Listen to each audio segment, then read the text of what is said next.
Good evening. Hope you all are doing well. Welcome on in. Hey, Ghosty with the first. Welcome in. Memphis with third. Technically second. Hey, Shay. How are you doing? Oh, I am. It is hard to keep focus right now, but we're gonna do our best. Hey, Ghosty, how you doing? Doing all right considering? Yeah, pretty much. I feel that. Let's see. I want to make sure I have my proper setup here. Hold on, let me see here. Test. Test. Test. Test. Yeah, where we go? Test. Test. All right. I think we're good. All right. I think we're on the right set. But... oh, hope you all had a good day, evening, afternoon, wherever you may be. For those of you who are still at work, I hope that I can make it a little easier for you while we're all here. I'm slightly better, still sick though. Well, I hope that you're at home resting up and trying to get better, Ghosty. If you're at work, well, I hope that they are understanding and expect you to be like taking your time, because I don't know how it works. Yeah, looks away, you're at work. Yeah, you're totally at work, aren't you?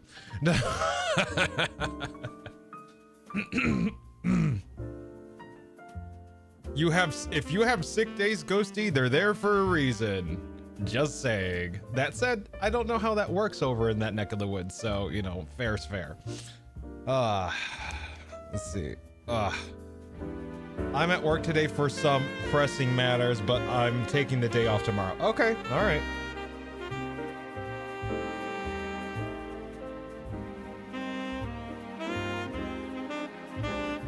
Sorry. Clearing my throat and coughing. My apologies. Whew. Okay. I think I'm better. I mean, going to the hospital tomorrow, but it's still a day off. Well, as long as you're going to make sure that you're fine, I'd say it's still a win-win, because at least that way you know what's going on. But as it goes for this, I guess we still have 2 more cases to go in Tyrion Cuthbert, so let's get... oh my goodness. My God, my throat. Ugh. Whew. All right. Let's go ahead and get this 4th case started. Oh, wow. Are we dealing with, now I have hiccups. Are we dealing with, what's her name? The girl that we, spoke to while we were investigating the academy. Another one of the Pillars families. I guess we'll find out here. And if these hiccups continue, I might need to take a short break to deal with that. Okay. I'm probably gonna have to take a small break to deal with this. Oh my goodness.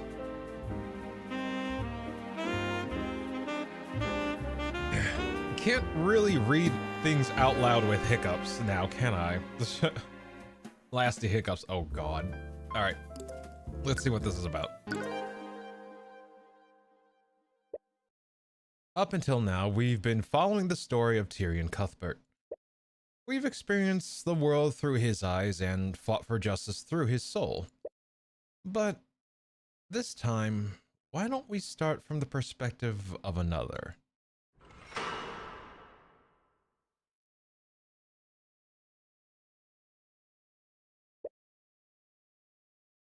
Ruby Tamora. Oh, shit.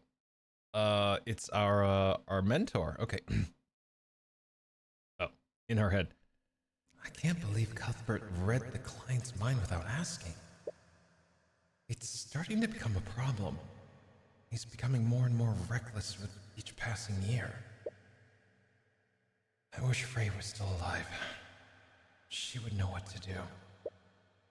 She makes it look so effortless. And he loved her. Would he have listened to her if she was still here?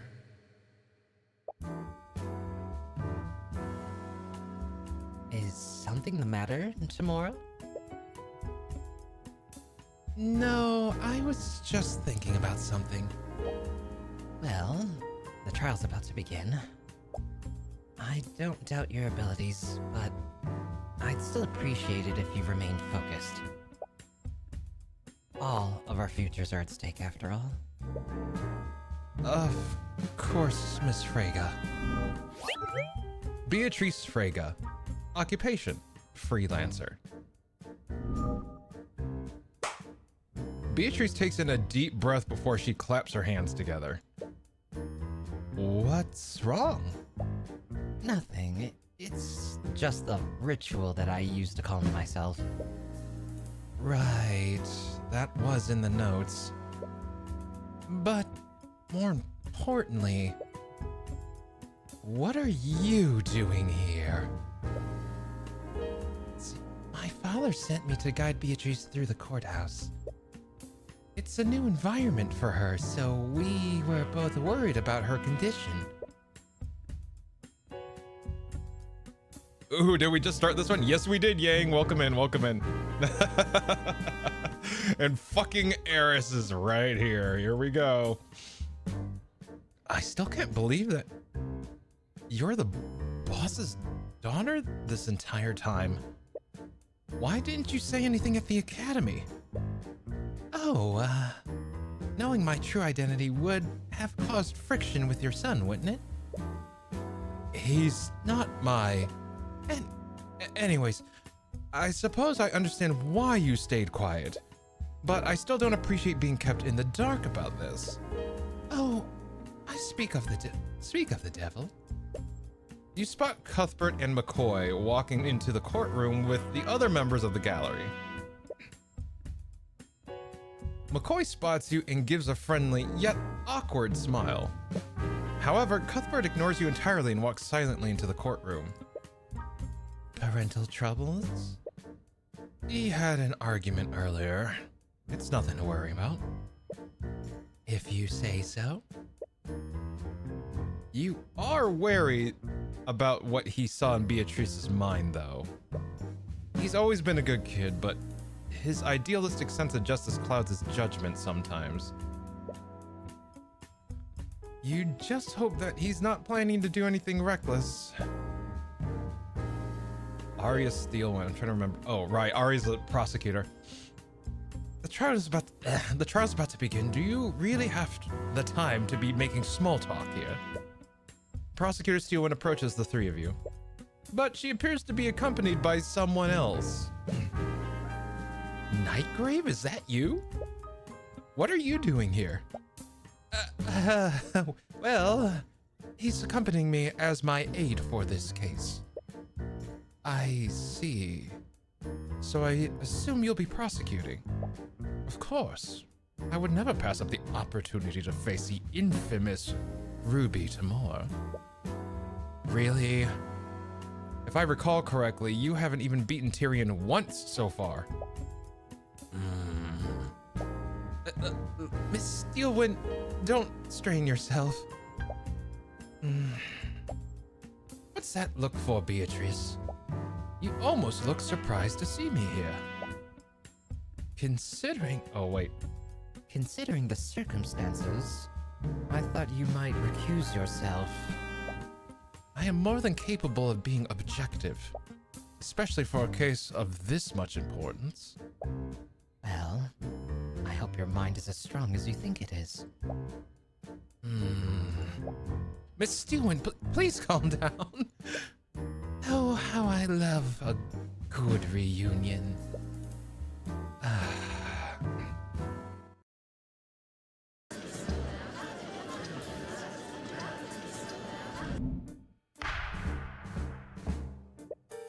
Court is now in session for the trial of Beatrice Frege.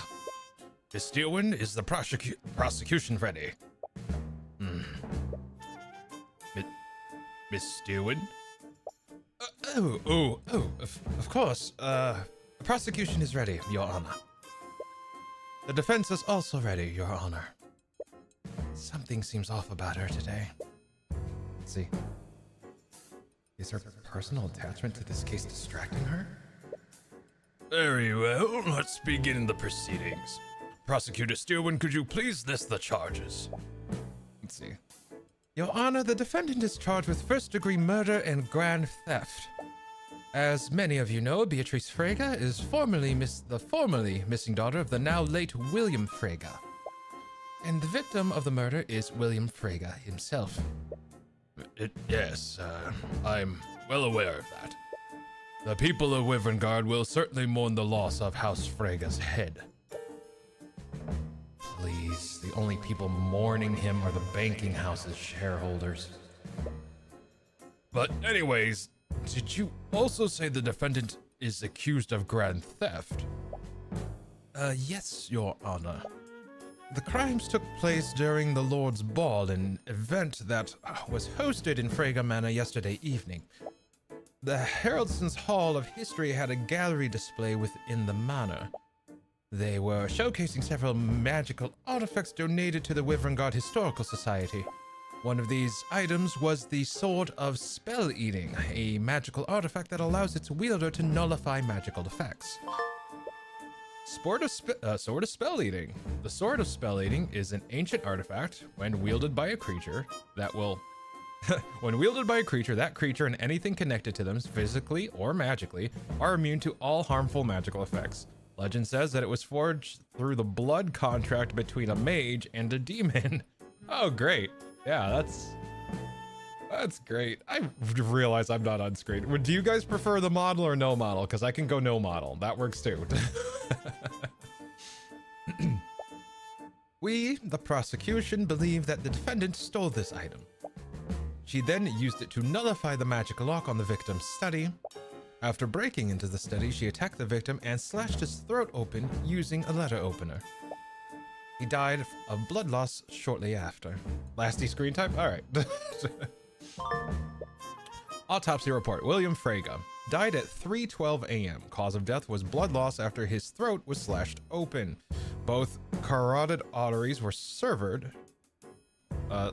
Both carotid arteries were severed, meaning that the death must have followed mere seconds after the wound was inflicted.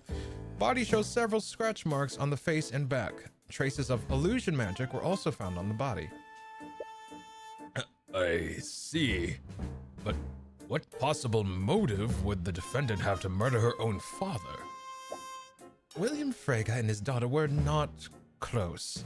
Saying that they had a strained relationship would be an understatement. In fact, 5 years prior to the murder, Beatrice abandoned and fled her home. She went into hiding and did not contact any of her friends or family. Her whereabouts were unknown until she suddenly contacted her father a week ago. My client left Frege household because of her toxic relationship with her father. She wanted to create a life for herself that was free from his influence and abuse. I won't disagree with your claims, but that just highlights how desperate the defendant must have been. She had clearly fallen on hard times and begrudgingly contacted her father for financial aid. I can't possibly understand why they would schedule this meeting during the Lord's Ball. But nevertheless, several witnesses did see her that night. And these same witnesses saw her storming out of her father's study in anger. Her father must have refused her request for gold, so she decided to murder him to claim his inheritance. Luckily, we prepared for this in advance. Yes, they're playing right into our hands. William Frege's inheritance? Beatrice Frege fled from her family 5 years ago and went into hiding. In retaliation, William Frege told Miriam Frege that he would remove Beatrice from his will. As a result, she wouldn't receive any inheritance after his death. As per your agreement, this testimony will be confirmed by Miriam Frege in court. A vivid description. Yeah, right? What you're saying is all conjecture, Steelwind. You don't have any evidence or testimony that confirms what they spoke about. Yes, I'm well aware that you and your client have refused to tell us what was discussed during that meeting. But as long as you both stay silent, my claims are plausible. Be honest, Steelwind. Do you seriously think that my client committed these crimes in spite of her condition? Condition? What do you mean by that, Miss Tamora? Why don't you tell him, Steelwind? Tell the court about my client's disability. Your Honor, Beatrice Frege is considered legally disabled. However, legally disabled? That's a convenient way of putting it, Steelwind. My client isn't just legally disabled, she's completely blind. Completely blind? Is this true? We had several medical documents and testimony from several Cherugans attesting to that fact. My client is unable to see anything. Hey, Tiku. Beatrice's blindness. Beatrice Frege is completely blind.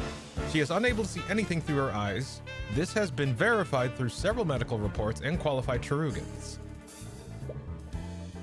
What is the meaning of this, Miss Steelwind? Did you expect me to believe that a blind woman performed any acts you're accusing her of? I'm glad you also see how ridiculous these claims are, Your Honor. If the court would just let me elaborate. Steelwind, the prosecution's first charge is grand theft. My client would have needed to break into a magically secured display case. Performing such an act would have been a difficult task for anyone, much less my client. Let's see. Hey, Peach, how are you doing? Let's see. Hope you're doing well, Peachy. Legally disabled. She's blind. Hello. The second charge is first-degree murder. My client would have needed to use the sword of spell eating on the lock leading to the victim's study. Then she would have needed to grab a letter opener, overpower the victim, and deliver a precise and fatal blow to the victim's neck. Does any of that sound like a reasonable theory, Your Honor? I'm compelled to agree with you, Miss Tamora. It all sounds quite ludicrous, to be perfectly honest. This is just awful. The Steelwinds are clearly just attacking the Fregas now, and that's their head, now that their head's deceased. Oh, God. Enough! Your Honor, the court has not seen the evidence that supports this case. Nor have you listened to the Inquisition's testimony regarding their investigation. Until you have done so, you are in no position to pass judgment. Very well, Miss Steelwind. I suppose you have a point. I guess the young lady has some claws after all. But it doesn't matter. Her case against Beatrice is questionable at best. Frankly, it's surprising that Steelwind even went through with this. It's only a matter of time before the judge sees things your way. To begin, the prosecution would like to call Commander Orm White to the stand. Commander White, please testify to the court about the Inquisition's findings. Right.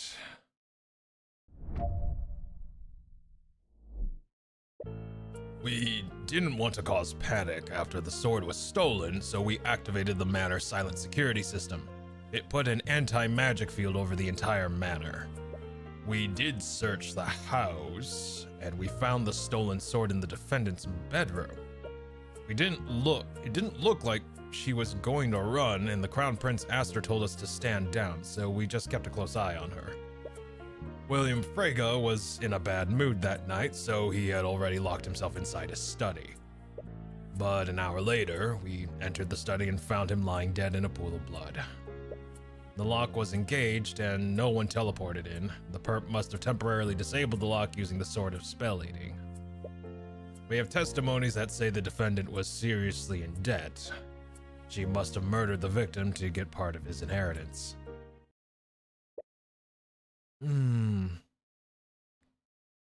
Their case against Beatrice is just as you predicted. And you already have a countermeasure to disprove the existence of any motive. All you have to do is present that to the court.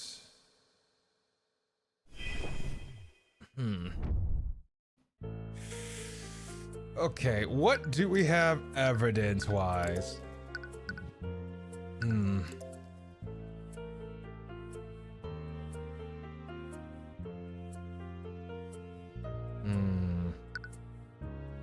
Seems like a loyal of guessing and no proof. Yeah, pretty much.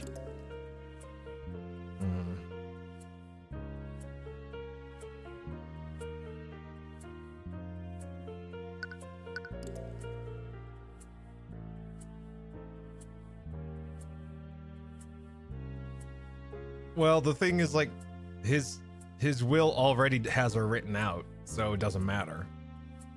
Yeah, like, fled from the family 5 years. Let's see. In retaliation, William Frege told Miriam. Yeah, we already know what this fact is here.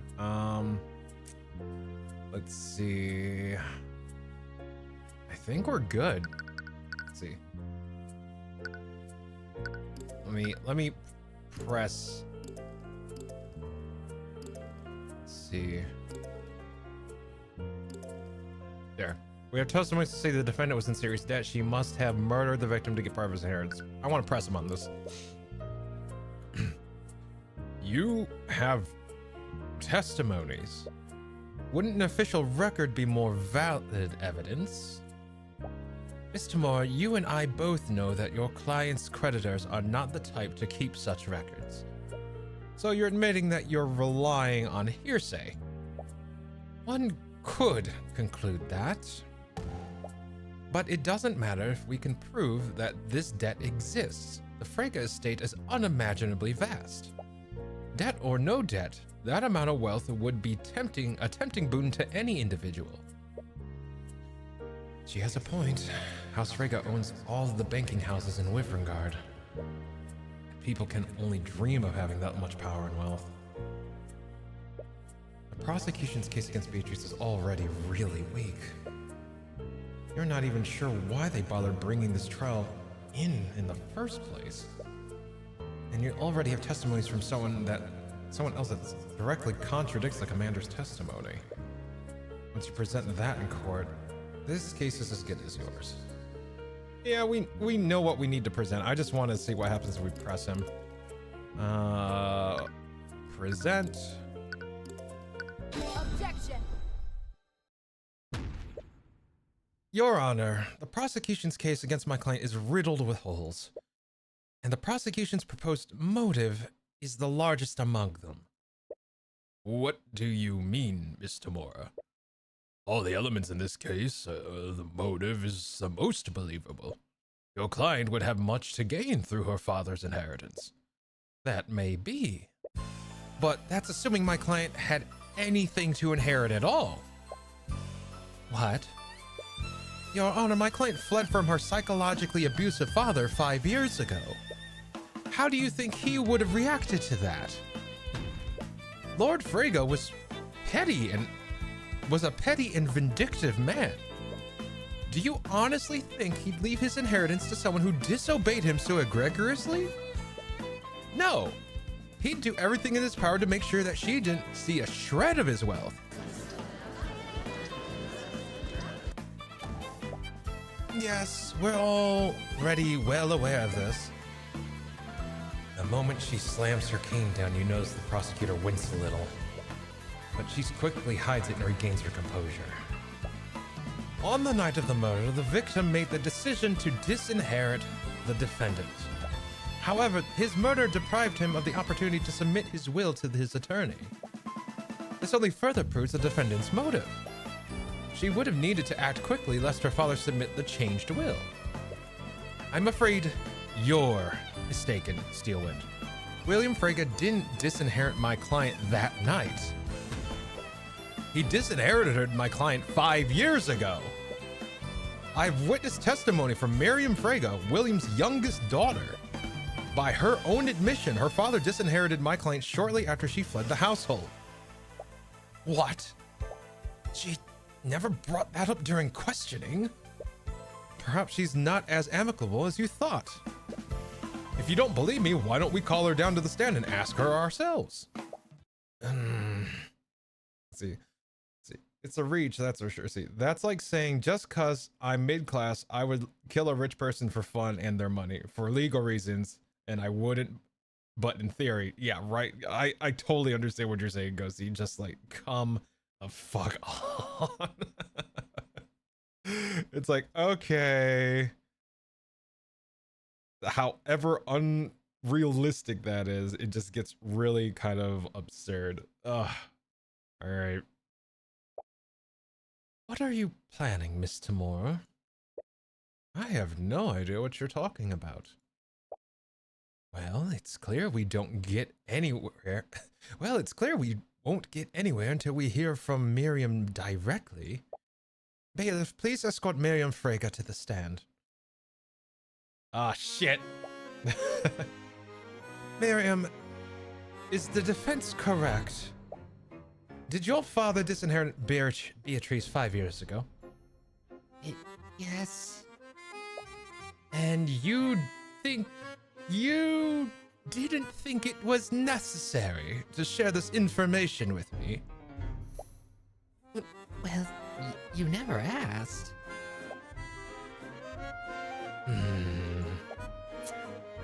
If I recall correctly, you were tight-lipped during questioning this morning.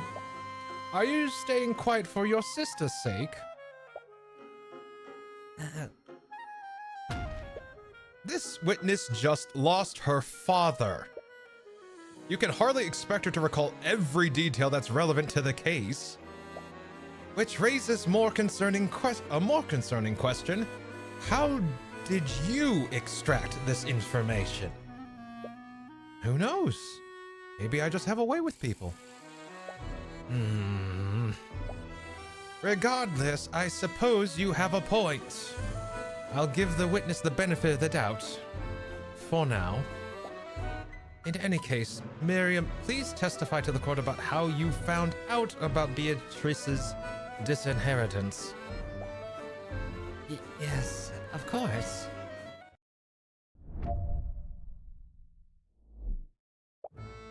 One day, we all woke up and discovered that Beatrice had fled from our home.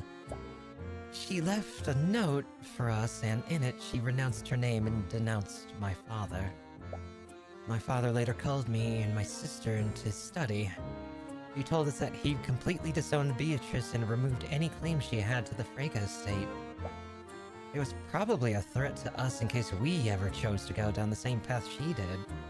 He wanted to make an example out of her. This all happened 5 years ago. And are you sure this all happened 5 years ago? Yes, even now, I can remember everything clearly. I see. Her speech is getting slower. Is she deep in thought? Nightgrave seems extremely concerned for some reason. And Lastiel was there with you at this meeting? Yes, she was.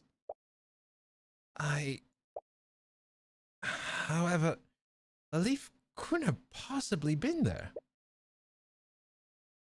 Her words are getting more slurred. You also notice that her balance is slightly swayed. Hey, are you okay? Of course, What?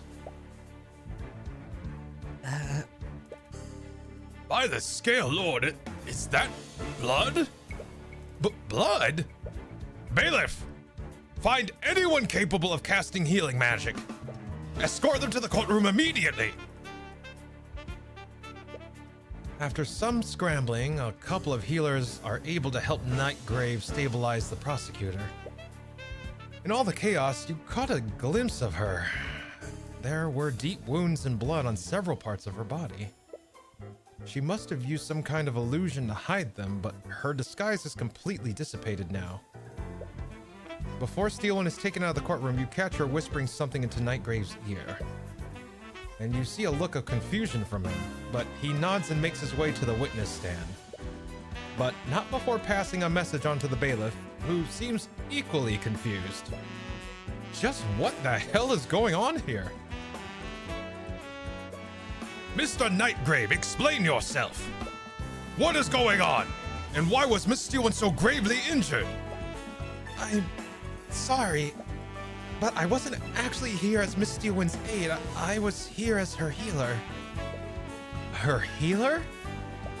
The truth is, Miss Steelman was violently attacked at noon today. She was in critical condition, but she insisted on prosecuting the case anyways. I owed her a favor, and she asked me to channel my necromancy to keep her wounds closed during the trial. Scaled Lord, why didn't she just recuse herself? She must have known. If anyone else tried to prosecute Beatrice, you would have handily won the trial. Nevertheless, she showed up to prosecute because no one else would. And she did it all despite the risk to her life. I joined some more people being murdered. Hey, Shara. Welcome in. Let's see. Oh, so that's why he's here. Yeah, he's here. Like, apparently he's here to make sure that her wounds stayed closed during the trial, but we all see how well that went. Jesus Christ. Oh my God. All right. Let's see. Nevertheless, all right, I already read that. It almost makes you respect her a little. Almost. Anyways, is there any need to prolong this trial, Your Honor? What? Even you must acknowledge how weak the case against my client is. In addition to that, Miriam's testimony shows that my client had nothing to gain from her father's death. Miss Tamora! Miss Steelman has been gravely injured. And you're still only concerned about... The only thing I'm concerned about is seeking justice for my client. Even so, we cannot move forward until we find another prosecutor. And how long do you think that will take, Your Honor? It's almost been 12 hours since the murder took place. That gives us what? 36 hours? After that, every magical trace at the crime scene will fully disappear. But there might be someone... If Steelman had simply allowed another prosecutor to work this case, we wouldn't be in this situation. She took a risk and now she has to pay the price. Wouldn't you agree, Your Honor? You're not exactly proud of winning this way, but this is what it takes to win. And you won't let an opportunity like this pass you by.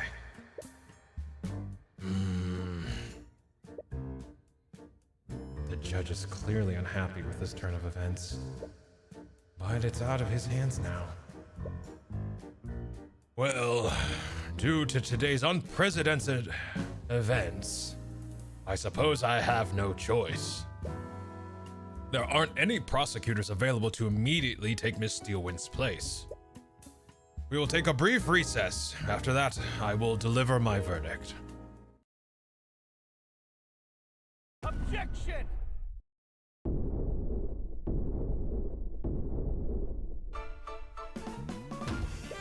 Your Honor, I'm afraid I can't pass a verdict just yet.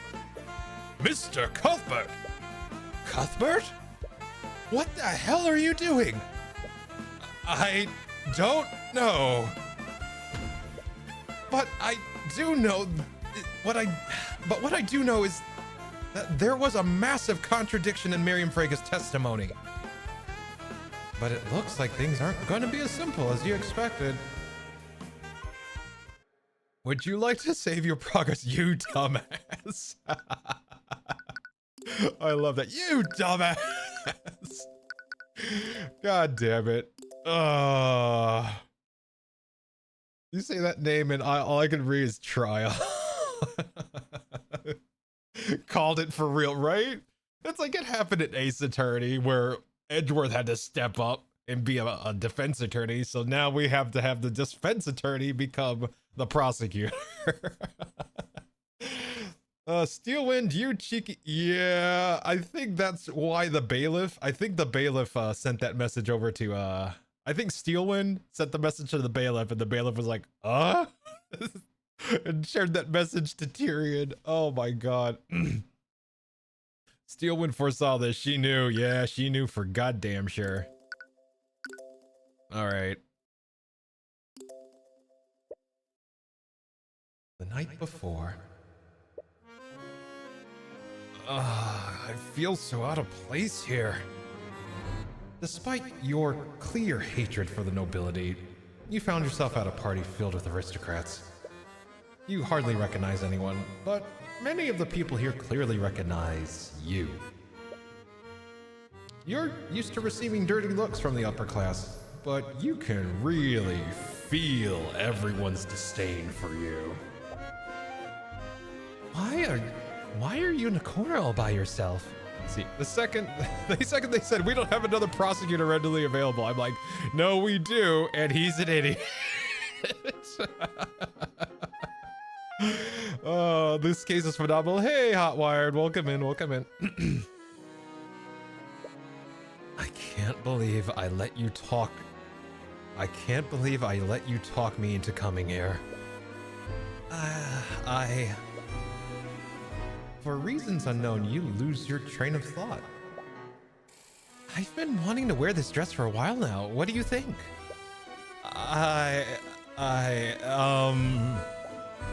What's wrong? You suddenly feel extremely flustered. It's difficult to make eye contact with her. Whoop. It's difficult to make eye contact with her. There we go. Oh, I see. Are you enchanted by my beauty? Come on, say something. Ever since that night in Aranax, you felt like something has been off between you two. Huh? Am I interrupting something? Miss Tamora! I wanted to check in on you two before I went to meet with Lord Freyga. You spot a woman silently following behind her. Is she the client that Miss Tamora is representing? You're pretty sure this is your first time meeting her, but she still looks familiar for some reason. Hi, I'm Tyrion Cuthbert. I'm Miss Tamora's ward. You extend out your hand to shake hers. She has an aristocratic air to her, so you hope you're not being too informal. Instead of taking your hand, she slaps her hands together and takes a deep breath. What? Sorry. I didn't mean to do that. It's a bit of a habit of mine. Oh. Nevertheless, she finally shakes your hand. I've heard so much about you, Mr. Cuthbert. My name is Beatrice. You're not sure what... see. You're not sure about the details, but your mentor appears to be brokering a deal between Beatrice and William Freyga. William Freyga is the ruling lord of House Freyga, so you're a little curious about what kind of deal he'd be involved in. But you've learned not to pry into your mentor's business. Anyways, I'll probably be gone for a while. Can I trust you two to not cause trouble? You're in a manor filled with the highest members of the nobility. You might meet some familiar yet unfriendly faces. We'll keep a low profile, Miss Tamora. Please do.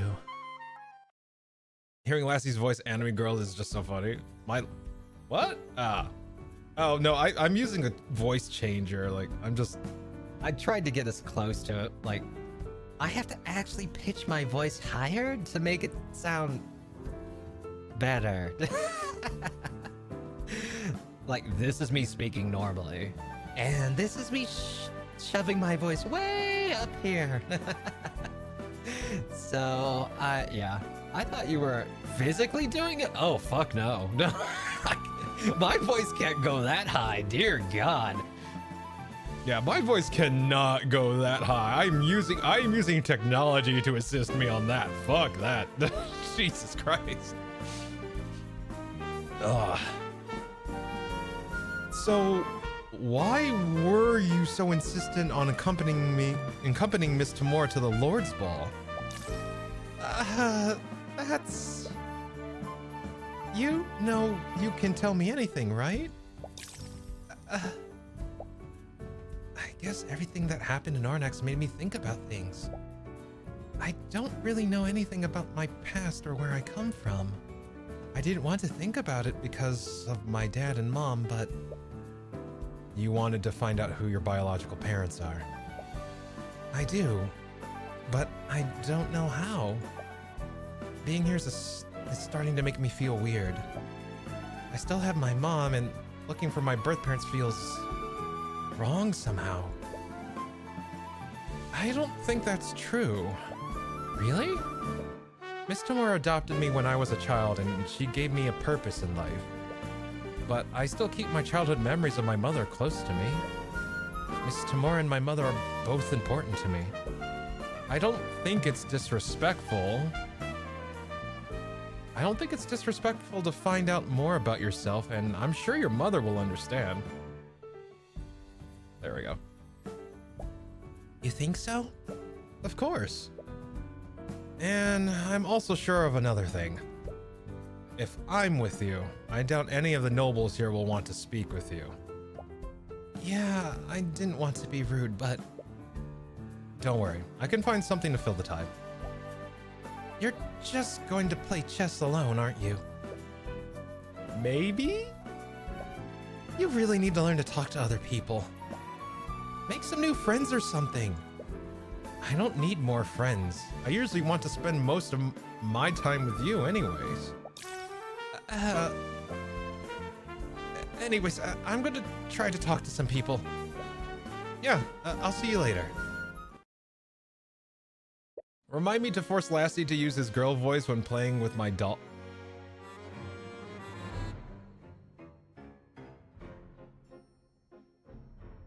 Looking at you, Ghosty.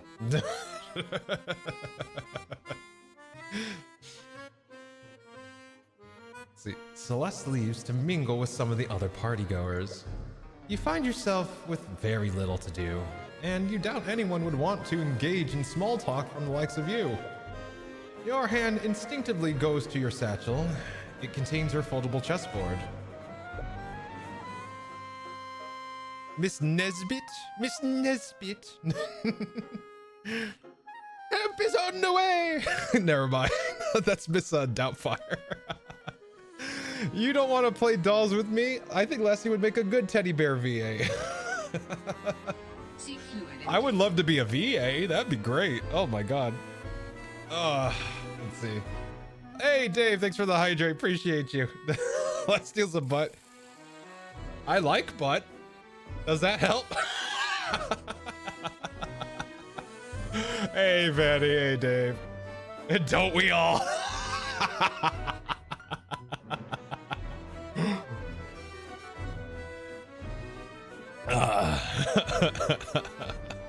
God damn it. He is, I agree. Shay, can you temporarily ban Ghosty for 10 minutes? I'm kidding. Don't do it. Don't do it. Don't do it. I'm kidding. Oh, man. Let's see. Well, it's not as if I have anything better to do. I should try to find an empty table to play on. Oh, what? An empty table at a fucking ball. Okay. Each table has a centerpiece of flowers on it. Let's see. Most of the seats at the, oh, wow.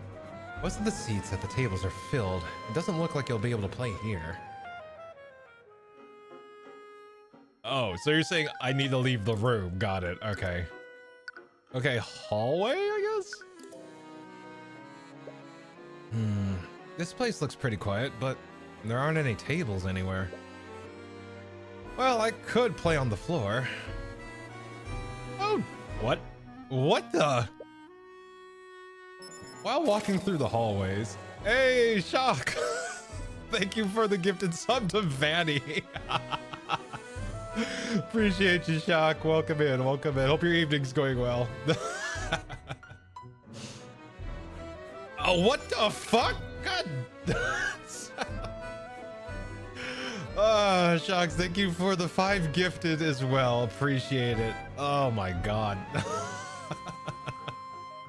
Thank you so much. You didn't have to do that, Shock. Thank you so much. I appreciate it. It really helps out. Thank you so much. Wolfo here. Imagine walking in and coming into, yeah, right, Shark. Goddamn. Gritty duck? What? Gritty duck? Someone get gritty duck? Magic for those gritty. Well, if you guys are going for gritty duck, good luck. I wish you all good luck. Oh, what the? Oh, there we go. Hey, there we go. Thank you for the 100 bits, Ghosty, and good luck on the gritty duck. Oh, and thanks again, Shocks. Appreciate you. It's fine. Thanks for the enjoyable content. I'm trying my best, Shocks, but you know, having you guys here makes it worth it. So thank you, because without you guys, I wouldn't be doing this. So appreciate y'all. All right, let me get my there we go. Get my whistled watered. There we go. While walking through the halls, you suddenly find yourself face to face with a large wolf. Immediately upon seeing you, the wolf quickly gallops away. Did someone leave a door open? You think about telling someone, but you remember that the manor is full of nobles. You're sure a servant was spotted eventually, and it's not as if anyone will believe you anyways. But it'd probably be best to find somewhere else to play. See, the fact that you seem to be having a good time is enough for me. I hope your weekend... Thanks. Appreciate you. Yeah, like, weekend's going well, and I hope the weekend's going the same for you and everyone as well in chat. I know the work week's coming up, but, you know, I appreciate y'all hanging out with me, like, on your day off, essentially. You could be... I know it's not ironic, but like, I know it's been said before, but you could have chose to be anywhere else and you chose to be here. So I really appreciate your all's time and all that. Like, I'm really bad at making speeches like this. So just know that I appreciate you all. Let's see. Yeah, let's see. Oh my god, so many biddies. May the goose be with you. Yeah, good luck, Ghosty. People trying to get that gritty goose. God, they made that such a gotcha on Twitch, but like, you know what, I understand it. Oh shit. Oh, are we moving here? Bless me with thy bird of the gritties. Amen. You look further around the manor and find a room with several displays. It looks like a gallery of some sort, but it's slightly out of place here. There are a few nobles in the room, and they're all silently appreciating the exhibits. Perhaps Lord Freyga paid a museum to create some historical displays for the Lord's Ball. Now there's a face I haven't seen before. Oh, who are you? All right, as you take a look at one of the exhibits, an old man approaches you. Is that a monkey on his back? See, hello, my name is Harold Harrelson. I'm the curator of this collection. Harold Harrelson? Is that a pseudonym for anything? No. Name, Harold Harrelson. Occupation, historian. I hate this man already. I see. Wait, he's a museum curator? He must be extremely knowledgeable about the Wyvern Guard's history. You wonder, would you happen to know anything about the ancient dragons? Ah, like the Scale Lord Rathilion. Sorry, it's Rathilion. The Scaled Lord Rathilion. There are many pieces in this gallery. Some of them were items that were wielded by the 7 heroes of Wyverngard. Legends say that some of these items were directly enchanted by Rathalion himself. Enchanted by Rathalion? What? Would that mean that they also don't follow the rules of magic? Perhaps you should examine these items more closely. Harold Harrelson, occupation Harold Oldson. I think his occupation was heralding, actually. Oh my god. Harold Harrelson. So, what is a historian doing at the Lord's Ball, Mr. Harrelson? Harold. Right. Harold. Anyways, Lord Frege invites my museum to set up some displays here every year. He must think it adds a semblance of culture, the fool. You own a museum? Yes, it's the Haraldson Hall of History located in the city of Holmnerth. That's a mouthful. Unfortunately, I don't think his guests appreciate the historical significance of these items. Honestly, I think you're the only person in years who's taken a meaningful interest in them.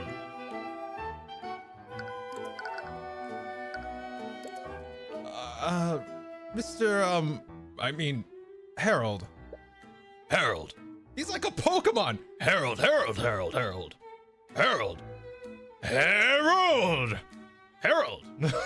He's like a goddamn Pokemon. Fucking A. Oh my god. Let's see. As a historian, do you have a lot of knowledge about the ancient dragons? The answer to that question is somewhat complicated. What do you mean? Unfortunately, a lot of historical texts in my collection have been altered or even outright destroyed by the Church of Bahamut. Because of that, it's quite difficult to separate myth from actual historical accounts. Right. I remember encountering a similar problem in the Imperial Academy. You must be quite dedicated to your studies. They let this simpleton into the Imperial Academy? Rude, but you suppose that can't be helped. I had to fight the church for a long time before I could even display dragon bones in my museum. Let's see. Small monkey. Sorry, but I really have to ask, is that a monkey riding on your back? Yes, this is my familiar, Eugene. Your familiar? A familiar is a creature that a mage has formed a magical bond with. With that bond, our souls are forever connected. I can communicate with him telepathically, and I could even cast my spells through him if I wanted to. Really? I never knew a spell like that existed. It's quite rare. Very few mages take the time to learn how to cast it. Familial blonde. School divination. Incantation ret rum. Gesture none. Duration indefinitely. Concentration no. The caster forms a magical unbreakable bond with a target creature, connecting them to the caster's magic. Oh! Whoops. And there we go. While this bond exists, the caster can telepathically communicate with the target over at any distance. The caster can also choose to see through the target's eyes as long as they concentrate. And lastly, the caster can also cast spells from the location of the target creature instead of their own location. Once this bond is formed, neither the caster nor the target can form bonds with any other creature. This bond can only be broken in death. There we go. They gave me a dancing dude? Oh my god, what the fuck? Danger dance? What the fuck? I kind of like that. That's still not bad. Hey, Tuku's got Gritty Goose. Hell yeah, there we go. Let's see, Boot Hill vibes for real. Oh my god. I still haven't gotten Boot Hill. Yeah, that one actually looks pretty cool. I like that. Let's see. Eugene helps me with my day-to-day. These old bones aren't as spry as they used to be, after all. Power of the Dragon, sure. In the history of the ancient dragons, was there any instance of them granting powers to humans? Well, of course! That's the entire premise behind the 7 Heroes of Wyverngard. Does this idiot not even know about that? Right, but was there anything before that? Did they ever grant supernatural abilities that didn't follow the rules of arcane magic? Granting supernatural abilities, you say? That sounds more like something demonic in nature rather than draconic. Demonic? Much like the ancient dragons, demons are the stuff of myths. There are many stories of people selling their souls to them for untold power. Selling their souls? Well, I guess we examine the exhibit now. It's a pair of metallic armbands. There are several magical runes carved onto them. Those are the armbands of intellect. They were actually created by a member of House Freyja many centuries ago. Centuries? That would make these armbands one of the first creations of artificery. That's correct. Legends say that whoever wore these armbands would be granted unparalleled levels of intellect. Many believe that House Freyja created these to aid them in their study of magic. Armbands of intellect. Armbands of intellect are an ancient artifact. When worn by a creature, that creature's intelligence would be increased beyond the limits of an average human. Legends say that it was forged by a member of House Freyja to further their study of magic. You want Boot Hill after his trailer? Oh god. See, I was thinking it might be a joke, like he isn't a caster and actually casts spells like feed monkey and fetch banana. Harold, catch fetch banana. Harold.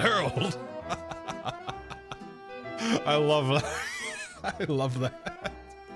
Harold. I showed you his trailer. He's so cool. Oh my god. He just seems like. You know what? Like, I will give Boot Hill some credit. His design is really good. I do like his design a lot.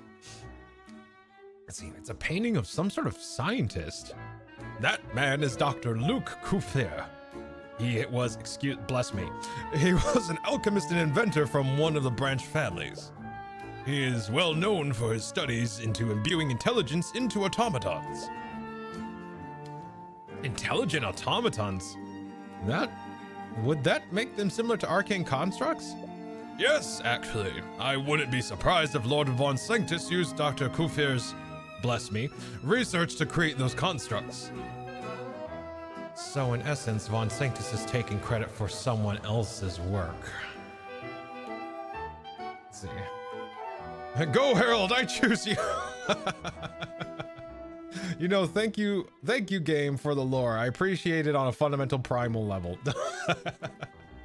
I mean, he does look like someone who tinkers with magic machinery. Yeah, he's definitely a tinkerer. It's a painting of a researcher. That is Professor Matt Fairland. He was a professor of some renown. He was a researcher of combinatorial. Okay. He was a researcher of combinatorial magical theory. Or magic theory. What's that? It's the study of how different types of magic interact with one another. He famously ran an experiment on what would happen if two anti-magic fields overlapped with each other. That's actually pretty interesting. What were the results of that experiment? Well, they had the mages enter the space where the two fields overlapped. It turns out that those mages were able to use their magic in that space. What? How would that be possible? They would have had two anti-magic fields affecting them. When two fields overlap, they cancel each other out. I've heard that it's akin to multiplying two negative numbers together.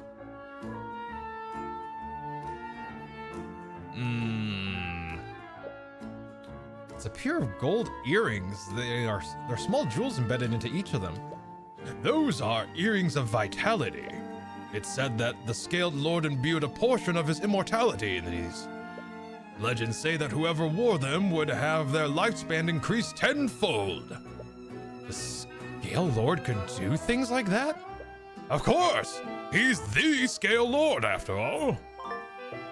Earrings of Vitality. The Earrings of Vitality are an ancient artifact. When worn by a creature, that creature's wounds will slowly heal over time. Furthermore, its holder's lifespans increase tenfold for as long as they are worn. Legend says that it was created by the Scale Lord himself. Are there any spells that can create a similar effect to these earrings? Not that I know of. A spell like that would probably fall under the school of necromancy. And I'm sure you know how much the kingdom scrutinizes that type of magic. It's a crimson red short sword. That is the Sword of Spell Eating. Legend says that it has the power to protect its wielder from any kind of magic. So it's like an anti-magic field. In a way, yes, but it has less than heroic origins, I'm afraid. It is said that this sword was created through a blood pact between a mage and a demon. A demon? Legends say that some demons had the power to absorb and nullify magic. A demon must have imbued some of that power into this sword. Or at least, that's what the legends say. Sword of Spell Eating. The Sword of Spell Eating is an ancient artifact. When wielded by a creature, that creature and anything connected to them physically or magically are immune to all harmful magical effects. Legends say that it was forged through a blood contract between a mage and a demon. Is it safe to put something like that on display? What if the legends are true? Don't worry, these displays are fortified with several abjuration spells. I bet even Lord Steelwind would have trouble getting into this. Harrelson's security. The artifacts on display at the Lord's Ball were protected by layers of abjuration spells. Even a highly skilled mage would have trouble breaking into them. Okay, is that everything? Do I talk to him back? You recalled the note that your mother left for you before she was executed. Oh. Use my eyes. Peer beyond the divine gate as I once did. She told you to use her eyes. Did your mother make a deal with a demon to give you the eye of Horus? Is something wrong? This simpleton is far too superstitious. No, nothing's wrong. It's a bit too much to take in, but you might just be overthinking this. There haven't been any recorded sightings of demons in recent history. There are only secondhand stories and superstitions. The Eye of Horus can't possibly be demonic, can it? You hope Celeste's investigation is going better than yours. How dare you insinuate that I engaged in an adulterous relationship? That's not what I... Enough! If you try to speak with me again, I shall have the King's God throw you out. This isn't working. I don't think asking them like that will be very effective. What? What new information, right? Oh my god, Arya's fucking rocking it. She looks... Damn! Arya cleans up nice. God damn. Did you expect anyone here to be truthful with you? You're essentially asking them if they cheated on their spouses. Have you been spying on me? Not intentionally, I was just surprised to see you here of all places.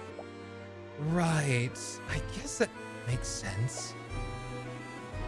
You're not party crashing, are you? Of course not, I'm here with Ruby and Tyrion. That honestly raises more questions than answers, but I'll take your word for it. Anyways, you are looking for your birth parents, aren't you? Was I being that obvious? It's the only reason I can think of. Why else would you be trying to speak with members of the nobility? I hope Celeste's investigation is going well. Smash cuts to Celeste absolutely beefing her conversations. Just absolute clown-ass travesty conversation, right? Goddamn. Those cupcakes look good. Where are the Oh, I see. Oh, they have macaroons too. They have parfait. Let's see what else they got. Whole lot of salad. Give me the kebabs though. Give me the kebabs at the end of there. Give me all that. Oh, they got some. Looks like they got some pork cuts too. Like, actually, this is a nice spread. That's a good spread. They got stew back there, right? They have a king, right? Yes.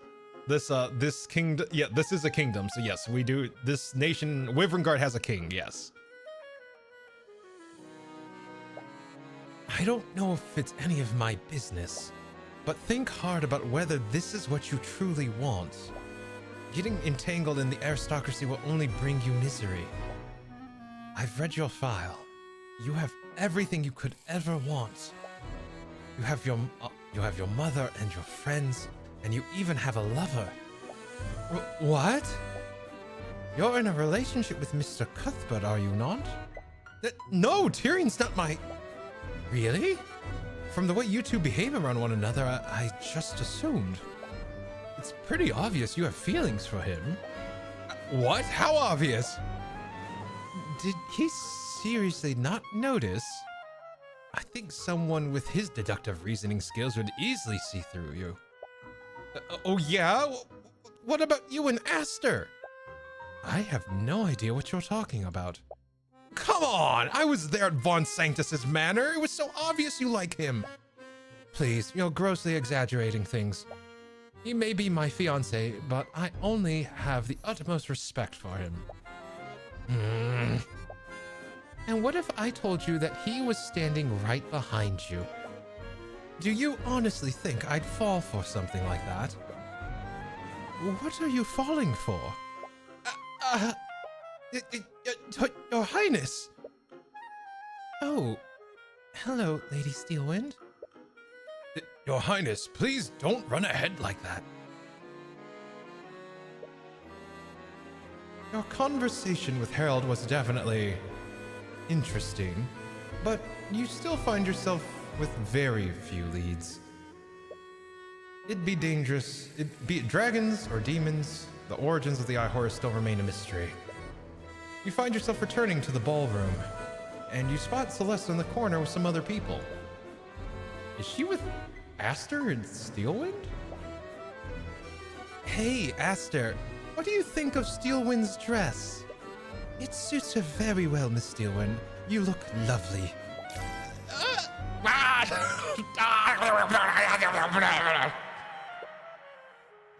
Gross. As you approach the group, you're stopped by a knight from the Kingsguard. He stares you down. What? Prepare your Arcanum. That was an incantation for detect magic. The knight stares you up and down. Celeste hasn't cast any spells on you lately, so he shouldn't be able to see any traces of magic. Oh, Mr. Cuthbert. What was that all about? My apologies. They were making sure you weren't disguising yourself with an illusion. Oh my god. I can't do a high-pitched kid. Hold up. So I won't. Let's see. The Kingsguard are charged with keeping us safe. They must take every precaution to protect us. Oh, and who might you be? Do not speak so familiarly with me. Oh, god damn. Oh, this is his little brother. Oh my god. Alarak de Wyverngard. Do not speak so familiarly with me, peasant. Ulrich, do not speak to him like that. Why shouldn't I speak to him as why shouldn't I speak to him as I please? I am Prince Alaric de Wyverngard the Sixth. I will not demote myself by showing courtesy to a commoner. Does he mean demean? Name, Ulrich de Wyverngard, occupation, prince. And he's a shit too, that's so real, right? I'm terribly sorry about him, Mr. Cuthbert. It's fine. Anyways, weren't you supposed to be investigating your birth parents? Leave the poor woman alone. She started it. Right. I'm actually quite surprised to see you both here. What brings you to the Lord's Ball, Mr. Cuthbert? We were here just accompanying Miss Tamora. Her client has business with Lord Frege. Her client? Oh God. Beatrice! Huh? Beatrice suddenly storms out through the ballroom. She almost walks right past you before she hears Aster's voice. She looks furious. Did her discussion with Lord Frege go so badly? There we go. Oh, that voice. Is that you, Aster? It really is you. She called him Aster instead of Your Highness. Do they personally know each other? I'm glad to see you again. It's been quite some time. Is that really all you have to say? It appears you two have much to talk about. I'll be taking my leave.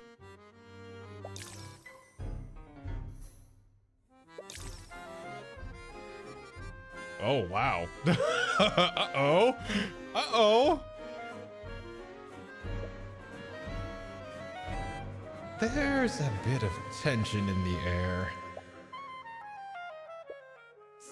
Celeste, we should probably get going too. Yeah. Wow, that was awkward.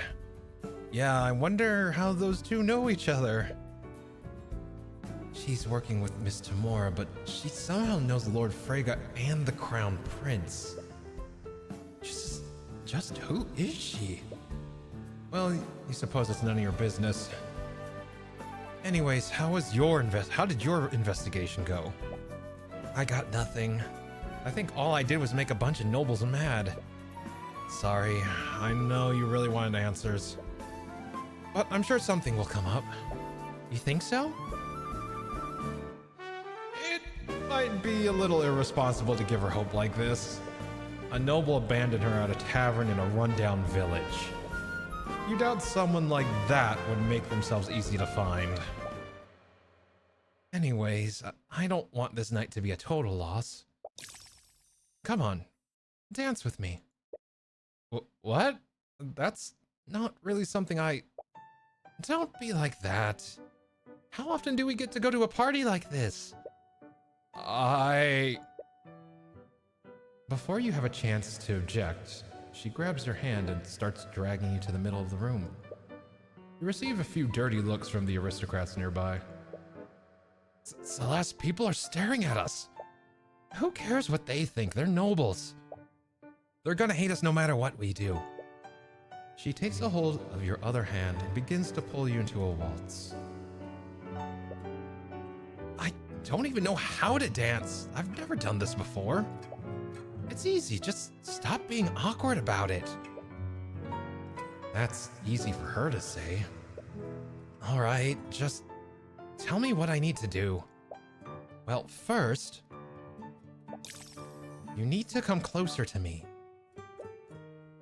With one swift motion, she pulls your body closer to hers. Watch my movements and try to follow my lead. You seem to know a lot about these things. I had to do a lot of networking when I was a mercenary. Do you know how many times I've had to charm a merchant into hiring me? I see. You really don't know much about her, do you? You carefully watch her position of her feet and try to match her movements. After a while, you find yourself able to match her rhythm. But you still accidentally step on her foot every few beats. She doesn't seem fazed by it. Either she's being polite or she genuinely doesn't feel anything. You're getting it, but don't focus so much on where your feet are. Just look at me. What? Come on, do it. You try to break eye contact with her, but every time you do, you slowly find yourself being drawn back into her eyes. You feel so embarrassed that you're becoming lightheaded, and you find yourself perspiring more than usual. But at the same time, you don't have any urge to break away from her. There's a comforting warmth behind all the anxiety you're feeling. Ah, there he is, the infamous Tyrion Cuthbert. Never turns away from challenging a noble, but can't dance a step to save his life. Her expression doesn't betray a hint of it, but you still detect feelings of nervousness from her. Is she just as flustered as you are? You find yourself relaxing a bit more, and you're somehow able to continue matching her movements. See? There you go. Although, what is it? You know the man's supposed to lead, right? Maybe I don't subscribe to gender stereotypes. Or maybe you just suck at this. It's been a while since you felt this calm. There's always been something that you needed to prepare for. A client that needed saving, a culprit that needed catching. But you're quite content with this one brief moment you're able to spend with her. You almost find yourself getting lost in the mood. Until you spot a familiar face, accompanied by a legion of knights.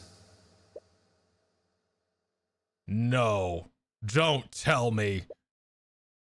The knights storm their way toward where Beatrice and Aster are. Several of the attendees take notice. They all stop what they're doing to see what's going on. Beatrice Frege, by the authority of the Wyvern Crown, you are under arrest. Did he just say Beatrice Frege? Damn it. It was just getting good. We should go see what's happening, shouldn't we? Yeah, let's go. Oh my god, Aster, what the fuck? Holy fuck. Aster angry, holy shit. You are completely out of line, Commander. I thought I told you to stand down. Do you not recognize who you are speaking to? Let go of Lady Frege. I can't really do that, Your Highness. Aster, what's going on? It's Lord Frege. He was found murdered in his study. And these cretins think that Beatrice is behind it somehow. Sorry, Your Highness, but my orders come straight from Steelwind. Lady Steelwind sent you?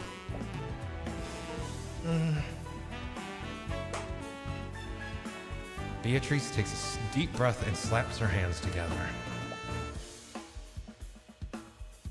I should go with them. What? No! My brother is right. They have no right to. I don't want to cause friction between you and Arya. She's always been meticulous. I'm sure she's just being careful. I'm sure I'll be exonerated once they've thoroughly investigated what's happened. Okay. Only if that's what you truly want. What? You can't just let them take her away? Brother, she's correct. It is not our place to interfere with the laws of our kingdom. But however... Yes, Your Highness. Miss Beatrice is blind. One of your knights will need to escort her. She's... What? Did he just say that she's blind? Beatrice's blindness. Beatrice Frege is completely blind. She is unable to see anything through her eyes. This has been verified through several medical reports and qualified Tarugans. Anyways, we're going to need to take you to a holding cell, lady. One of you should stay with her and guide her through. Please. I may be disabled, but I'm not a child. Beatrice walks past the knights and heads towards the foyer. It appears that she already knows the way out. Huh? Shouldn't you all be following her? Right. Inquisition, move out. You definitely didn't expect the night to go like this. Just what's going on here? Jesus Christ. How is it that she like I was like, how is it that she already knows the way out? And I was just like, wait a minute. I mean, if she used to live here, she would know the way out, right? Even before she was blind. I don't know if she was blind at childbirth, but that would also make her know the way out, right? If she grew up in this home. Let's see. Cretans, these two have history, I wonder. Knight is like, oh fuck, yeah, right. He already knows this is awful for him in his career. My mind's clicking theories into place. Mine too, Ghosty. Shoving Aster from my mind. It's a reasonable deduction. Let's see here.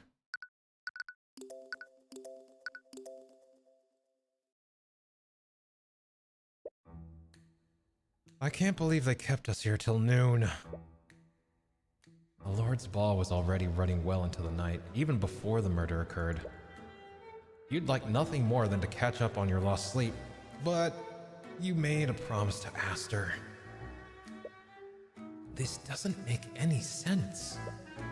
Beatrice was with me and my brother the entire night. Right. You were there when she met with him and Steelwind. She couldn't have stolen the Sword of Spell Eating and murder her father. I don't understand. Of all the people that could have done this, why would Steelwind suspect a blind woman? Mr. Cuthbert, could you defend Beatrice against these awful charges?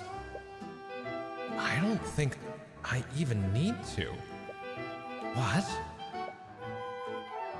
Beatrice is Ruby's client. I'm sure that she'll be the one defending her. Well, that certainly puts my mind at ease. What's wrong? I don't know if I'm asking too much, but could you still investigate the crime scene for me, Mr. Cuthbert? What? But we just said that Miss Tamor will... I know, and I don't doubt her abilities.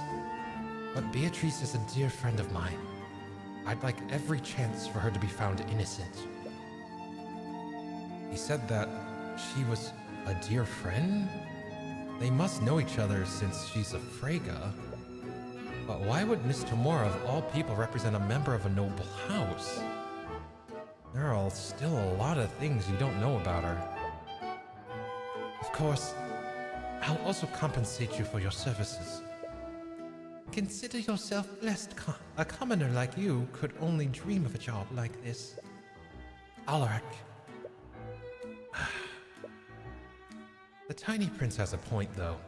A payment from the Crown Prince does sound tempting. I can't believe this. Celeste returns to the ballroom. She's changed back into her normal clothes. What's wrong? The people in the coat room said that they couldn't find my sword. They told me that someone must have stolen it. What? Celeste's missing sword. When Celeste went to the coat room to change, she was told that her sword had gone missing. Someone must have taken it. I wonder if they mistaken her sword for the soul, or not the soul-eating sword, but the sword that protects people against magic. Why would someone want to steal Celeste's sword? Aside from your group, everyone else at the ball was an aristocrat. You do recall her saying that it was forged in the Eastern Kingdoms. Someone might have stolen it because of its rarity. We can probably keep an eye out for it while we investigate the manor. This might all just be some sort of mistake. I hope so. But anyways, where should we first start? We should head for the crime scene. I remember hearing that they found Lord Frega's body in his study. We should go over there. All right. Schmoove to the study. Oh boy. You arrive at the scene of the crime and see the usual swarm of Inquisition knights. However, you also spot members of the Kingsguard. They must be working together since the victim is from one of the Pillar families. I wasn't expecting to see you here, Mr. Cuthbert. I thought Ruby Tamora was defending this case. Prosecutor Steelman approaches you as you enter the study, and she's followed by an unexpected yet familiar face. Wallace? What are you doing here? He's here as my aide for the investigation. You wouldn't doubt Wallace's abilities, but you can't think of any reason why Steelwind would need his help. But you suppose it's none of your business. Anyways, we're here on behalf of the Crown Prince. We're here on behalf of Crown Prince Aster. He's hired us to investigate this case independently. I see. Let me see here. Of course they would, right, Tiku? Well, DA, never a day of rest, huh? I'll be gathering my notes. All right, Ghosty. Oh shit, what the fuck was she injured from here? Yeah, it's noon, so she must have been injured at this time. I'm wondering if she, I'm wondering what happened here. I'm sure he just wants to make sure she's, okay. Again, from the top. I'm sure he just wants to make sure the investigation goes smoothly. Well, if you're here on behalf of His Highness, I'll do whatever I can to help you. This whole situation is quite unorthodox, but your goal remains the same. Perhaps Steelman can tell you more about what happened. Yeah. Can you tell me about the murder? William Frege was found dead in this room after the lockdown was lifted. Wait, lockdown? What lockdown? From what we can tell, his throat had been slashed open with a letter opener. The cause of death was blood loss. Both his carotid arteries were severed. Here's the autopsy report if you want a detailed description. See, so we're getting the same stuff that Miss Tamora has.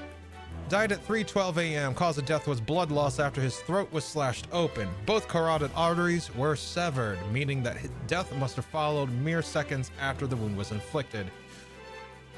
Body shows several scratch marks on the face and back. Traces of illusion magic were also found on the body. Were you able to find the murder weapon? Yes, the murderer left it at the crime scene. It was a letter opener owned by the victim. The murderer must have found it in this room and used it. There was one strange detail about the weapon. The handle was completely shattered. We're not sure what to make of that detail, but it's as if something crushed the handle during using tremendous force. Murder weapon. Murder weapon was a letter opener with House Frege's crest on it. It must have been owned by the victim. Its handle was completely shattered. It would have taken a tremendous amount of force to crush it like that. What could have caused the handle to shatter like that?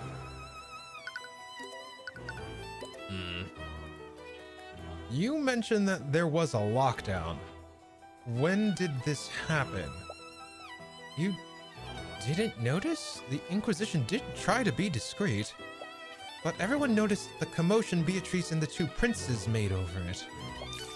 I suppose you two must have been lost in your own little world, weren't you?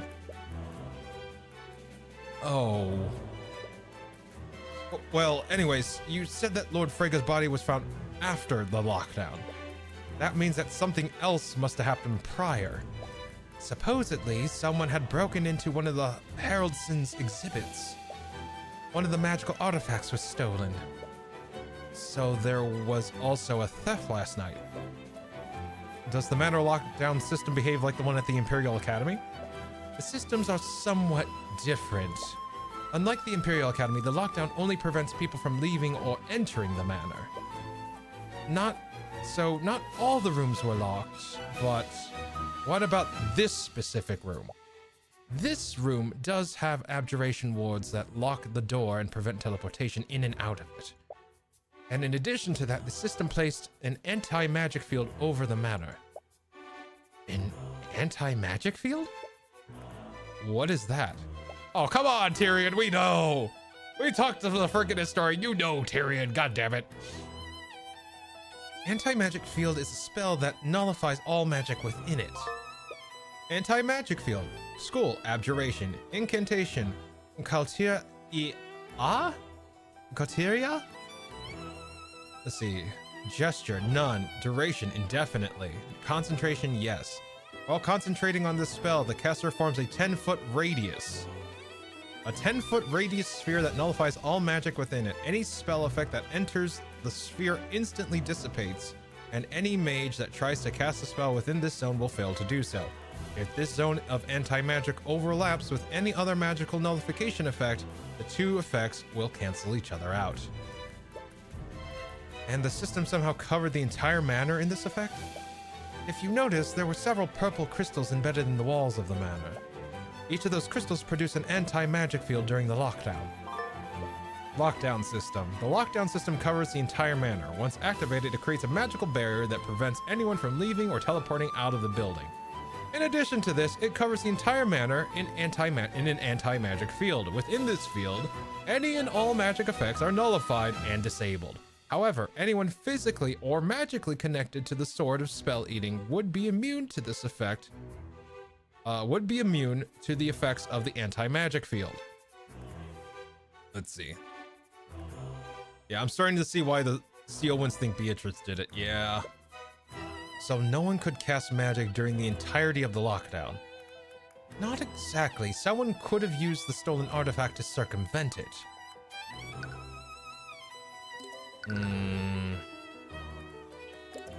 You mentioned that someone could have used the stolen artifact to get past the anti-magic fields. Which artifact was it? It was the Sword of Spell Eating. That was the demon-forged item that could supposedly nullify magic. If the legends were true, someone could have used it to counteract the lockdown system.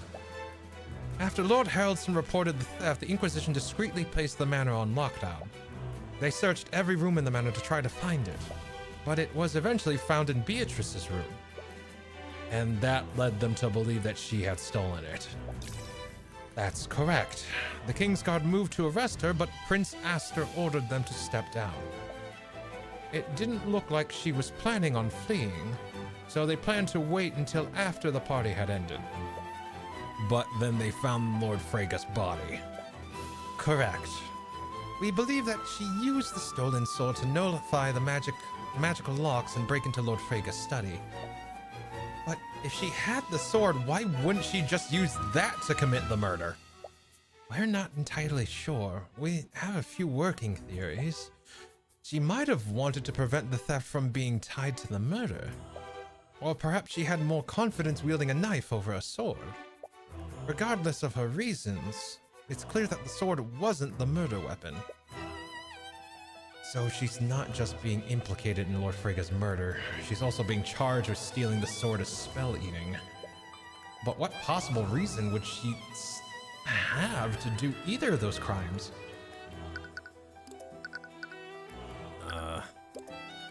I'm thinking I'm lacking a lot of information about the defendant. From the way you were both acting, you and Aster seemed to know her. Your mentor didn't tell you about her. Oh my god. Line! Alright. Your mentor didn't tell her about her? No, I try not to pry into her business.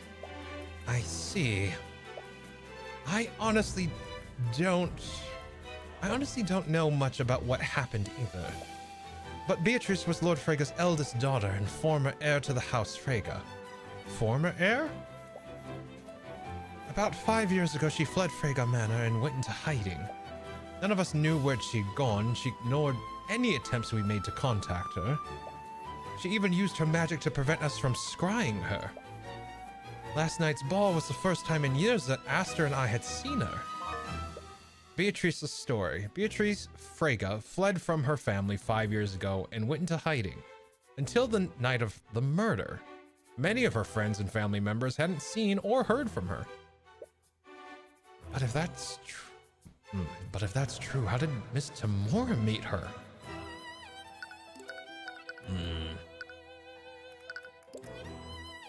Would you happen to know why Beatrice was meeting with her father after all these years? I have some ideas, but nothing concrete. I was hoping you could tell me. And Tamora and Beatrice have both refused to disclose anything about their meeting. Damn it.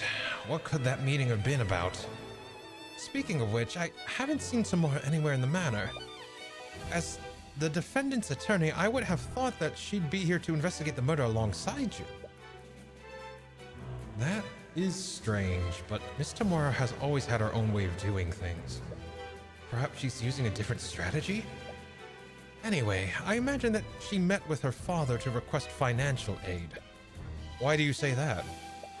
I've got it on good authority that she was deeply in debt. That's the only reason why she would speak with her father after all these years. It's also why I believe she murdered her father. You think she murdered him for his inheritance? It's the only motive that makes sense. Since the body was found here, was Lord Frega locked in this room during the lockdown? Yes, William Frega knew that this room should have been secured. He was supposedly in a bad mood and had locked himself in this room for most of the night.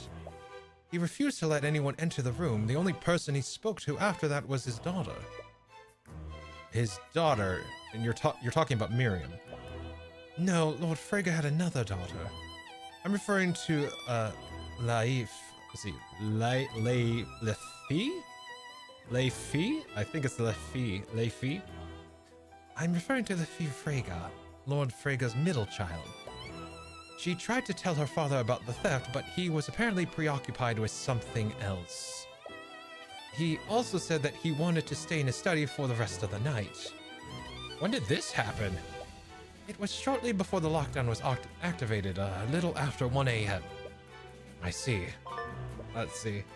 No other reasons. Yeah, right, Tico? No other reasons, surely.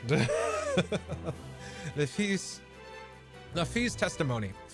After his meeting with Beatrice Frega, William Frega retreated into his study and locked himself into his study.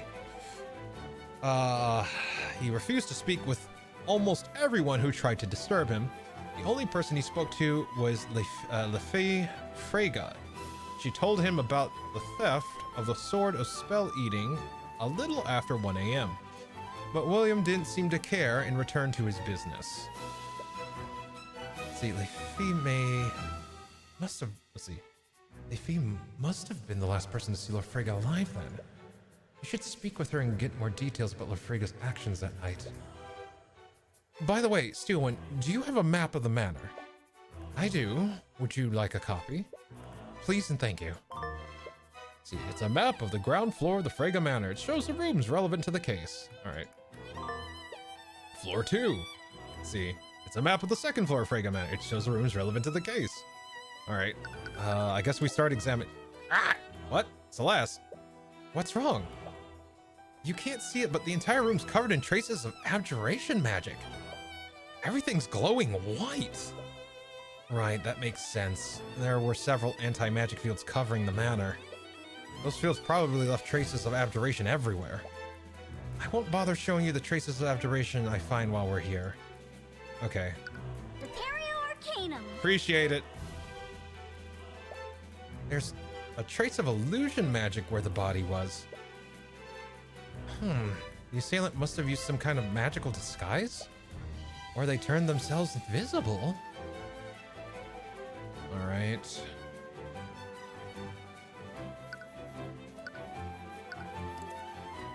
Examine. It's a painting of some sort of scholar. There's some text on it. Rook Rezengar, economic scholar and aristocratic accountant. He was known in some circles as Rook the Crook due to his ability to cook the books for the 4 pillar houses. This dude has a portrait in the head of a pillar family study because he fucking lied in the accounting books. God damn it. Okay. Rook the Crook. Sometimes I wish I could have a nickname like that. You do have a nickname. What about Crimson Demon? Not that one. All right. Let's see. There's several books here about economics and politics. It doesn't look like there's anything of note. All right. It's a fireplace. Could the murderer have entered through there? That wouldn't be possible. The chimney is far too narrow. Even a small child wouldn't be thin enough to fit through there. Oh my god, alright. All right. It's a bookshelf filled with books. I wonder what kind of books Lord Frege owned. Wait a minute, they're all blank. All of his real books are on the floor of his desk. Wait, why are they all blank? Wait a minute, they're all blank. All of his real books are on the floor or his desk. There's a window that leads into this room. Could the murderer have escaped through there? No, the window doesn't open and the glass is magically reinforced. Okay. Let's see, there are dots on them? Yeah, right? There is a large mahogany table at the end of this room. Lord Frege must have done his work here. Okay.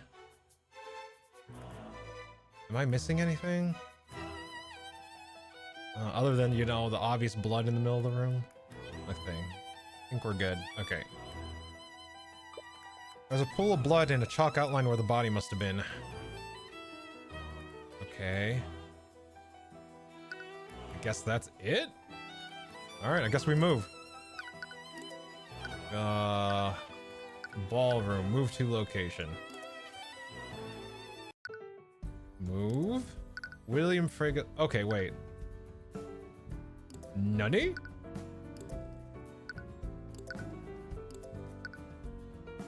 I guess we go back to the study? Or, oh yeah, we do have one more. Okay, we have one more thing to talk to her about. Were there any other witnesses aside from Les Filles who saw Lord Frege that night? That's gonna trip me up. That name's gonna trip me up so much. Perhaps someone heard what happened from a nearby room? There was someone who heard the altercation, but it was quite obscured. A servant was trapped in a storage room nearby. There's an air vent that connects this room with that storage room. He supposedly heard sounds of a struggle through that vent. What did this witness hear? There were sounds of a struggle before he heard Lord Frege choking on his own blood. That's when the lockdown was lifted. He informed the Kingsguard of what he heard. That's when they discovered the body. I see. Who was the servant? I believe you actually know him. His name is Jan Hughes. Wait, Mr. Hughes is here? You never expected to see him again, much less here, of all places. But if he heard the altercation, you definitely want to speak with him. All right, there's a lot to work to do here. The prosecution will try to assert that Beatrice committed the murder.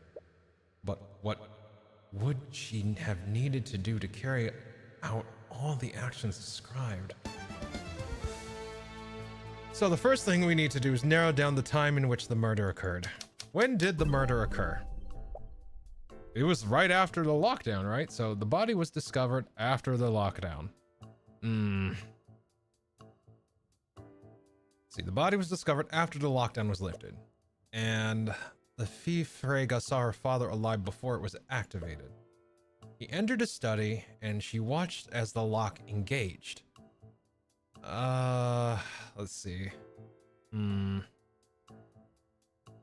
The Lord's Ball, the murder, the theft. Let's see, last night, the lockdown. Let's see. Let's see. Occurred after the lockdown. Hmm.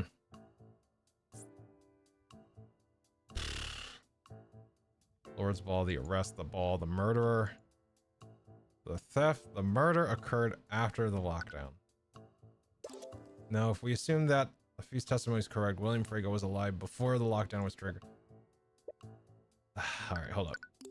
Let me just verify something here.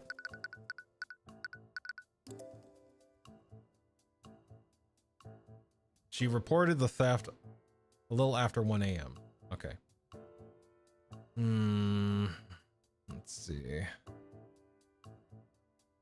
So it occurred during the lockdown. The murder occurred during the lockdown. There we go. Right. The murder must have occurred during the lockdown. But that means that the murderer somehow got past the abjuration wards that protected this room. Those wards block teleportation, and they magically lock the only door leading into this room. Steelwind and the Inquisition believe that Beatrice used a sort of spell eating to get past them. Regardless of what they think, we need to assume that the murderer used some kind of magic nullification to get into William's study. But that's not necessarily true, is it? What if the murderer entered the room before William locked it? If they were in the room when William locked it, they would have been trapped here until he decided to leave. Not only that, they would have been discovered the moment the guards entered the study. Maybe they used some kind of invisibility? Or they could have teleported away the moment the Kingsguard unlocked the door. Teleportation didn't occur. We didn't find any traces of conjuration magic. What about Celeste's theory of an invisible assailant? I'll admit that we did find traces of illusion magic. But the moment the guards saw the body, one of them cast Detect Magic. With that spell, they would have seen any invisible people hiding in this room. Wait, you can use Detect Magic like that? Of course, it's standard procedure. Like all spells, invisibility leaves traces of magic on the person that casts it. So mages can use Detect Magic as a way to see through invisibility. So we know for sure that they weren't here before or after the lockdown. This means that whoever committed the murder used some way to bypass the abjurative wards that protect this room. Method of entry. The murderer somehow entered William Frege's study despite it being protected with abjurative wards. The wards magically locked the only door leading into the room. They also prevented teleportation in and out of the room. It's possible to temporarily nullify these wards with a sort of spell eating. Okay. I'm just writing down notes here.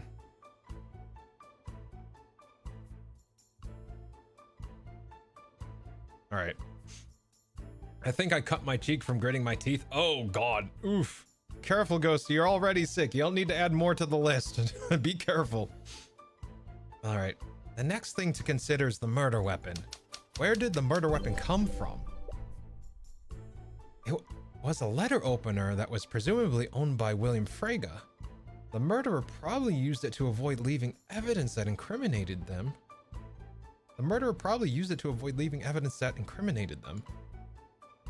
Where did the murder weapon come from? I mean, we already know it came from his study. It was on his frickin' desk, so like... Let's see... What? Where did the murder weapon come from?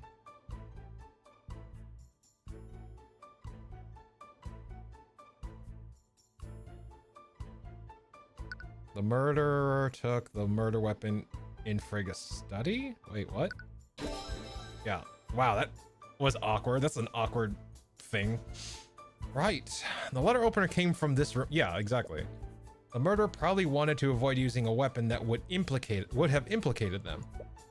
So they decided to use it and leave it here after the deed was done. but that leaves a glaring hole in the prosecution's case. And what would that be, Mr. and... Oh, and what would that be, Mr. Cuthbert? What is flawed with the prosecution's case?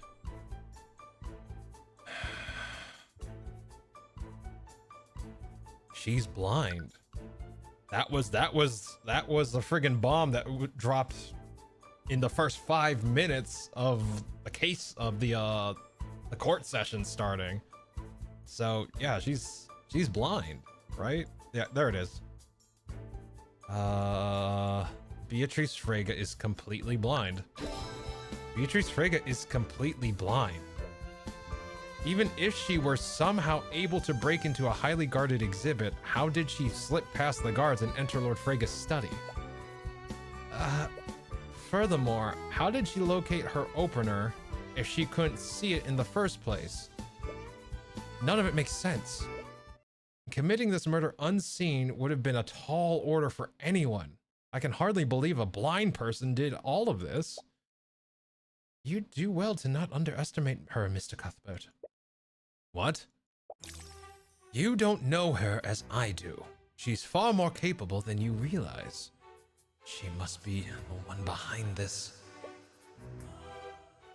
I suppose I wouldn't know, but the idea that Beatrice did any of this is still ludicrous. I suppose I can't change your mind about that. But I have to ask you a question, Mr. Cuthbert. What would you do if you discovered that one of your clients was guilty? What? I mean, I tend to have an insight into these sorts of things. I tend to have an insight into these sorts of things. That would never happen. I've already seen your uncanny ability to read people, but I'm only hypothetically speaking. So, what would you do if they were guilty? I suppose I'd withdraw and tell them to find another lawyer.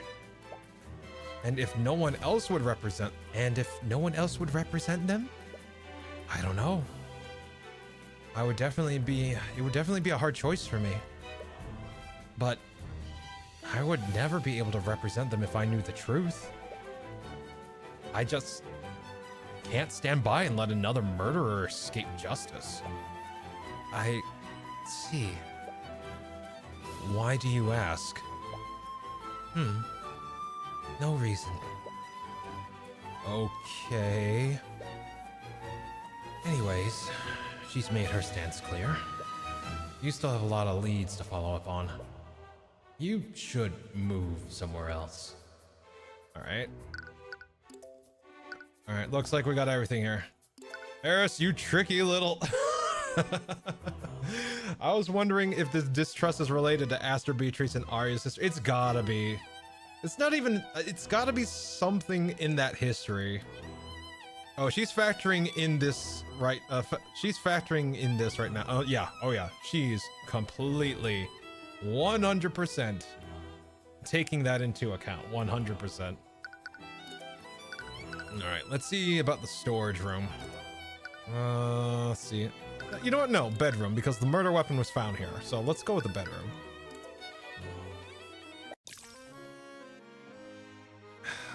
Come on, trucker, where are you?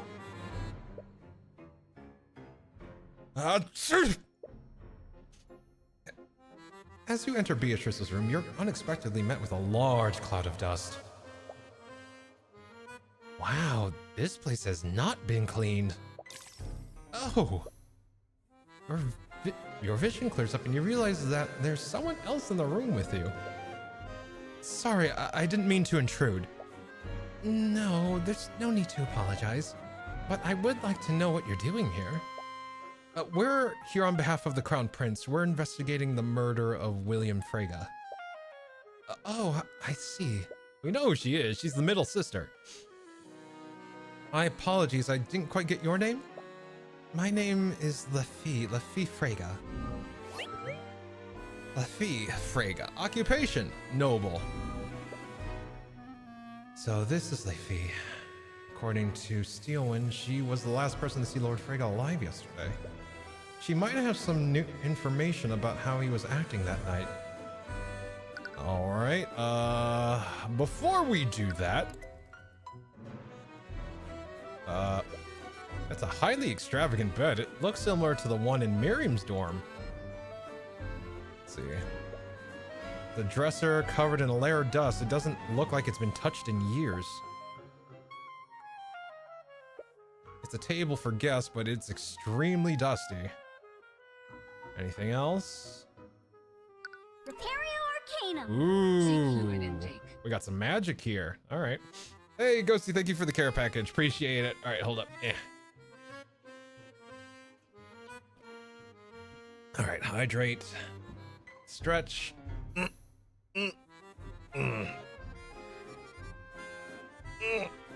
Yeah. All right. Oh. And we're good on posture, and we'll do a save. Sure, why not? All right, thanks for the care package, Ghosty. Here we go. Is that a knife? I think it's the sword. There's a trace of transmutation magic under the bed. I can't see it clearly. Let me take a closer look. It's Crimson Lotus. What? It's my sword. What? You never knew her sword had a name. So this is where it's been.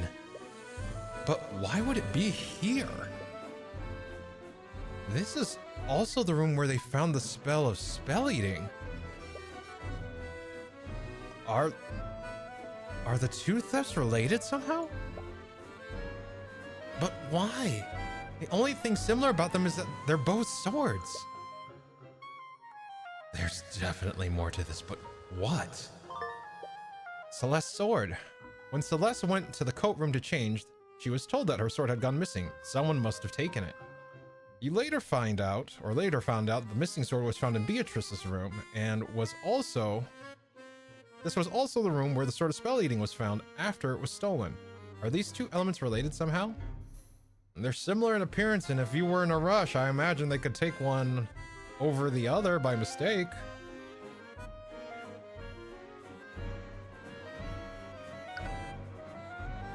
And her sword is magical in nature. There's a transmutation spell on it, which I think is like when she makes it sharper to get through plate armor.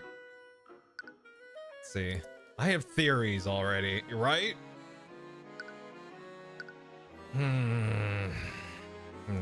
Talk. Excuse me.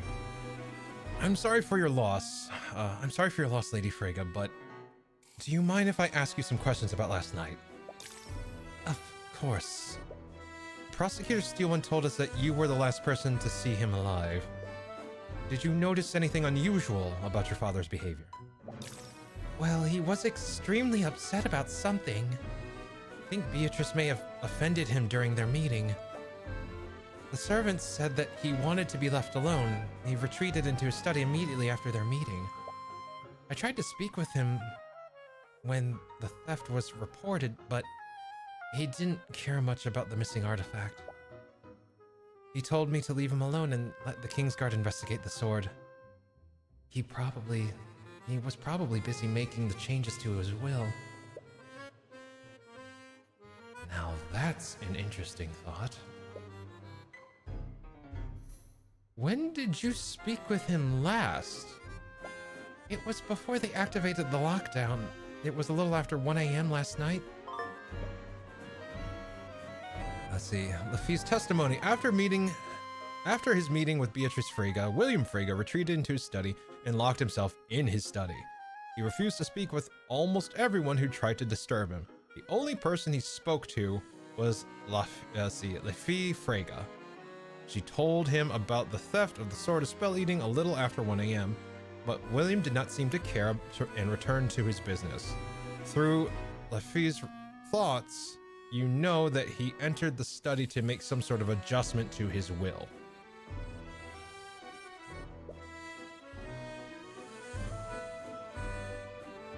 And do you have any idea what he was doing in his study? What? No, I have no idea. You detect some fear from her. Lady Freyga, is there something you're not telling us? It's important that we know about your father's actions before his death. I'm sorry, I don't know anything else. I don't know why. I have the strangest urge.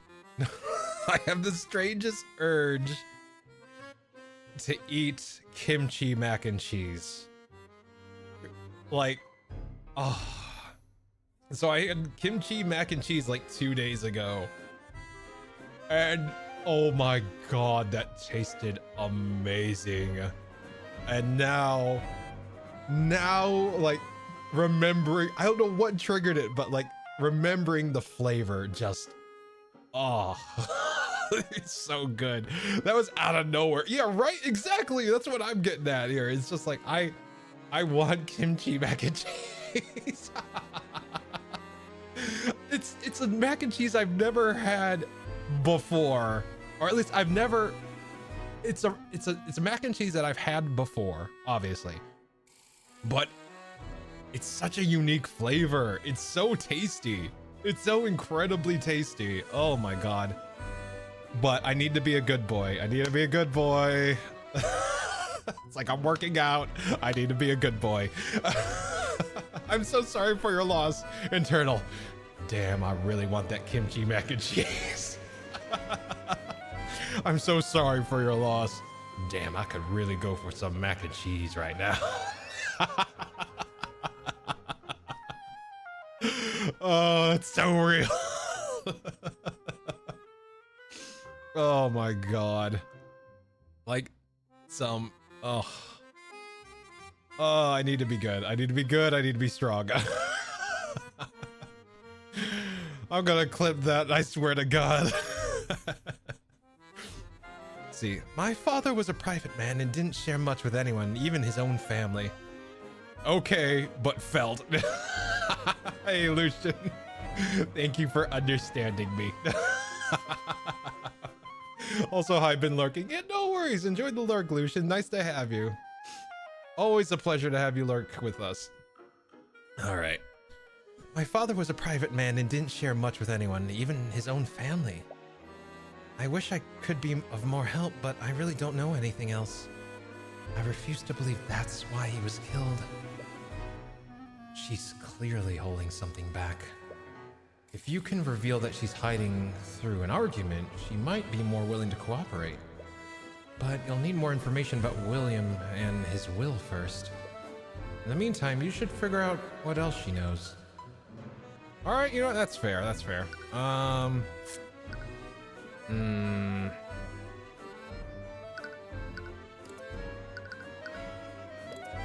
noticed that this room hasn't been cleaned recently. Do you know why? It's because I've forbidden the servants from cleaning this room. And why would you do that? Beatrice is very dear to me, and I couldn't bear to have her room disturbed after she left. This room was the only memory I had of her after she left. You suppose that makes sense. She must have been holding on to the hope that her sister would return. And what about the sword of spell leading? Do you know how it ended up in this room? I'm not sure. It's possible someone planted it here to frame Beatrice. I can't say why they would choose this room, though.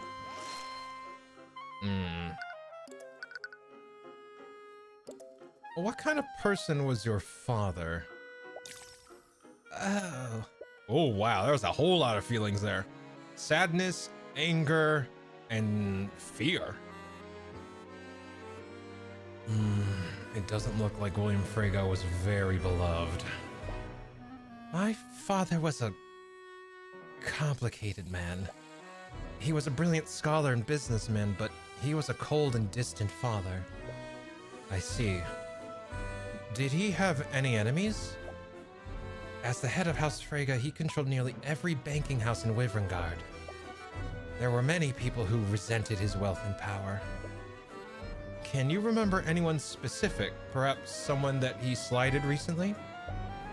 There was Lord Von Sanctus, the ruling lord of Arnax? Yes, I heard that he was recently involved in a court case. My father has been using the controversy as an opportunity to slowly take control of Von Sanctus Industries. And for what I've heard, he's been extremely bitter about that. Von Sanctus's reputation must have taken a hit after the Dracogen trials. You doubt that he'd get himself involved in another murder, but you can never be too sure. You'll want to speak with him and get more details. Although, would he even consider cooperating with you? Anyways, are there any other enemies he might have had? No, none that I can think of. All right.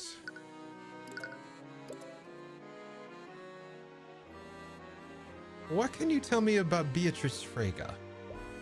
I heard that she fled the Frege estate 5 years ago? Before she left, Beatrice was one of the most powerful mages I've ever seen. She is incredible. At the age of 13, her talent for magic had even eclipsed my father's. But it was never enough for him. What do you mean? Before my mother died, he desperately wanted a son, but he only ever had daughters. Which is the fault of the father?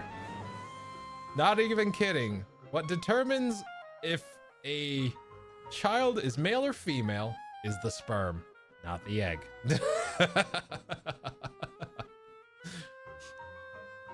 See, before my mother died, he desperately wanted a son, but he only ever had daughters. Everyone thought that Beatrice would inherit House Frege from my father, but our family knew the truth. William Frege would never leave his legacy in the hands of a woman. What? No matter how hard Beatrice tried, my father would never acknowledge her accomplishments. He was extremely cruel to her. He constantly belittled her achievements and dismissed anything she had said to him. And after the accident, he used her disability as an excuse to take away the little influence she had. There was an accident that gave her a disability. Is that why she's blind?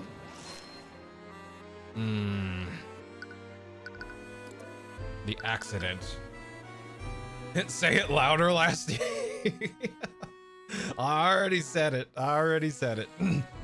Anyone that, like, yeah, that's just science.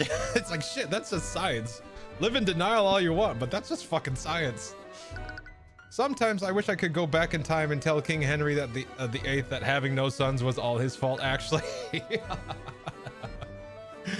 Oh my god. Let's see. If it's not too painful to you, could you tell me that... see, if it's not too painful for you, could you tell me more about Beatrice's accident? Is it even relevant to the investigation? Any small detail can make a difference. I need to learn everything that I can. I'm not sure exactly what happened, but it was a magical experiment gone wrong.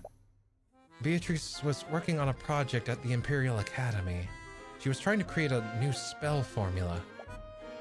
We're still not sure what happened, but there was an adverse magical reaction. The resulting explosion seriously injured her and left her completely blind. I can't imagine how she must have taken that. Actually, she was probably the most unfazed by what happened. But that didn't matter. My father saw his opportunity. He told me that he was relieving her of her duties so that she could recover. But I knew the truth. He was going to take away her political power and social standing. She was reduced to a mere decoration for our home. And that must have been why she left. Did she contact you during the time she was missing? No. No one had heard from her during that time. But as much as I was worried for her, I was also a little happy. Unlike Miriam and I, she had finally broken free from my father. I have no idea what would cause her to return here. You think you've learned everything you can for now. Perhaps you should move elsewhere.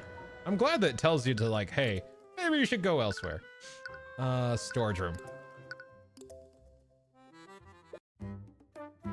You enter the storage room hoping to investigate the air vent that connects to Lord Frege's study. When and you come across a person laying on the floor. What? Jan, is that you? Oh man, what's with all the noise? I was having such a good nap too. Mr. Hughes? Whoa, it's you two. Why are you taking a nap in the storage room? I needed to take a break from all the chaos going on. The Kingsguard won't let us leave until they finish investigating the murder. And this pompous noble shooed me away when I tried sleeping in one of the couches. I didn't expect anyone to find me there. I didn't expect anyone to find me here. Anyways, the prosecutor told us that you heard the murder from, Anyway, the prosecutor told us that you heard the murder from here during the lockdown. Do you think you could tell us what happened? Sure, why not? My nap's kind of ruined anyways. All right. So you're working as a servant now? Not exactly. I was a part of the catering staff. The twins started their own food business after Frigga threw us out of the academy. Right. Sorry about that. Nah, it's not your fault. Even if Redmond was still headmaster, I'm sure the board would have found some other way to get rid of us. Wait, are Valentina and Valerie here too? No. They just contracted some staff to Lord Frege for the Lord's Ball. I think a bunch of other businesses did the same thing. You wonder how they feel about this. They lent their services to the very man who got them fired in the first place. William must have offered them a lot of gold. Man, I can't believe I got myself pulled into another murder investigation. Do I have bad luck or what? The prosecutor told us that you heard the altercation through the air vents. Could you tell us exactly what you heard? Well, I didn't hear everything. I was taking a nap in this room when it happened. Why were you napping here? I didn't have a choice. I accidentally closed the door when the lock was engaged. Before I knew it, I was trapped in here. Right, you recall Steelman mentioning that. Anyways, I heard the sound of some kind of struggle going on. I couldn't hear everything, but I heard Lord Frege shout, "Who are you? What do you want?" That went on for a few seconds, and I heard the sound of someone getting stabbed. Did you hear the voice of the assailant? They didn't say anything, but I did hear it. Their voice was really raspy. I think they had a sore throat or something. Or they were trying to mask their voice. Jan Hughes was trapped in the storage room near William Frege's study. He took a nap, but was awoken to the sounds of some kind of physical struggle. He heard Frege shout, "Who are you? What do you want?" After a few more seconds, he heard the sound of someone being stabbed. Storage room. So real, Jan, I felt that. Why did you enter the storage room anyways? The servants were complaining about rats running through the air vents, so they sent me to take care of it. I heard one of them running through the vents upstairs, and I followed it here. I figured I had nowhere else to go, so I opened it up and put a trap down. After I was done, I tried to leave, but the door was locked. I didn't have anything else to do, so I took a nap. Let's see. The servants have been frequently complaining about the sound of rats running through the vents. Jan tried to track one of them down and followed it through the storage room. Why do I get the feeling that's our murderer? He only heard a few words. He only heard a few words before the murder stuck the final blow. It doesn't give you much to go on, but his testimony could become relevant later. For now, you should probably move elsewhere, somewhere else, and gather more information. Really? Do I have anywhere else to go? Oh, I guess there's the sitting room. I guess we go to the sitting room. You explore the manor further and find one of its many sitting rooms. And there, you happen to spot a very familiar face. He's sipping on a glass of wine, and his expression turns disdainful the moment you enter the room. Sleepy Kings unite. Let's see. Oh, wonderful! As if my day couldn't get any worse. Von Sanctus? What are you doing here? The head of a noble house has just been murdered, and I can't very well return to Ornax when my affairs are in such disarray. Anyways, forget what I'm doing here. What are you doing here? Oh, I just wanted to have a friendly chat with one of my favorite noblemen. I hear that you've been keeping busy since we last met. It must be difficult losing your empire to House Freyga.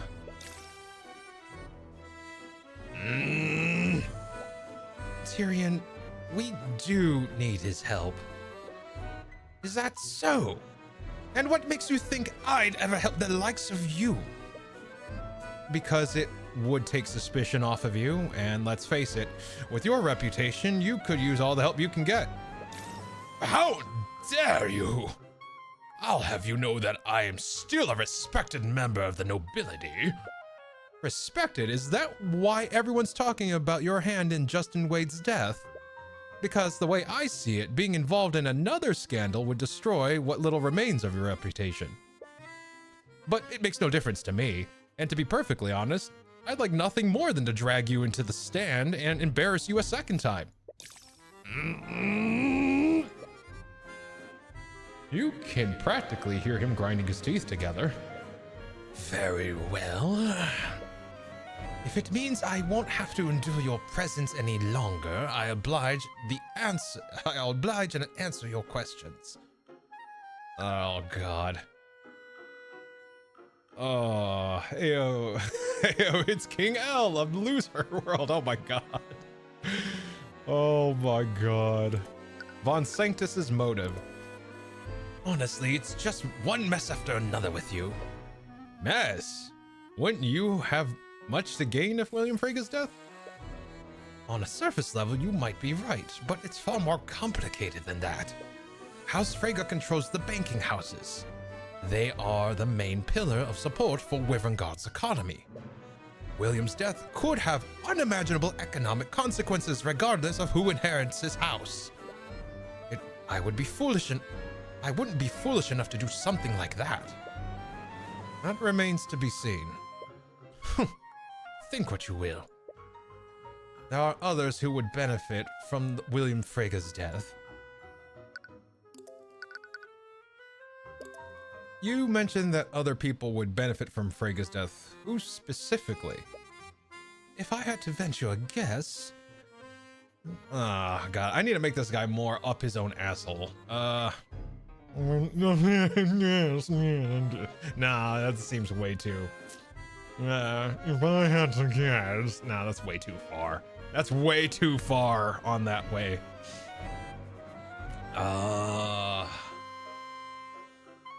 Because everything's blending together. It's like, I kind of want to make him different. Let's see. You sound so stupid, I love it. Yeah, right? Let's see. You know what, let's try it. Let's just try it for a little bit. If I had to guess, it would be Lucio Stewin benefits the most. Do you mean the prosecutor's father? But you just said that Lord Freyga's death could have unimaginable consequences for the economy. Do you think that brute cares about Wyverngard's economy? Yes. No, all that man cares about is power. Pure and physical power. Oh my God. I can't take him seriously. Perfect. Oh my God. Lord Stewin and House Freyga have been fighting for control of Wyverngard for Are you even saying words, sir? I don't think he's actually saying anything anymore. Jesus Christ. What Stewwind and House Frigga have been fighting for control of Wyvern for generations. And in this long-lasting hour of peace, the Steelwind's military have become far less valuable to the crown. If it were for Lady Steelwind's engagement to the Crown Prince, they might not be even considered a pillar family anymore. The death of William Frager will probably exactly what Lucio Steelwind has been waiting for. And if our economy were to suffer, it would cause civil unrest. Everything is just melting together now. It's just like, I can't take it seriously enough to keep going. It's like, oh my god, why? Just vomiting words into his handkerchief, basically. In a scenario like that, the crown would have to rely on Steelwind's forces to maintain order. Does that make sense? But that does make sense. But could Ari's father really be involved with this? Let's see. Let's see, other suspects. It was nice while it lasted. A dumb voice for a dumb character, oh my god. Let's see. It's clear that you think Lucio Steelwind would have much to gain from this, but can you think of anyone else? Well, there is Harold Haraldson. That can't be his real name. But what would Mr. Haraldson possibly gain from Freyga's death? From what I've heard... Yeah, you know, we'll go with the higher pitched noble. Like, from what I've heard, William was planning to defund the Haraldson Hall of History. really? Why would he do that? I'm not sure of the specifics, but supposedly Lord Haraldson has refused to omit the less flattering parts of Wyverngard's history from his exhibits. It's gotten blatant enough that he's drawn the ire of the king himself. They actually got into a very heated argument during the Lord's Ball about it. I heard that William declared that he would be removing House Haraldson from his estate. You don't want to suspect Mr. Haraldson, but you need to examine every possibility. As the curator, he would have had the easiest access to the Sword of Spell Eating, and he could have staged a robbery to cover his tracks. At the very least, you should give Mr. Haraldson a chance to explain himself. Okay.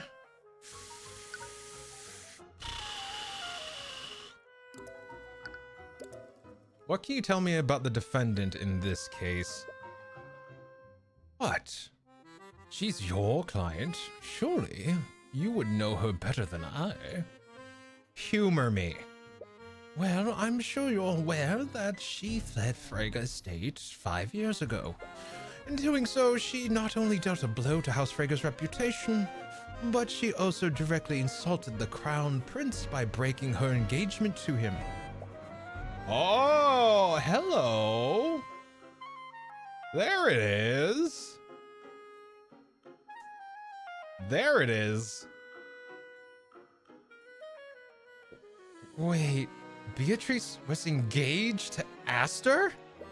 Yes, it was quite the scandal at the time. And Lucio wasted no time in pushing his daughter into taking Beatrice's place. Oh, is that why those three were awkward last night? Honestly, this situation is just an absolute mess. And that woman's return will complicate things.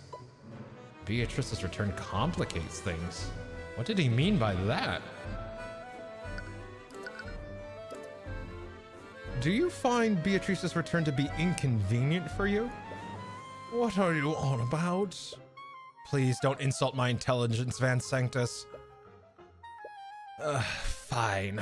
If you must know, my son was arranged to marry William's daughter, Lefi. Lefi? Since Beatrice showed no signs of returning, it was apparent that Lafitte would inherit House Frega instead of her. So when my days are numbered, excuse me. I know when my days are numbered, so I took preemptive action. William wanted a male heir, and I needed to preserve my house. So we both came to an accord. My son and Lafitte were arranged to be wed. House Von Sanctus would have been absorbed, but at least my Jaden would stand at the helm of House Frega. You nobles are absolutely awful. I should probably consider myself lucky. Think what you will, I wouldn't expect a commoner to understand. That's the problem with the old generation. You have no sense of duty or obligation. Lafitte has already expressed resistance to this marriage, even though she was well aware of the details. Now I worry she'll hide behind her sister to end the engagement altogether. Let's see. God help any woman you bed, sir. Yeah, right, Jesus Christ. Lafitte Frega was due to be married to Jaden Von Sanctus. This arranged marriage was facilitated by William Frega and Lloyd Von Sanctus. As part of this diplomatic marriage, House Von Sanctus would be absorbed by House Frega. In return, Jaden would inherit the entirety of House Frega from William. Lafitte knew how this marriage would affect the future of House Frega. She has expressed resistance to the diplomatic marriage and has been stalling for time. Lloyd Von Sanctus worries that William Frega's death would cancel the marriage altogether. Can't blame her. Have you looked at yourself? Oh my god, yeah, not wrong, right? See, Lafitte would never mention any of this, and as much as you hate to think it, William's death would get her out of this arranged marriage. You should talk to her about this. Anyways, Von Sanctus gave you a decent list of suspects. You probably learned everything you can from him for now. It's best to move and follow up on these leads. I think we're going to be talking to, we're probably going to end up going to Beatrice's room, and talk to, Lafitte.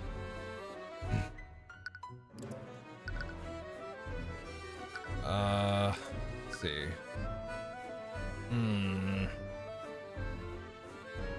I need more psychological profile stuff, so I guess I present stuff to her?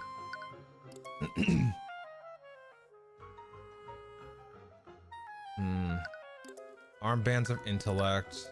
Sword. Let's see.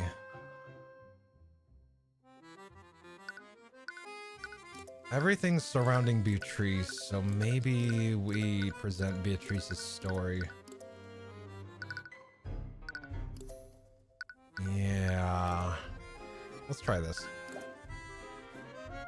Let's see. Even after being blinded, Beatrice continued to fight for her freedom. Despite everything that's happened to her, she's always remained determined to live her life on her own terms. I remember when she first came back to the estate after her accident, my father was convinced that she'd be completely helpless without her sight. But she refused to let her blindness define her. She learned how to navigate the estate using other senses and continued to study magic. It's ironic, really. My father tried to use her disability as a way to control her, but in the end, it was the very thing that allowed her to break free. Okay, yeah, that's what we gotta do. We gotta find out more about Beatrice through her. All right. I'm sure that Beatrice's return must have been surprising for you. It is. To be honest, I've been hoping for years that she'd finally return. But now that she has, she's just gotten pulled into another one of our family's messes. Hey, there we go. Now I can argue with her. Or at least I can argue with her decently. All right. Let's get ready, I guess. Lafitte Frega seems to be hiding what her father was doing in his study. You doubt that she's going to doing this out of malice. She might not even think that it's relevant to the case. But William Frega had many enemies, and he retreated into his study to do something that night. And that something could be related to why he was murdered. Yes. Argument. Is there something you're not telling us, Leafy? Because I have a feeling that you know more than you're letting on. Let me see the profile here. You just met Leafy Frege today, and she has no reason to trust you. She believes in Beatrice's innocence over everything else. She's usually sincere, so it's unlikely that she is actually involved in her father's murder. She might react well if you respond with similar sincerity. Okay. Let's see.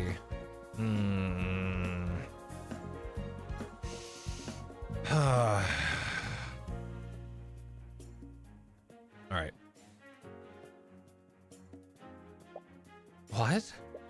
What was your father doing in his study? I already told you, I don't know. I have no idea what my father was doing. My father was a private man. He wouldn't share something like that with me. All right. I don't believe you. Because from your own testimony. See, through Leafy's thoughts, with our eye, we know that he entered, it had something to do with the will, so we know that fact. He was making some sort of change to his will, wasn't he? Well, what?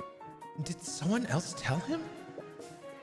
Why did you find the need to hide this from us? I didn't! The thoughts you saw earlier seem to disagree with that. We've only just met today, so I understand if you don't trust us. But the Inquisition thinks that Beatrice murdered your father, and they claim that she did so for his inheritance. That's absolutely absurd. Regardless, your father's inheritance is a likely motive behind his murder. Many people would have a lot to gain from his death, including you. Excuse me? I was not involved in this. How could you even think that I'd be capable of something like this? Let's see. Doubt. I'm not so sure. You were the last person to see your father alive. It's possible that you've been lying to us.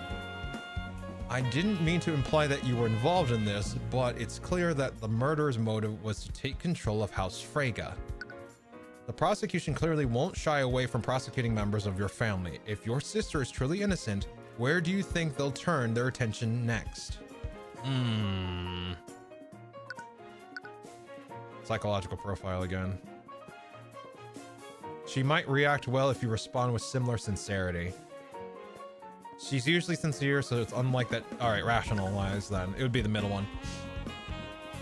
I didn't mean to imply that you were involved in this, but it's clear that the murderer's motive was to take control of House Frege.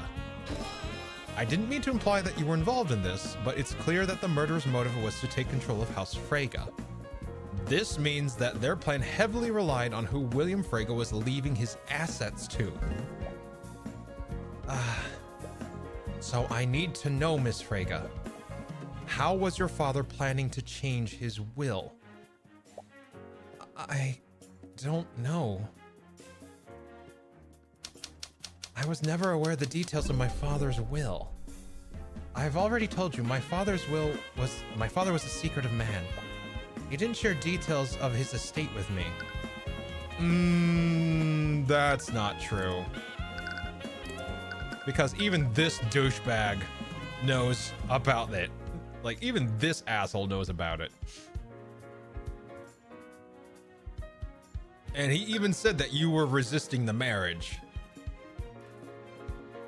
Let's see.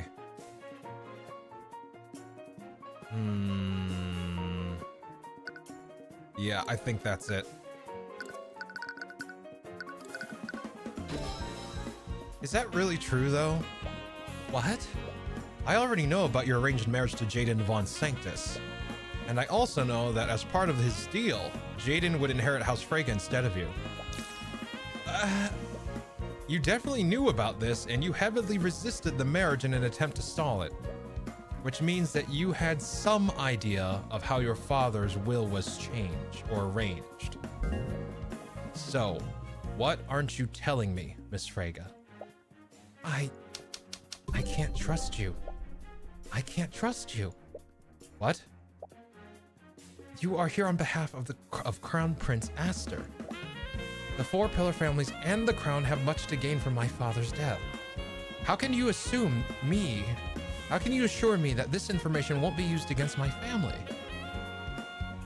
So that's why she's been so secretive.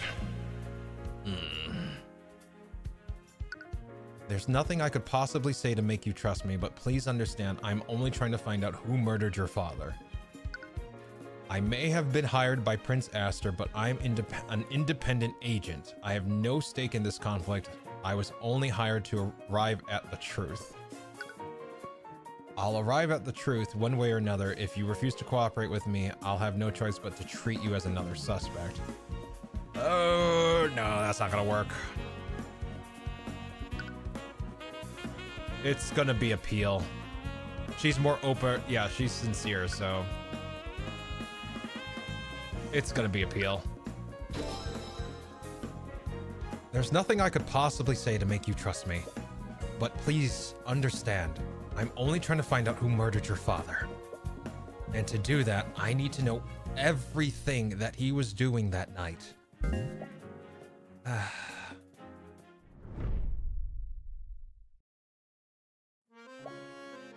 I have no reason to trust you, but somehow I can tell that you're being sincere. Hey, there we go.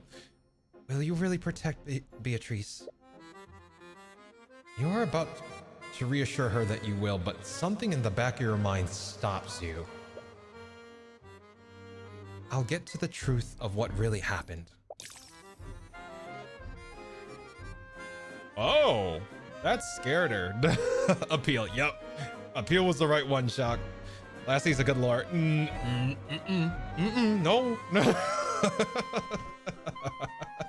I just have a good ear, that's all. Lastie's the best established defense. Oh my god, no. Please. Objection! Ba-da-da. Ba-da-da. Da-da-da. Okay. If that's truly what you're planning to do, I'll tell you what I know. All right. What was William doing?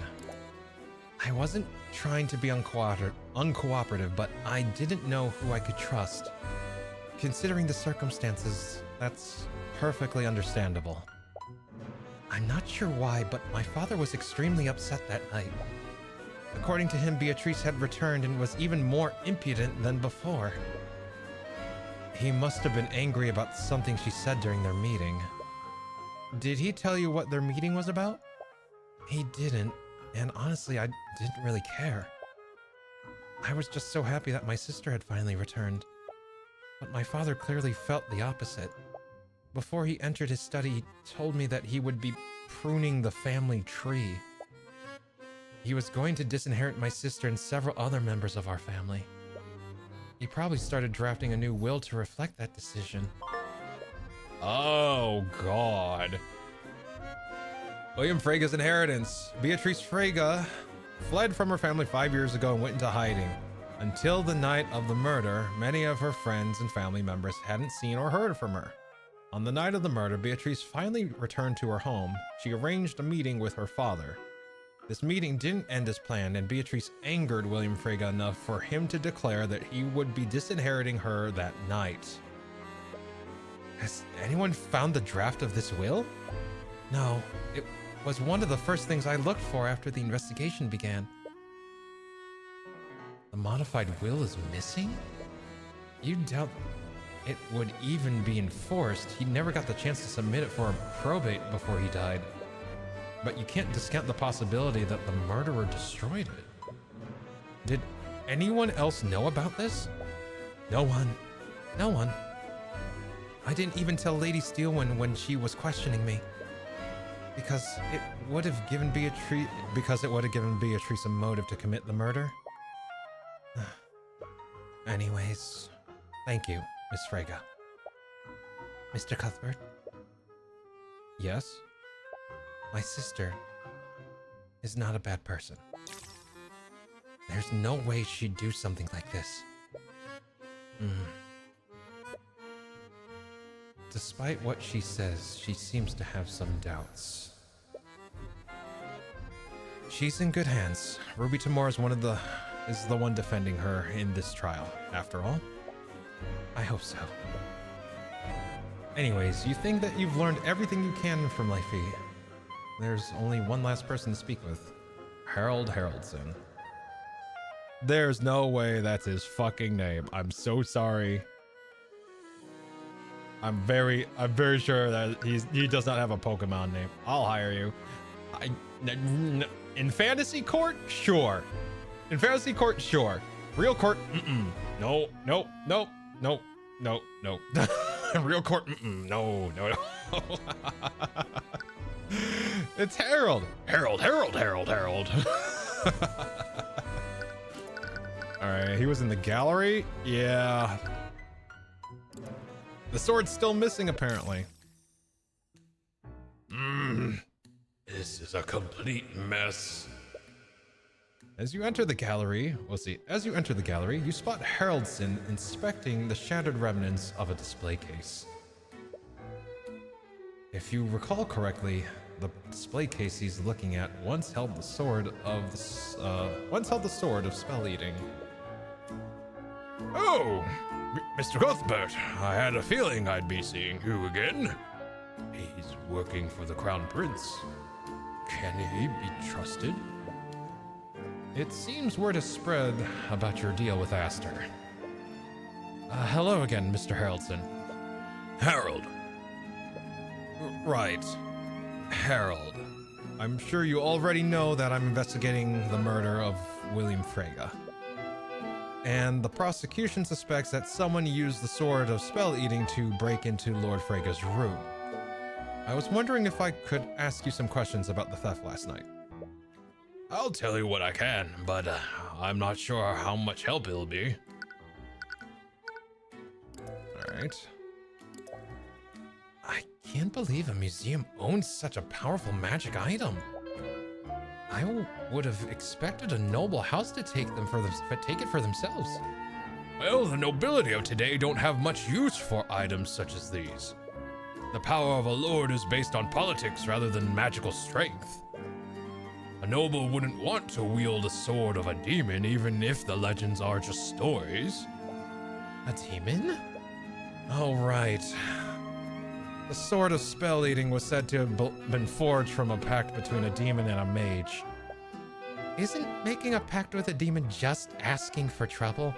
Boy, I'm sure glad that you know what that usually means, Celeste, because these seem to can't get through their goddamn head. Let's see. They definitely betray you the first chance they got. Yeah, just familiar attack. Monkey go crazy. Ghosty.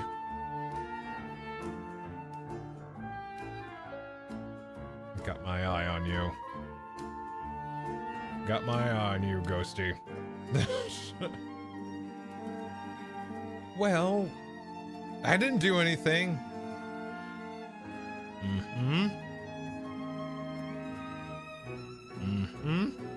All right then. Well, legends say that the demons often drafted blood contracts for this reason. Wait, do you mean like a legally binding contract? The concept is similar, but once you sign a blood contract, both you and the demon are magically compelled to fulfill its terms. It's said that violating its terms will result in instant death for the offender, no matter who it is. So I guess there's some protection. Well, as an attorney, I'm sure you understand it's possible to exploit and use loopholes in any contract. And according to the legends, demons take great pride in their ability to deceive and corrupt people. All right. According to the prosecution, the theft took place during the Lord's Ball. Shouldn't there have been plenty of witnesses in the gallery at that time? that's the strangest thing, supposedly.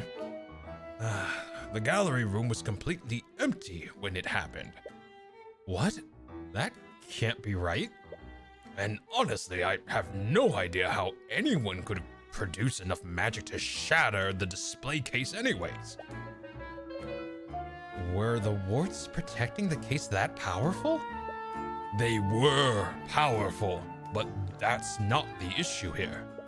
It would be one thing to dispel the wards and remove the glass protecting it, but it's another thing entirely to completely annihilate the abjuration wards and shatter the glass. Doing something like that would require an extremely powerful spell, far more powerful than what would have been needed. Sword of Spell Eating. The Sword of Spell Eating is an ancient artifact. When wielded by a creature, that creature and anything connected to them physically or magically are immune to all harmful magical effects. Legends say that it was forged through a blood contract between a mage and a demon. On the night of the murder, someone used a powerful spell to completely shatter the magically protected glass that was containing it. It was later found in Beatrice Frega's old room. Let's see. Beatrice is an accomplished mage. She is more powerful than Dad, and I don't know what that means, because we know that she's stupid powerful enough that she might even give the Steel Winds trouble. So that's pretty powerful. So you're saying that the force applied was excessive? Yes, and that's not the worst of it. It's clear that the Sword of Spell Eating wasn't the only item that was stolen. Yeah, it was, the Bands of Intellect are also missing. What? Was another artifact stolen that night? Let's see, other stolen items. You mentioned that another item was stolen? Yes, extremely. Lied?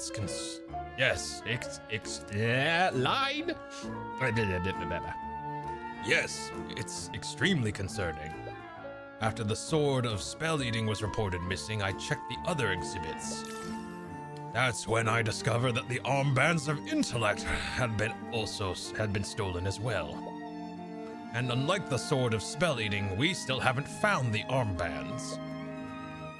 You look at the glass case where the armbands used to be. They've been removed, but the glass case is completely intact.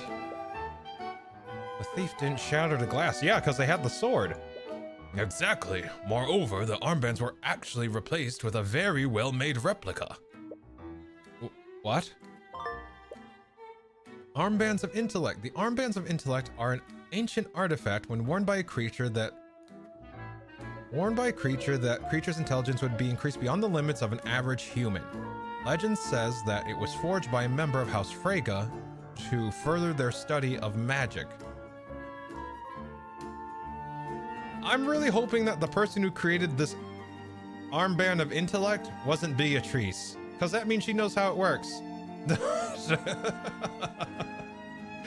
What if this was the thing that she was what if this was the thing that got her blind? That's what I'm wondering here. I just gotta say, I like this, let's see, I gotta say, like, this, you really got Radigan from Elden Ring vibes. Oh God. God. Hold on. I can lean into that a little more. Hold on. Oh, damn it.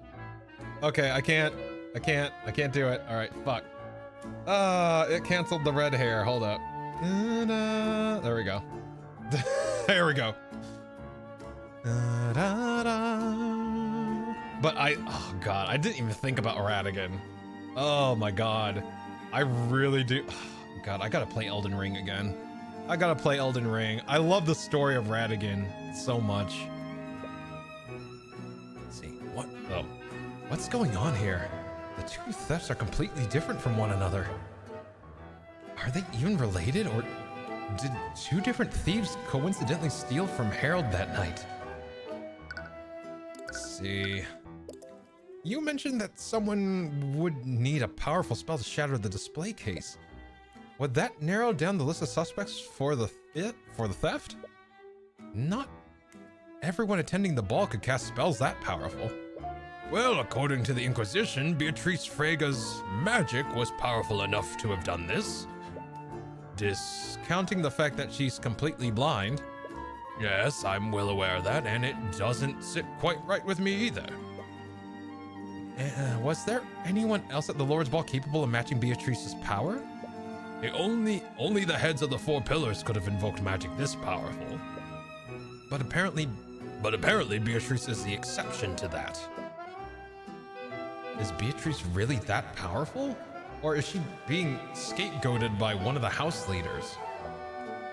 But the cases can't be open normally, can't they?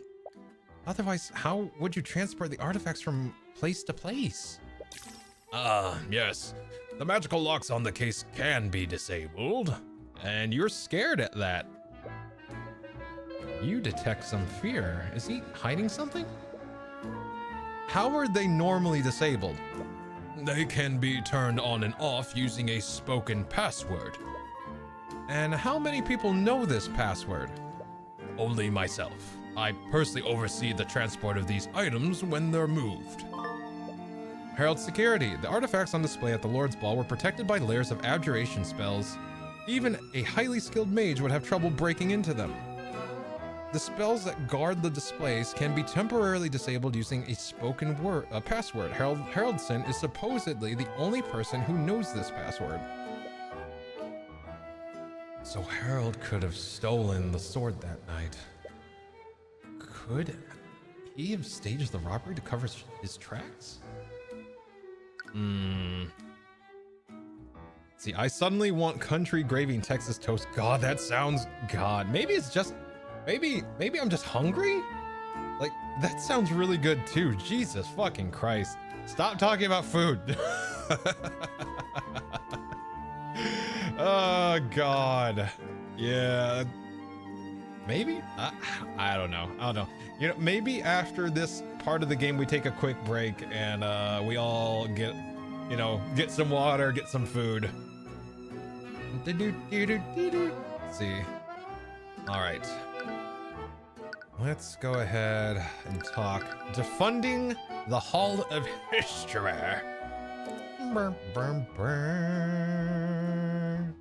Let's see. Harold, a witness told us that you got into an argument with William Frege on the night of the murder? Let's see. Hey, Joan, welcome on in. Welcome to our little corner of the internet. Hope you enjoy your stay. Thank you so much for the follow. Appreciate it very, very much.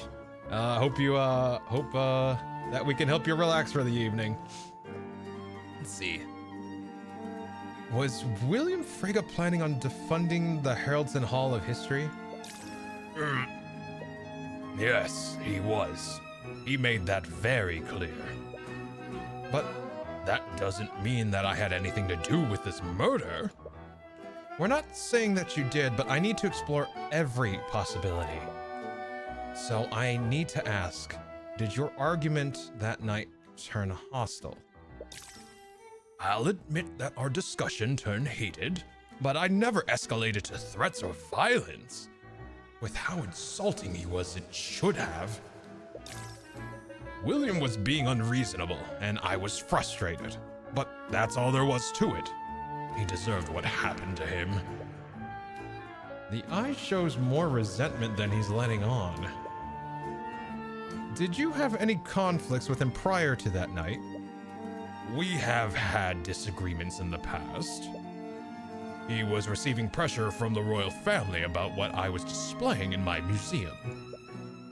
The king believed that some of my exhibits were too controversial for the public eye. What do you mean? I'm sure you've noticed the rising tensions between the common folk and the nobility. I've never been one to shy away from the bloodier parts of Wyverngard's history.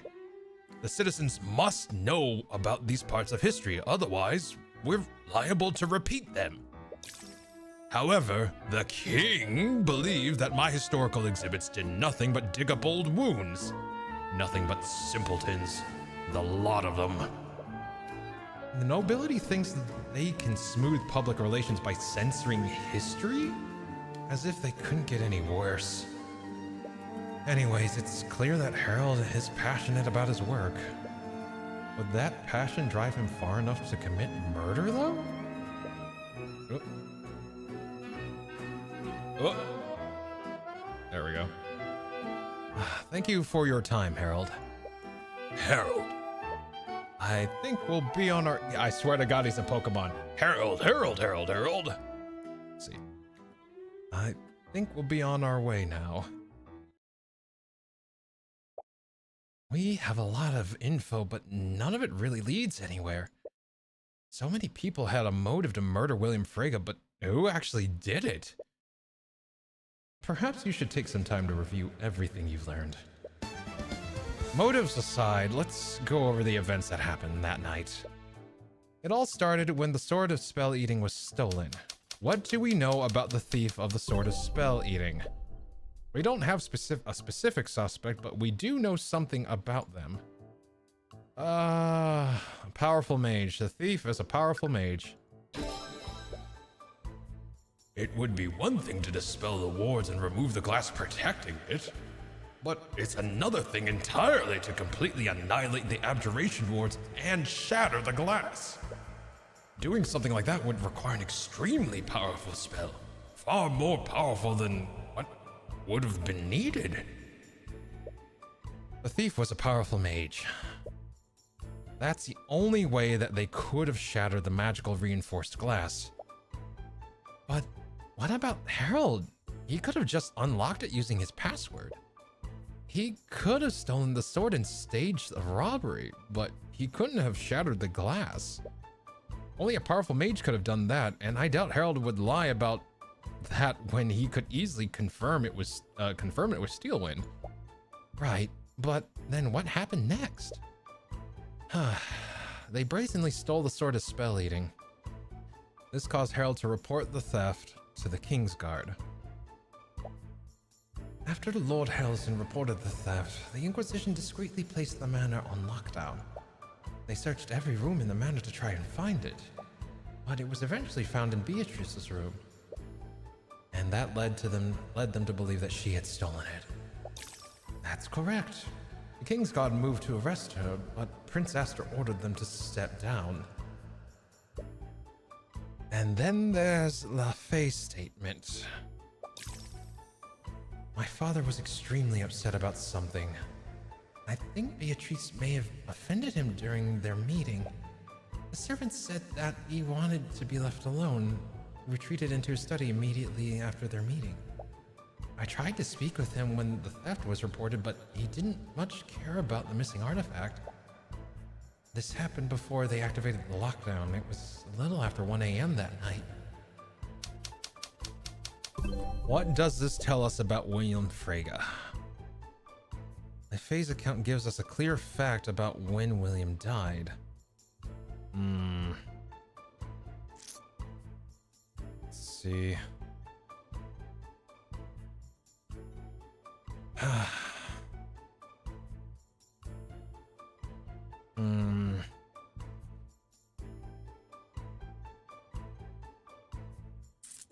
All right.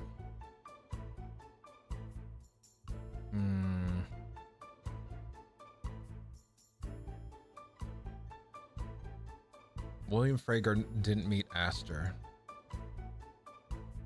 Planted the sword, maybe? Before, after, at the moment? Oh, excuse me. This is very similar to the Nightgrave case, huh? Everybody just hates this dude. Yeah, right? Right? Oh, not wrong there, Ghosty. Everyone had a reason to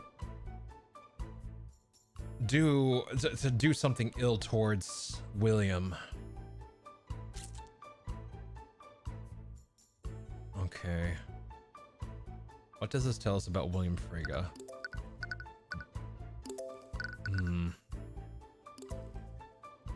Person spoke, let's see.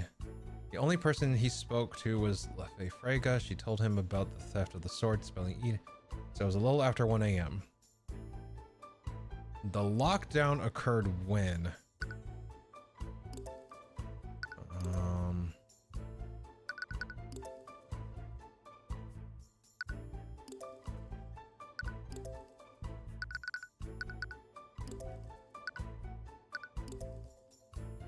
She said that the lockdown occurred when that was reported, I think. Oh, let me see here.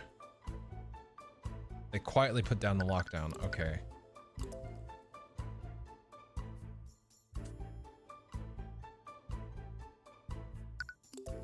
Lockdown system.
William died after the lockdown was activated.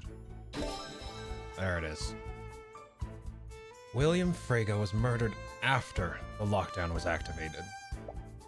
This means that whoever killed him bypassed the lockdown and broke into the magically locked room. They had to have used the sword, right? That's likely, but not necessarily true. An anti-magic field would have also had the same effect. The murderer could have stolen the sword as spell eating to throw off the investigation. But anti-magic field is a high-level spell. Not many mages would be able to cast it. And I doubt any of the nobles here will let us see their spell compendiums. But because of how powerful anti-magic field is, we can still conclude that the murderer is a powerful mage. This actually narrows down our list of suspects. That's still not concrete evidence, though. And we haven't even spoken to all the suspects yet. Right. You never got a chance to speak with Lucio Steelwind. But given his status, you wonder if that would even be possible. Either way, it's a good start. And it's not as if we're defending this case. The trial is getting close anyways. You don't doubt Miss Tamora's abilities, but you should share what you learned with her before the trial begins. It's a little strange that you haven't seen her since the investigation began. But she might be meeting with Beatrice at the dungeon. Alright. Anything else to talk? Alright, no. I guess let's go to the dungeon?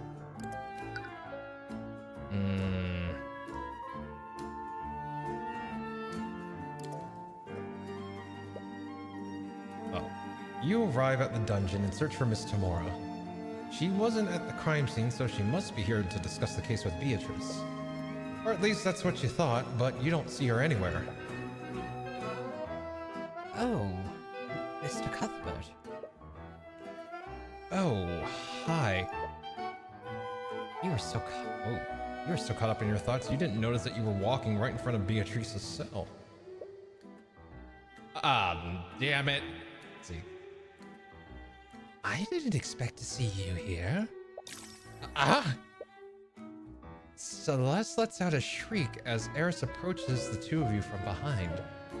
For a split second, you see her hand dart toward her sword. It appears that she still hasn't gotten over her instinctual fear of Eris. Eris, what are you doing here? Beatrice is actually an acquaintance of my father. Uh-oh. Uh-oh. Uh-oh. Wee-woo, wee-woo. Oh God. Oh, wee woo, wee woo, wee woo. This is bad. Uh-oh. Oh no.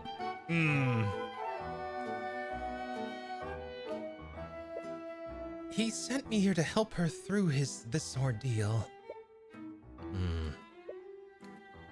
That brings up many more questions, but you don't really have the time to pull on that thread. You have less than an hour before the trial begins. You need to find Miss Tamora. Have either of you seen Miss Tamora? I have some things to share with her. Oh. She was just here, but she left to retrieve some documents from her office. Do you have any idea when she'll be back? She didn't say, but if your discussion has something to do with the case, I could pass a message on to her.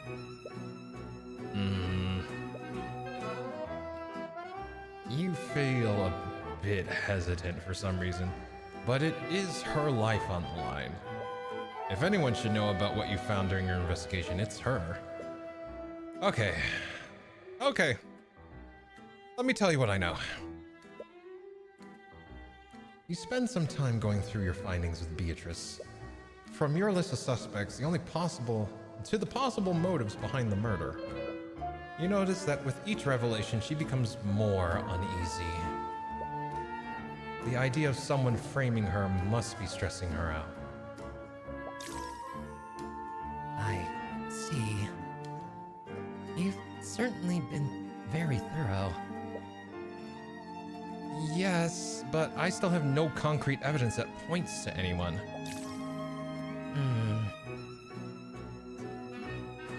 We underestimated him. If he reveals these findings to Prince Aster, he might suspect something. What? Sorry, I was... Oh, whoops. Sorry, I was just deep in thought. And you were able to catch one of those thoughts. Beatrice, I'm sure you're aware that Prince Aster has your best interests at heart. Let's see. I know. Even though we haven't spoken for the last 5 years, I still consider him a dear friend. Then I suppose you have no issue with me sharing these findings with him. Of course not. This is bad. Even he wouldn't support us if he knew that I was involved. Wait, what was that?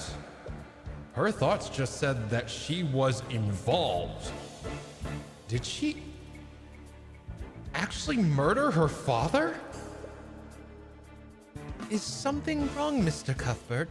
You look a little pale. Beatrice was actually behind this? But how? She's completely blind. She couldn't have navigated through the manor and avoided the guards. No. You must be taking her thoughts out of context. That's it. Mr. Cuthbert, perhaps you should get some rest. You look dreadfully tired. You think very carefully about what to say next. There's one way to get a certain answer through the eye, but if you're wrong... Beatrice, you weren't actually involved in this, were you? Tyrion! You see her gaze narrow in response to your question. Once again, she claps her hands together. She's clearly trying to stay calm. Do you suspect me now, Mr. Cuthbert? You didn't answer my question, Beatrice. As if I'd even need to justify it with a response. But no, Mr. Cuthbert, I was not responsible for my father's murder. At least, not directly. I was technically an accomplice.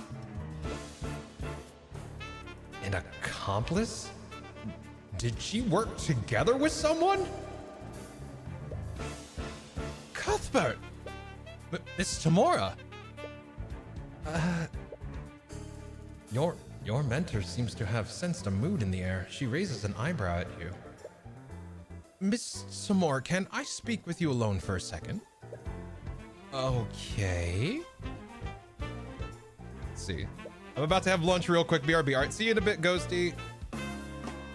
What's wrong? Is everything okay? Miss Tamora, Beatrice, she actually did murder William Frega. Miss Tamora's gaze narrows. Her eyes dart around the room to make sure the guards didn't overhear you. What are you talking about? How could you possibly know that? I used the Eye of Horus on her. She conspired with someone else to orchestrate William Frega's death. Have you told anyone else about this? No, it's not as if they'd believe me anyways. You're the only other person who knows about my abilities. Okay, just stay quiet about this for the time being. Anyways, I need to get ready. The trial starts in a half an hour. What? You're not seriously going to defend her, are you? Of course I am. I'm her attorney. But she's guilty. I saw it. Look, at this point, I don't know what you saw. Do you think I can just abandon a client minutes before a trial? No, but it's not for either of us to decide who's guilty and who's not. Everyone has a right to an attorney. Our court system needs a defense attorney and a prosecutor to keep things fair.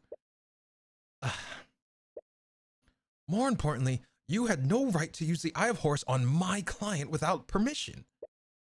But I don't have time to argue about this. We will be talking about this later.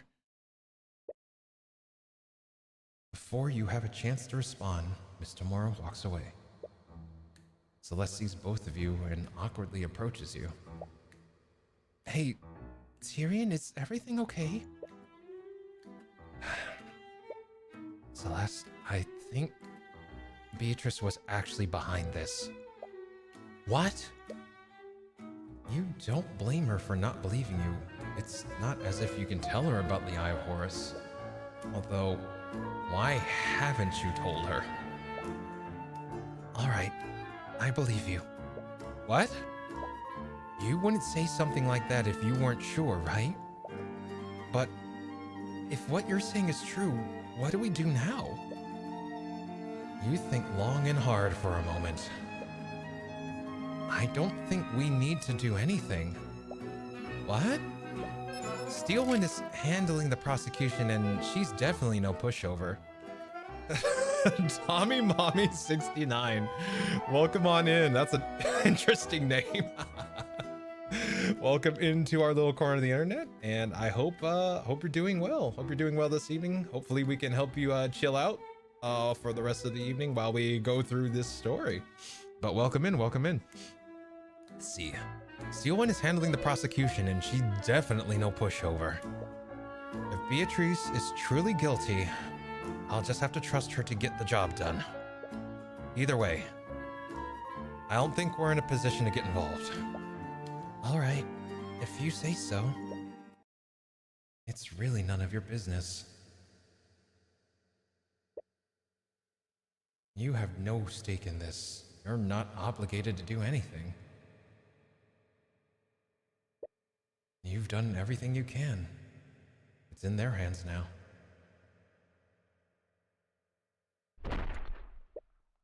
It's none of your business. This isn't your fight. William Frega was a tyrant and a bigot anyway. He's a noble who did nothing but steal wealth from the common folk. The world is better off without him. And it's not as if you didn't try. All you have to do is wait for the trial to run its course. Objection!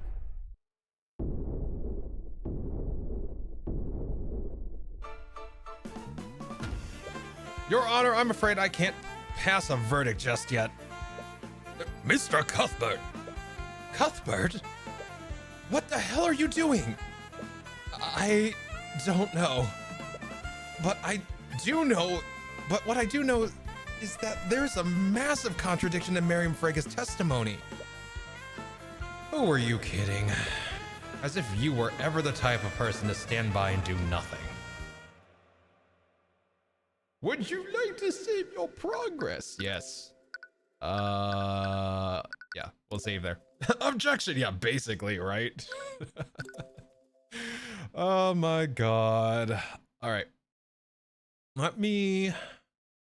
We'll get started on the next part of this case, but we'll also take a 5-minute break. So, yeah, so we'll take a 5-minute break so people can use the bathroom, get snacks, do what they got to do.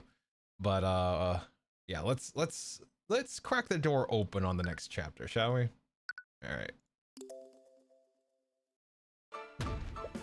Your Honor, the defense, the prosecution, I would like the right to cross-examine this witness. Bailiff, please arrest Mr. Cuthbert. I'm holding him in contempt of court. What? No, oh, wait. You didn't really think this through, did you? Instead of following his orders, the bailiff walks over to the judge's podium and whispers something into his ear. What? I see. Very well, then. What are they saying? It appears that Miss Steelwind has somehow predicted this would happen. In accordance with her wishes, Mr. Cuthbert may act as the prosecutor in her stead. What the hell? You can't be serious. I am honestly just as surprised as you are, Miss Tamora. But Miss Steelwind has apparently designated him as her stand-in. It's unorthodox, but it is also legal. You recall something strange Steelwind asked you earlier today. So, what would you do if one of your clients was guilty? I suppose I'd withdraw and tell them to find another lawyer. And if no one else would represent them? I don't know. It would definitely be a hard choice for me. But I would never be able to represent them if I knew the truth. I just can't stand by and let a murderer escape justice. I see. Steelwind, did she know? Did she somehow know this would happen? Well, this isn't how I expected the trial to go. Shortly after you barged onto the prosecutor's table, Celeste awkwardly followed behind you. Curiously, she only did so after the bailiff didn't arrest you. I guess we're really doing this. Right? I love that she's like, we're really doing this, aren't we? Mm-hmm. Yeah, we're really doing this. Okay, let's do this. What's wrong? It feels weird. We're on the other side of the courtroom. I mean, this is where the prosecutor's supposed to stand. No, this feels way too jarring. Ruby, can we switch tables? What? Please ignore her. No, this is way too weird. Tyrion, get her to switch with us. Celeste, for the love of... I genuinely do not care. Cuthbert, I can have this side if he wants it. Cuthbert can have this side if he wants it so badly.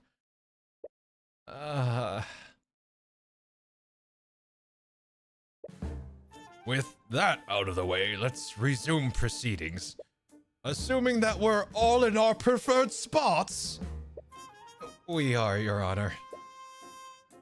As much as you hate to admit it, you are more comfortable here. Not that you want to encourage her. With all these interruptions, I think it best to review the proceedings up until now.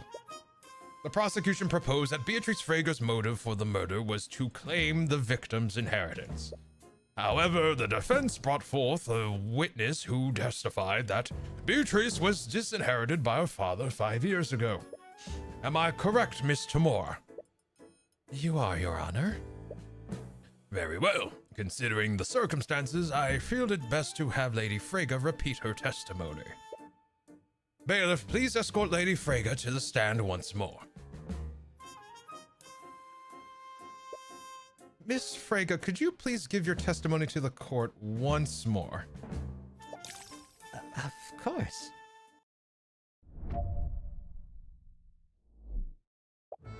One day, we all woke up and discovered that Beatrice had fled from our home. She left a note for us, and in it she renounced her name and denounced my father. My father later called me and my sister into his study. He told us that he'd completely disowned Beatrice and removed any claim she had to the Freyga estate.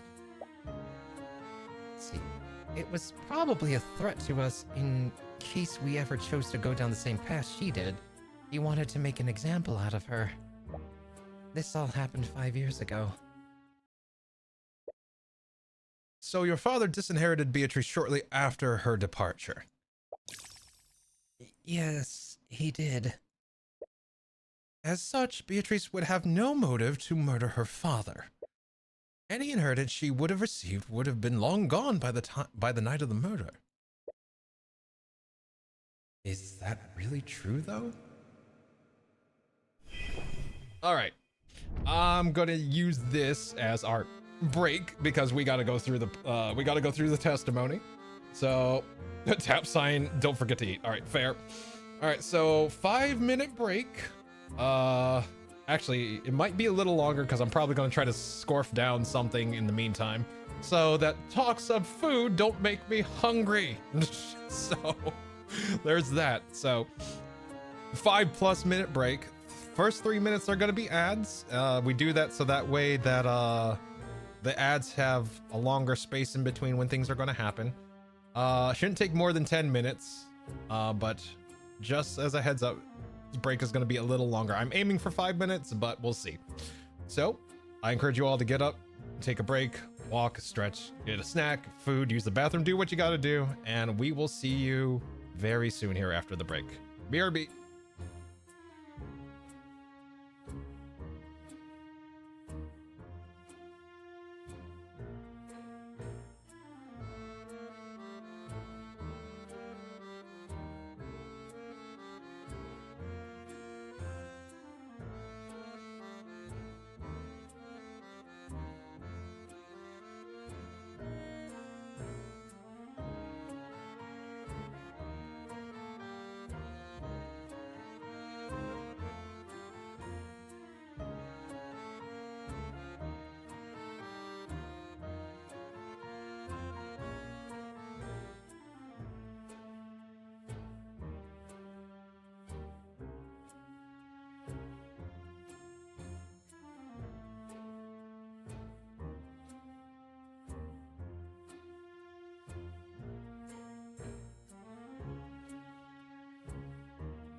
All right, we are back.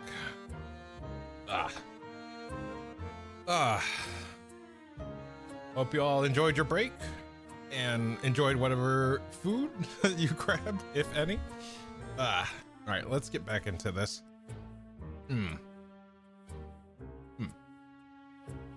There we go.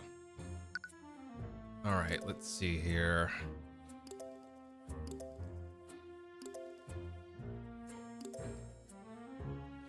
Let's see.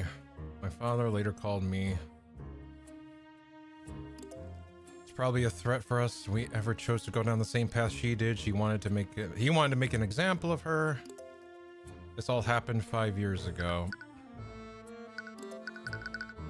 That all seems right. I'm trying to remember. I'm trying to see if there's a contradiction somewhere here. Oh, excuse me. Frega's inheritance. Where's the inheritance? That's autopsy. There. Went into hiding until the night of her murder. Many of her friends and family members hadn't seen her from.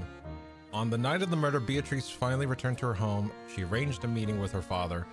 The meeting did not end as planned, and Beatrice angered him enough for him to declare that he would be disinheriting her that night. That contradicts the 5 years ago thing. So she was still in the will? Wait.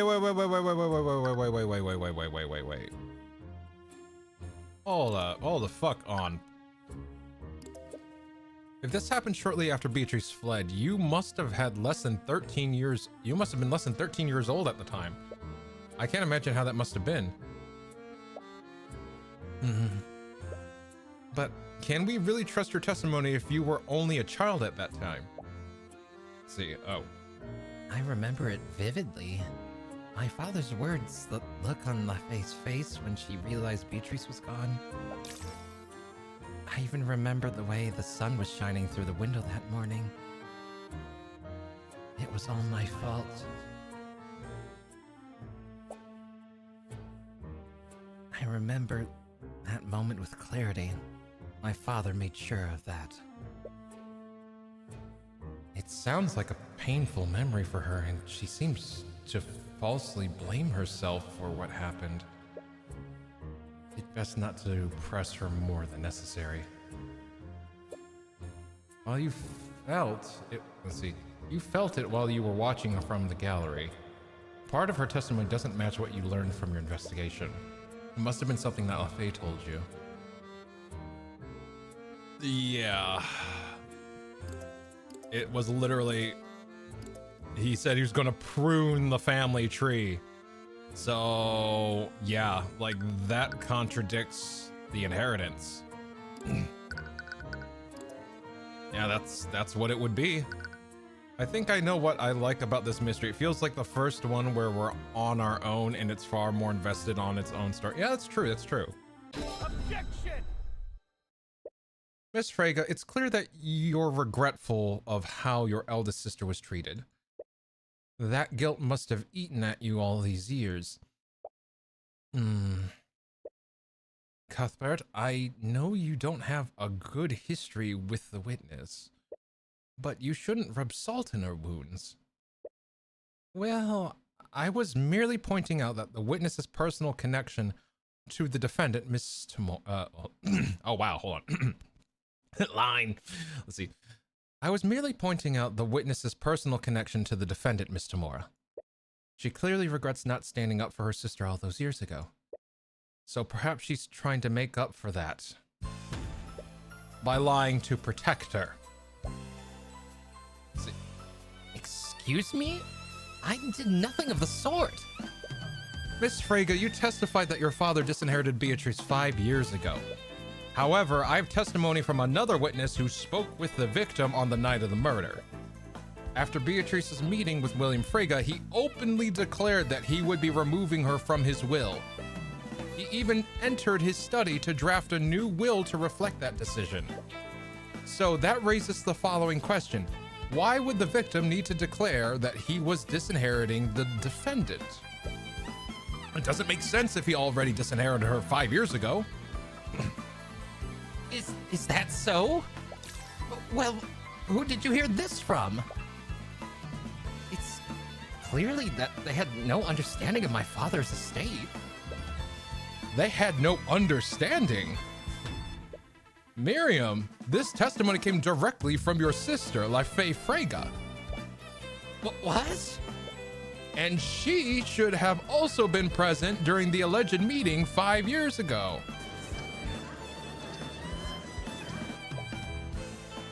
Well, she must be mistaken then. Objection. Your Honor, how can we trust secondhand testimony from a witness who isn't here? Would it make more sense to have Lastiel give her testimony directly? I must agree with you, Mr. Moore. Lastiel Freyga should be allowed to clear up this misunderstanding. She looks way too confident. What is she planning? You're not sure if it was intentional, but Miriam's testimony was false. She could be lying to protect Beatrice, and if so, is Mr. Moore expecting Lastiel to do the same? Bailiff, please escort Lastiel Freyga to the stand. Miss Freyga, when we spoke earlier, you mentioned that your father decided to disinherit Beatrice. And he decided this after their meeting on the night of the murder, is that correct? Yes, I did say that. You see, Lastiel, Cuthbert doubts the testimony given by your younger sister. He seems to think that she committed perjury. What? I wouldn't go so far as to say, witness, lying under oath is a serious crime. It would have harsh consequences even for someone of your sister's status. No, she couldn't have. Wonderful. Are you saying that you could corroborate your sister's testimony? Miss Tamara, you can't just intimidate the witness. I have no idea what you're talking about, Cuthbert. I'm just telling the witness what may or may not happen depending on what she does next. The choice is ultimately hers. So, Lastiel, assuming Miriam wasn't lying under oath, could you please testify to the court to confirm what your sister said? Yes, of course.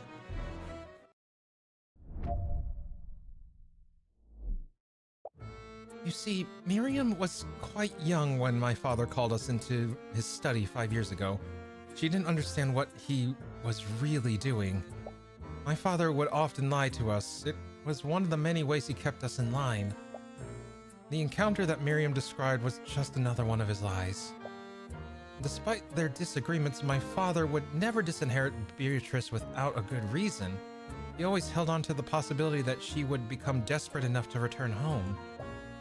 The truth is that none of us knew what my father was planning for House Freyga's future. That's a lie.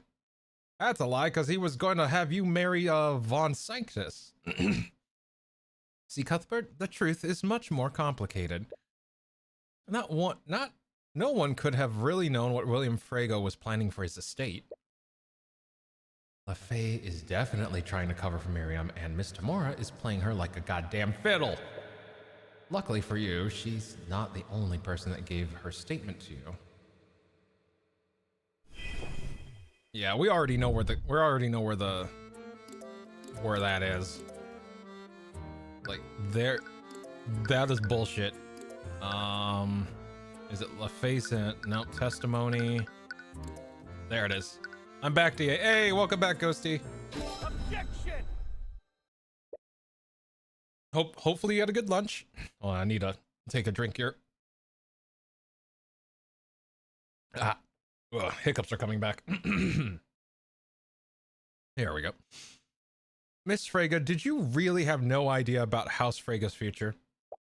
No, I didn't. My father made sure of that. See, I got tired of the HR gossip because it's boring as hell, so I snuck away and got the meds from my desk. Oh, nice. Oh, excuse me, hiccup. Hopefully that doesn't happen again. As I told you, he kept many secrets and wasn't above lying to manipulate us. But with Beatrice gone, you would have been the one to inherit your father's estate. would you really be ignorant of your father's plans of House Freyga? Unfortunately for you, I don't think you'd be that careless. In fact, I have it on good authority that you knew exactly how William's inheritance would be divided before that night. What? LaFay, according to Lloyd von Sanctus, you were arranged into a diplomatic marriage with his son. You expressed resistance to this arrangement, am I correct? I have no reason to comment on that matter. Cuthbert, this witness's personal matters are hardly any of your business. Yes, I must ask you to keep this discussion relevant to the case. Your Honor, LaFay's resistance to this marriage is exactly how I know that her testimony is false. She was extremely adverse to this marriage, and because of that, she made sure to know every detail about how it would affect her and her house. And that includes how House Freyga would be inherited by her future husband. So, that raises the question, LaFay. If you already knew the intricate details of this marriage, why would your father tell you that he was disinheriting your sister? That statement would only make sense if Beatrice was already in his will beforehand. That would render Miriam's testimony false and constitute a motive for the defendant. Objection. You present a decent argument, Cuthbert, but your claims rely on one assumption. And what assumption would that be, Miss Tamora? Even if he was lying, the victim declared that he was revoking Beatrice's inheritance. She must have already been named in the will previously, otherwise there would have been no need for him to say that. It wouldn't make any sense otherwise. And that's where your assumption is. You're assuming that William Freyga was acting logically. What are you talking about? It's clear that William Freyga was extremely controlling of his daughters. But by your own admission, LaFay Freyga was resistant to the marriage arranged by her father. In addition to that, a few months ago, Miriam Freyga found herself wrapped in controversy regarding the Nightgrave trial. And finally, to make matters worse, Beatrice Freyga, the prodigal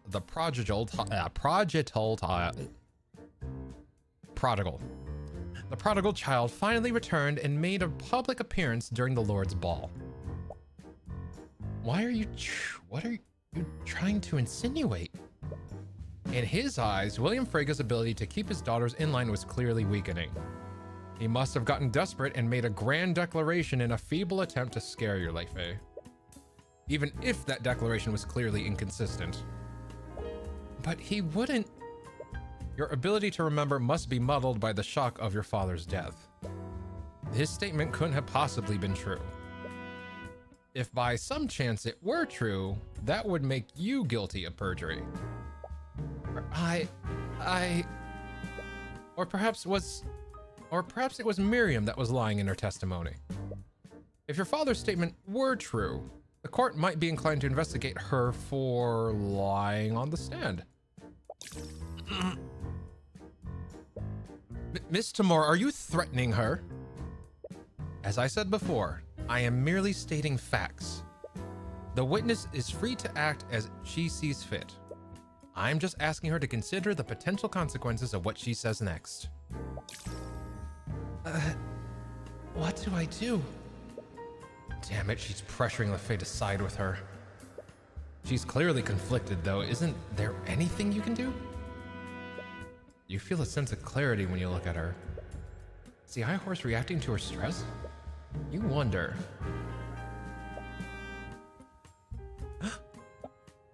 I'm sorry, I need time to think. Please don't stare at me like that, Mr. Cuthbert. Wait a minute. No, wait!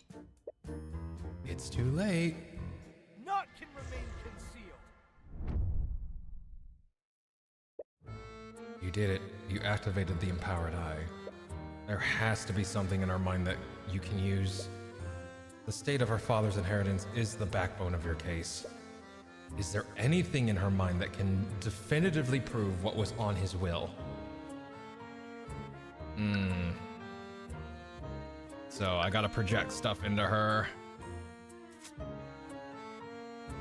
What about your sister? I mean, yeah, let's do that.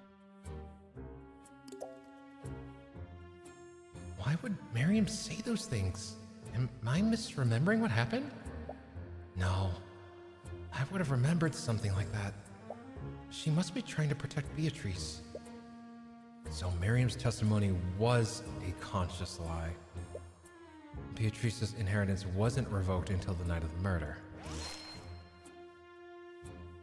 All right. Let's see.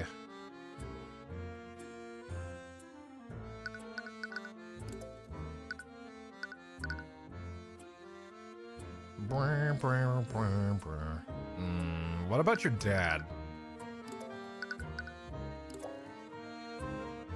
Father, I know we had our differences, but I did love you, and I never wanted you to die. She seems genuinely surprised and regretful about his death. From your encounter earlier, you know that Beatrice had an accomplice, but you doubt that it was LaFay.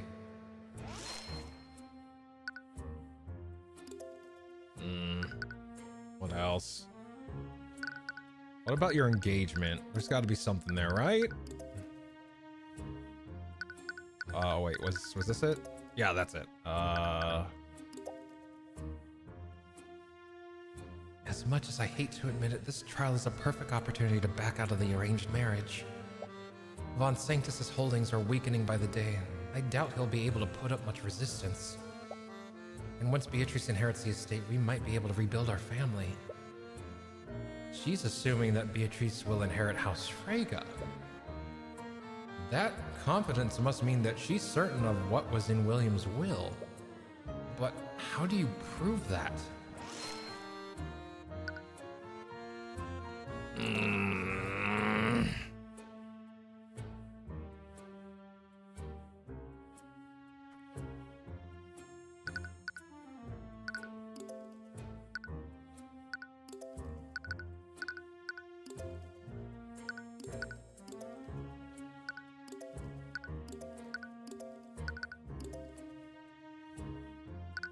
Well, I mean, Ruby is threatening her, essentially. That's gotta trigger something, right? She is threatening her with perjury and investigations and shit like... I want to change his name to Little Shit de Wyverngard. God damn it.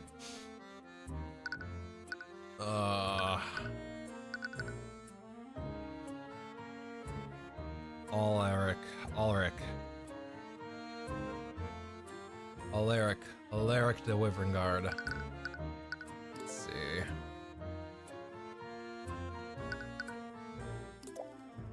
Ruby Tamora. I've heard stories about her. I've never expected Beatrice to hire someone like her. I wonder if she'll be at a will reading tomorrow. A will reading? She must be talking about William Freyga's will. I believe you've had enough time for deliberation, Mr. Cuthbert. Are you able to prove the defendant's motive or not? I'm not, Your Honor. At least not yet. It's clear that we won't get anywhere until we can confirm the state of William Freyga's will. And we can easily confirm that tomorrow morning, when William Freyga's will be read to his family. How did you... I see. Once his will is read, it will become public record. I suppose I have no choice but to suspend this trial until such time that William Freyga's will is read. Objection. This is ludicrous. The case against my client is completely outrageous. We've spent the entire court proceeding arguing if her motive even exists. The prosecution has very little evidence that physically implicates my client. Miss Tamora, you clearly don't believe that the defendant had anything to do with the murder. Of course I don't. She's completely innocent. Well, if your client didn't murder the victim, Who did? Hmm? You sneaky little... Your Honor, with no other suspects, are you in a position to pass a verdict? Oh, wow, we pulled one out of Steelwind's book. We took a goddamn page from Steelwind, just like, okay, then who did it? Oh, God. No, I am not. Mr. Cuthbert is correct. The court does not have enough information to pass a verdict. Until the Inquisition has time to investigate these new developments, I will be suspending today's trial.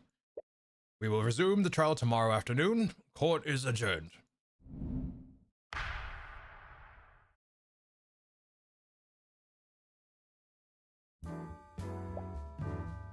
Mr. Moore's like, fuck, he remembered that he could say shit like that.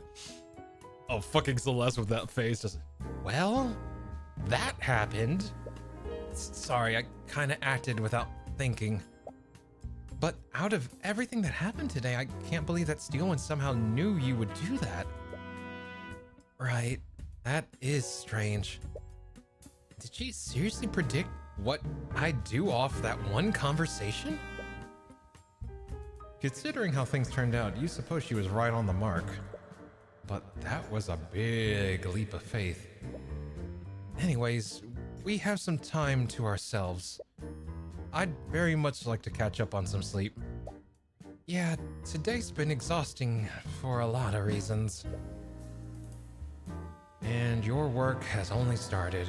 You still have no idea who Beatrice's accomplice is. The will reading will just be an opportunity to stall for time. So, the question remains, who really murdered William Frege?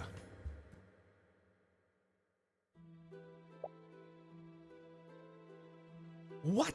Ooh, is it this one? Oh yeah. What the hell was that? Why is your son filling in for Arya? Listen, I have this situation under control. If that's true, I'd hate to see a situation you'd considered out of control. Eris, my father is not pleased with today's developments. You promised that the verdict would be passed before William Frege's will became public record. This has thrown quite a wrench in our plans. I understand. Cuthbert is just confused, but he's not a threat to us. Oh, fuck. Ah, fuck, she's in on it. She's fucking in on it. Oh no, she's corrupt. Uh-oh. Wee woo, wee woo. Some more stands are writhing. My bad, my director came by to speak to me. No worries, Ghosty, no worries. You gotta work. Ugh. We'd better hope that you're right, Tamora. Or else your poor ward just might suffer the same fate as Prosecutor Steelwind. What? House Frege is too important of a prize for us to let go. Bring us results, Tamora, or else we'll continue to take more drastic measures. Yeah, Tamora's in. Apparently, Ruby's in on it, Ghosty.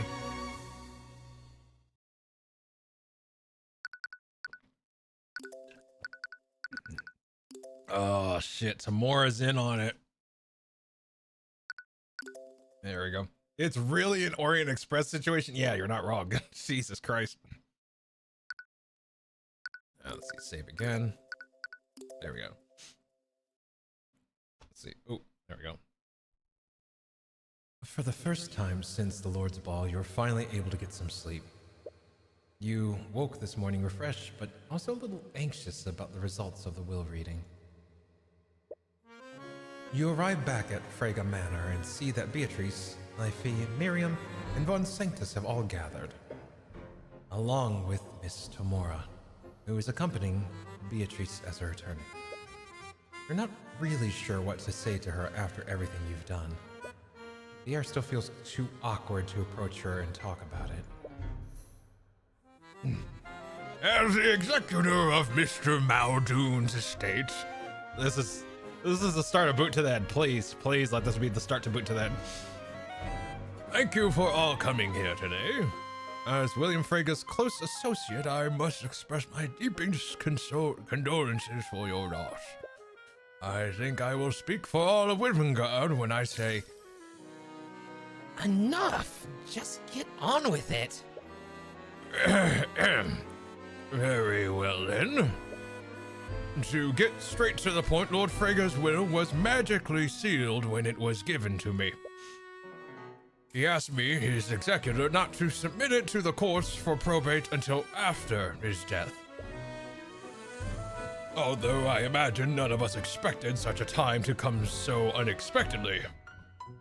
Anyways, Lord Frega's assets included sole ownership of several banking houses throughout Wivengard, 10 million gold in various investments. 10 million? 10 million gold? You can't even begin to imagine what anyone could do with even a fraction of that wealth. And lastly, sole control and ownership of the Frega noble house. The executor takes out a large envelope and uses a rune stone to dispel the magical seal on it. I, William Frega, being of sound mind and body, do hereby declare this be my last will and testament. I hereby give, devise, and bequeath all my assets and property, both real and personal, to Boot to the Head, to Jaden von Sanctus. Oof. Provided that he enters into a legal and binding engagement with my daughter, Lefay Frega, within 6 months of the date of my death. What? That's...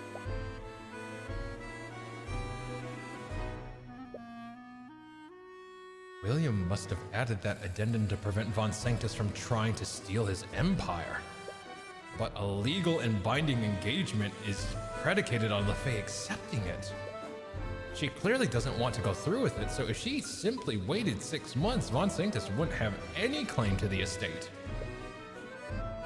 In the event that Jaden von Sanctus not enter into such an engagement within the specified time frame, my assets and property shall be distributed as such. All of House Frega will be divided equally among my children as per laws of our kingdom. Na na na na na na, Tamora. You were right.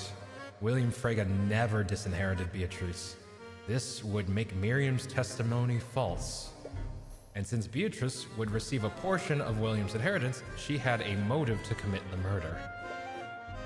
You glance at Miriam. It's hard to read her expression, but something appears to be on her mind. Without a word, she walks out of the room, ignoring both Beatrice and Lefay. Lefay, on the other hand, seems to be in good spirits. Isn't this great, Beatrice? You can lead House Frega now, just as it should have been. Actually, about that, in light of recent events, I believe I should clarify one thing.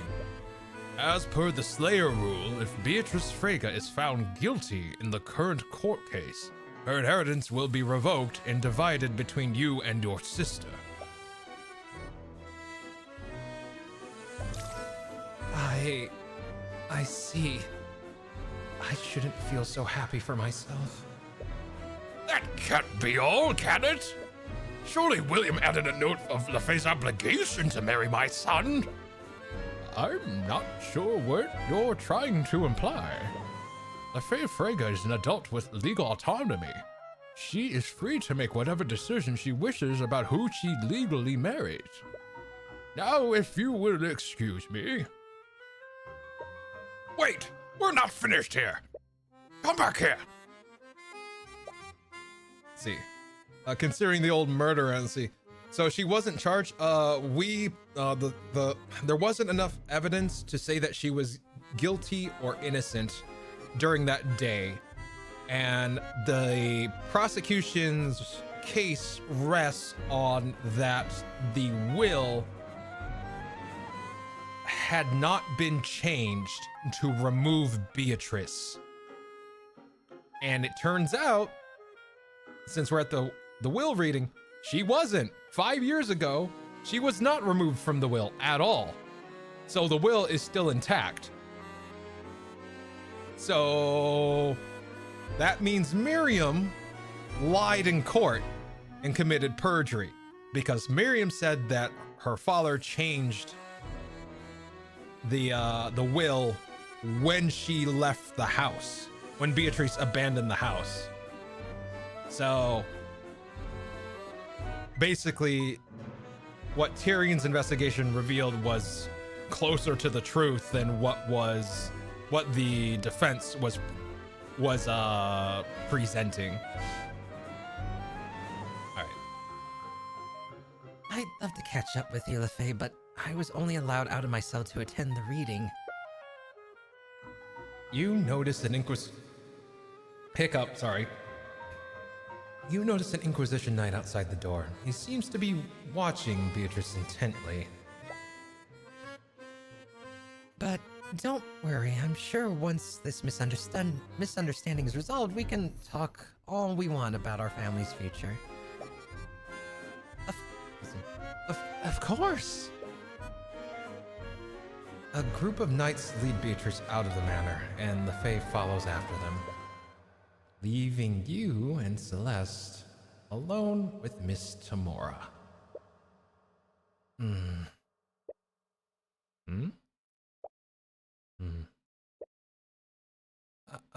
About what I did. Look, I'm not angry, Cuthbert. Oh? It was an extremely unforeseen situation, and Steelman clearly put you on the spot. You felt pressured to do something, and you made a rash decision. But I'm sure the court will understand if you withdraw. Wait, what? Cuthbert, you are not a prosecutor. You know that, right? Didn't you become an attorney to defend prosecuted mages? But Beatrice is guilty. I saw it. I'm not going to argue about this again. You aren't going to withdraw. This is not up for discussion. You've always regarded and respected Miss Tamora, and you suppose that always made you deeply scared of disappointing her. Perhaps she's right. She knows more about what's going on than you do, and she's still your mentor. You want to believe that, you really do. But deep down, you know that this is wrong. Miss Tamora may believe in Beatrice's innocence, but you can't just abandon this case and let her escape justice. Your hands are trembling. Why are you so scared right now? You know what you have to say, but the words won't leave your mouth. From behind you, you feel Celeste hold your trembling hand. It's warm and comforting. It's that same sensation you felt back then. Somehow, you can feel it through her hand. It's as if she's silently telling you that you know what you have to do. Your anxiety fades away and you take a deep breath. I'm not going to do that, Miss Tamora. What? You said it yourself. Our court system needs a defense attorney and a prosecutor of equal power to keep things fair. That's not what I'm not going to withdraw. If you believe in Beatrice's innocence, and if you truly believe that you're on the right side, then prove it by beating me. Fine. Do what you want, but you're only going to make things harder for everyone.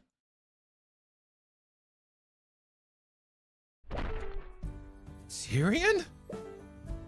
As soon as Mr. Moore steps out of the room, your body drops to the floor. Whatever bravery you felt before got replaced with an extreme amount of fatigue. Scale Lord, that was the first time I've ever spoken to her like that. But you still did it.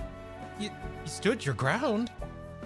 Figuratively, I mean. Right now, you're kind of just sitting on the floor. Yeah, I needed to take a moment.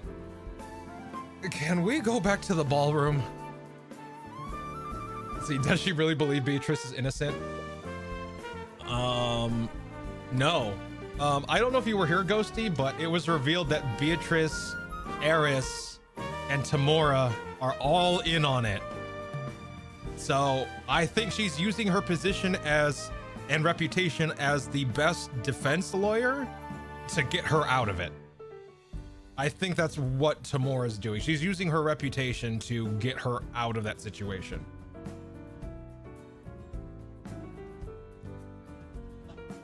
She also mentioned something, Eris mentioned something to Tamora that Father was not happy with the outcome of the case because Tamora promised that Beatrice would be set free before the reading of the will, which didn't happen because Tyrion stepped in. So there's that. When facing your mother, it's literally life or death. One of us is leaving that situation alive, and it's not gonna be me. Yeah, like, I don't know if you were here, Ghosty, but it was revealed that Tamora, Eris, and Beatrice are all in on it. Should I go into the whole I can't believe you betrayed me spiel? Nah, I think we're good. Oh, all right, what time is it? I wonder how much more of this case there is. Hold on. I get the feeling this case is gonna be long. What time is it? I'm looking for a clock. Okay, we'll keep going until midnight, and if it looks like it's gonna go longer than midnight, then maybe this is a two-parter, and we continue tomorrow. All right. Let's see. Quietly puts away eye drops for dramatic tears. Understood, DA. we don't need the clear eyes. You're good. You can put that back. All right. You return to the ballroom and take a moment to recover. You spot Commander White at the edge of the room, but you don't pay much attention. You don't pay him much notice. It takes you a while before you feel ready to stand. You okay? Yeah, I just needed a moment. Anyways, the will reading bought us a few more hours to investigate the murder. We should take advantage of the new information we just learned. So, where should we start first? Huh? Right. You're the prosecutor now. So that would technically make you his boss for the time being. This is weird, right? Yep. Awkwardness aside, I've never really led a task force before. Oh, wait, wrong guy. Awkwardness aside, I've never really led a task force before. What would Steelwind normally do in this situation? Well, she'd normally have us investigate areas of interest. Right. The context of the investigation tends to change after each round of court proceedings. Well, we're lacking a lot of physical evidence. Could you and the Inquisition search the gallery and Beatrice's room? Perhaps you can find evidence on how the sword of spell eating was stolen? Whatever you say, boss. That covers the Inquisition, but what are we going to do? It's clear that Lord Frega's inheritance plays a large role in this case. Even if it's not valid, we should take a look at the modified will that he was drafting. It might give us some insight about what he was really planning to do with his inheritance. Or I request several desserts to fuel our brain power. That actually sounds pretty good. Let's see. Oh yeah, investigation that too. Go and shoot. And don't forget the cupcakes. Yeah, just send them to the buffet. It's like, has the buffet been touched? No? Okay. It's been a day, but it's still good. Get all the baked goods. Get them all. All right. So, we should look at his will, which means it would be his study. I'm giving Vine energy. Oh my god. Oh, it's Miriam. All right. Come on, where is it? As you enter William Frigga's study, you spot a figure rummaging through the drawers in his desk. Why isn't it here? Where else would he put it? Miriam? What? As soon as she notices you, Miriam quickly closes the drawers and walks towards you. But you already saw what she was doing. She was definitely looking for something. This is a crime scene. What are you doing here, Miriam? Oh, whoopsie. This is a crime scene. What are you doing here, Miriam? As if that's any of your business. Considering that I'm the prosecutor, it's very much my business. You give a side glance to the night station outside the room. They should have stopped her from entering, but perhaps she used her status to intimidate them into letting her through. However, this could be a blessing in disguise. She was clearly looking for something in this room, and you have a feeling you know what it is. This bitch. Let's see here. Just casting Tensor's magic disc and floating out the entire cupcake tray. Yeah, right? Jesus Christ. Detective, this is a crime scene. Grabbing an armful of desserts. What is this? The murder weapon? Get off my deck! God. Well, yes, murder by chocolate. Death by chocolate, yes. Typical classic, yes. Well, I better take this into the lab. And then you point to your mouth. That's the lab. And walks away. Oh my god. Alright, what were you looking for? You appear to be looking for something, Miriam. What could be so important that you'd disturb an active crime scene? It's none of your concern. Whoopsie, that's the wrong one. It's none of your concern. I'm merely trying to find something that belongs to me. Really? Because I have the feeling that we might be looking for the same thing. You're looking for the will that your father was drafting, aren't you? That's... Were you trying to destroy it before we could get to it? No, of course not. I just needed to see it for myself. Did she really do this? Oh. Is she suspicious of Beatrice?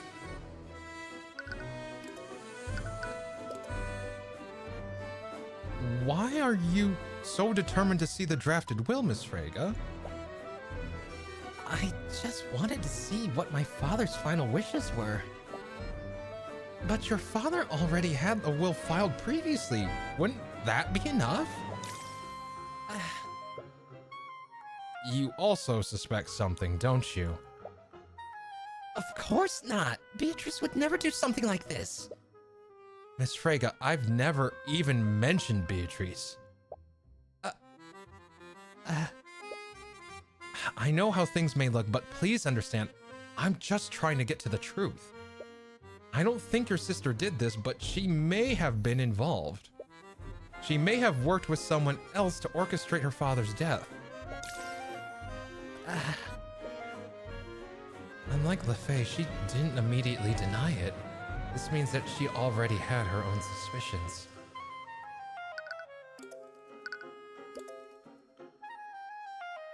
Where is the will, Miriam? I need to see it. I don't know. I don't know.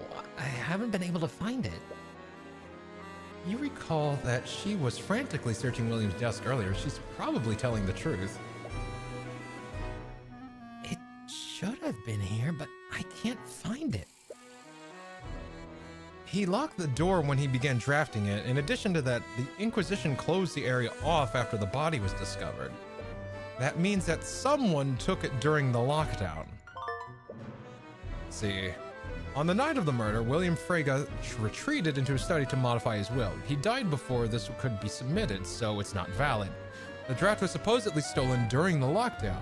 It's likely that the murderer took it or destroyed it. Let's see. We know who's the mastermind himself, Harold Haraldson. Harold. Jesus Christ. Let's see. It was probably stolen by whoever murdered him, right? Yeah, that would make the most sense. Which means that whoever did this wanted to nullify whatever was written on it. It's looking more and more like the motive behind this is William's inheritance. Anyways, it looks like we won't be able to find the will, but the fact that it was taken must imply something. For now, we should follow our other leads. There's also the question of who committed the murder and how. Don't we already know the how? The murderer stole the sword of spell eating and used it to break into the study. That's true, but think about how they would have needed to move around the manor. The murder took place on the first floor within William Frega's study. But the gallery was on the second floor. They would have needed to go upstairs, steal the sword from the gallery, then use it to nullify the lock on the study. Not only that, they would have needed to go back upstairs, plant the sword in Beatrice's room. About that, if someone conspired with Beatrice to do this, why would they plant the sword in her room? That's a good point. Perhaps they had a falling out? Her partner might have tried to betray her by pinning the blame on her? But if that were true, why wouldn't she just sell them out and make a deal with Steelwind? Let's see. It would be because of the Slayer rule. The Slayer rule? I remember the guy at the will reading also mentioning that. What is it? It was a law passed by the... Whoop, Lizzie. It was a law passed by the Crown centuries ago. According to that law, if someone is involved in another person's death, even accidentally, they will not be allowed to inherit the deceased's property. So even if Beatrice wasn't directly responsible, she'd lose her cut of the inheritance if she took a plea deal. More importantly, it doesn't sound like Miriam completely believes in Beatrice's innocence either. If that's true, what else can she tell you?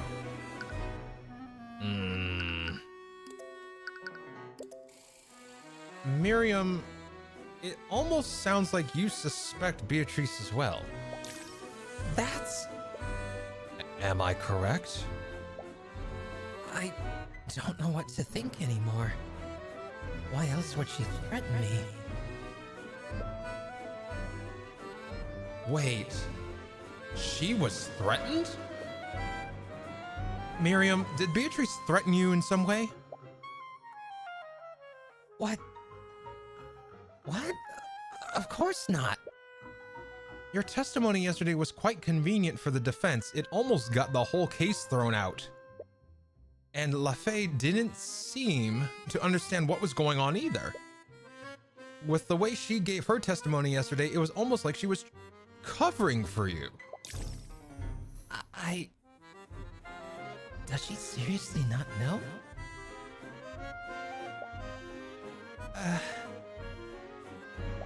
Please, promise me you won't tell anyone about this. I won't tell anyone. What happened?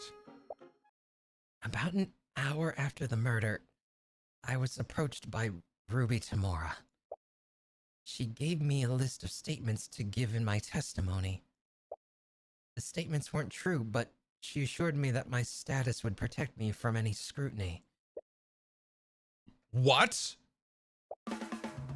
She had information that I had tried to keep secret, and she threatened to make it public unless I cooperated with her. No. No, she would never do that. I'm telling the truth. Please, you can't tell Tamora that I told you. She'll ruin me. The eye shows that her fear is genuine. She is not lying. I've seen that woman do all kinds of shady shit in the cases I've worked. Forgery, bribery, blackmail, you name it. I'll bet you're just the same. A successor for the devil of defense attorneys. The rumors, they can't be true. You refuse to believe it. Hey, Tyrion? Are you okay? Now is not the time to doubt yourself. There's too much at stake right now, and you have a job to do. We should check on Commander White. He might have found something. Okay. Just don't push yourself, okay? Yeah. You'll have plenty of time to think about this later. Oh, fuck. Wow. Deeper and deeper we go down the rabbit hole, huh? Shit. All right. All right. Let me see here. Go to the... I guess we go somewhere else. Yeah, sure. Sitting room sounds good. Why not? As you move around the manor, you peek into the sitting room to see Von Sanctus is still there. You don't see him there, but you spot another individual. He's calmly reading some sort of book, but you can feel a menacing aura emanating from him.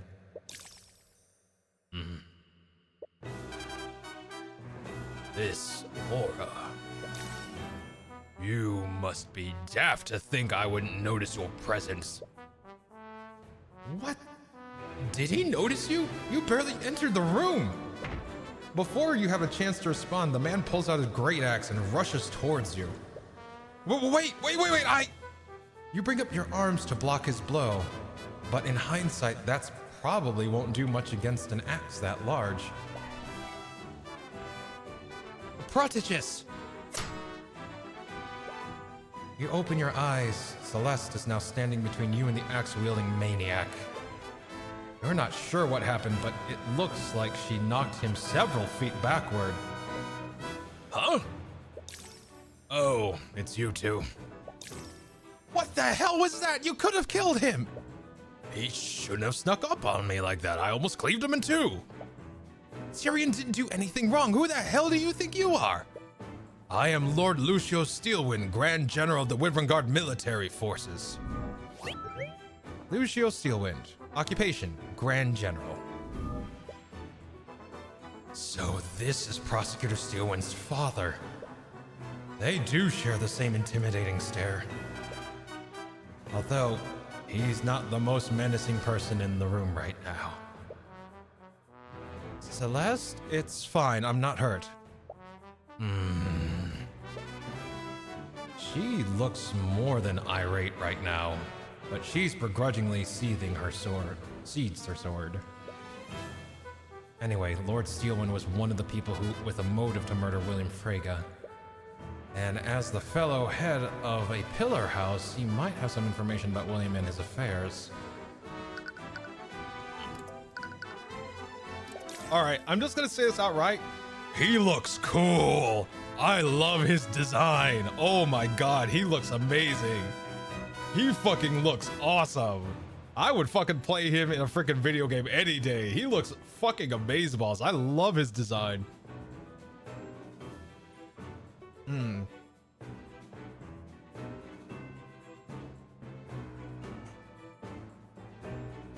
All right. Celeste McCoy. There we go. If looks could kill. McCoy! One might misinterpret that look of yours as murderous intent. Guess you do have some battle instincts after all. I honestly wasn't sure since you so obviously have a silver spoon stuck up your... Celeste! Such lack of respect and discipline. If you were one of my soldiers, I'd have you hanged. If I was one of your soldiers, I'd hang myself. Okay, let's all try to stay civil here. Lord Steelwind, you were here at the Lord's Ball when the murder occurred, am I correct? I was. Do you mind if I ask you some questions about what you saw that night? If that's okay with you. I suppose I must oblige, considering that my daughter has so unceremoniously thrust her responsibilities onto you. All right. I'm sorry about what happened to your daughter. I'm sure you're very worried. It's her own fault for exerting herself despite her injuries. All right, so he's sad and frightened about that. Okay, well, he does care at least. Even the bravest warrior knows when to stay off the battlefield. How can you say that? Your daughter was trying to do the right thing by prosecuting her, the heiress of House Freyga. She had very little evidence to substantiate a conviction, and she wanted to strike a blow on a rival house. She could have been certain if she would want line. If she wanted to strike a blow on a rival house, she should have been certain that her enemy would fall. But now, if Beatrice Freyga is found innocent, any hopes of an alliance between House Freyga and House Steelwind will be completely annihilated. It's clear that he and the prosecutor have vastly different priorities. Let's see. Where were you throughout the night, Lord Steelwind? I so loathe gatherings like that. They're a complete waste of time. I was in this room, but then I received a word that Lord Freyga I was in this room, but then I received word that Lord Freyga's lost heiress had made an unexpected appearance. She was supposedly speaking with the Crown Prince, so I made my way to the ballroom. Did you speak with him at any point? No, I kept my distance and stayed near the Kingsguard. I needed to make sure she wouldn't try anything. Was this because you were wary of Beatrice Freyga? Yes, I was. The Crown Prince has always been a bleeding heart, and the Freygas are trained to sharpen their tongue from birth. I needed to make sure that she wouldn't try to interfere with his engagement. You were worried that she was going to try to take Aster back. I was, but it was clear that wasn't her intention. But you did overhear their conversation. What were they talking about? Their conversation was completely inane. It was all just small talk. Lady Freyga spent most of her time playing with Prince Alaric. Lady Freyga spent most of her time playing with Prince Alaric. Right, Aster's younger brother was there too.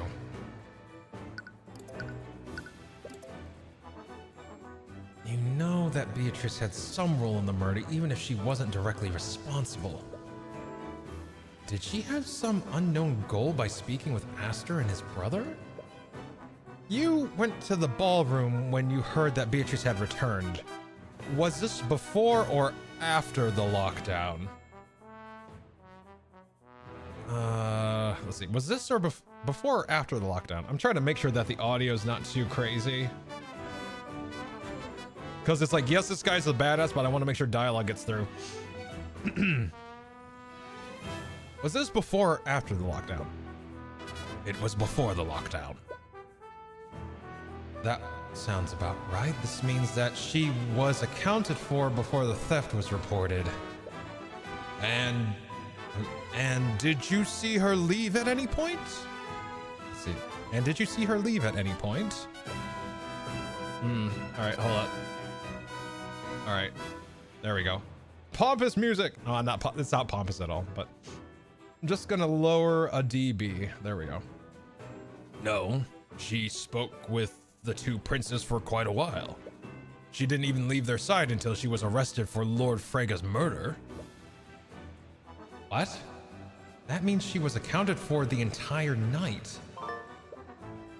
Beatrice Freyga was seen speaking with Aster de Wyverngard and Alaric de Wyverngard during the Lord's Ball. She spent the entire night speaking with them.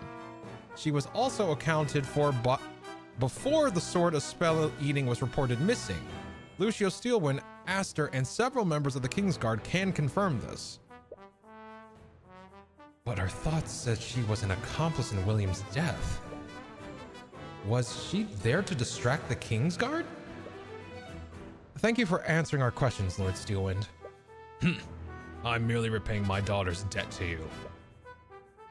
He was surprisingly pretty cooperative, but that doesn't lift any suspicion off him just yet. you need to find more evidence if you want to know for sure. Anyways, we should probably move elsewhere. Let's go, Celeste. McCoy. What? Your spell casting is undisciplined, but your battle stance and reflexes are commendable. You have my respect as a warrior. As if that means anything coming from you. What an undisciplined and defiant brat. All right.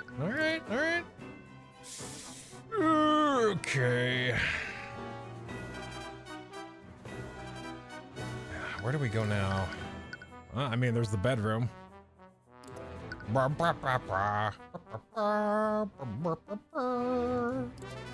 right. Keep it in that corner. Don't let it get away. Get away from him. As you enter Beatrice's room, you see the Inquisition cornering something near the back of the room. It's some sort of animal, a wolf to be exact. Wait, is that... You recall spotting the same wolf on the night of the Lord's Ball. Has it been in the house since the murder?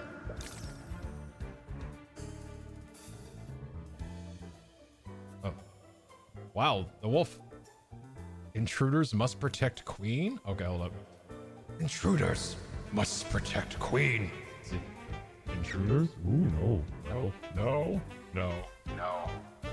We'll stick with this for now. What? Did you just read his thoughts?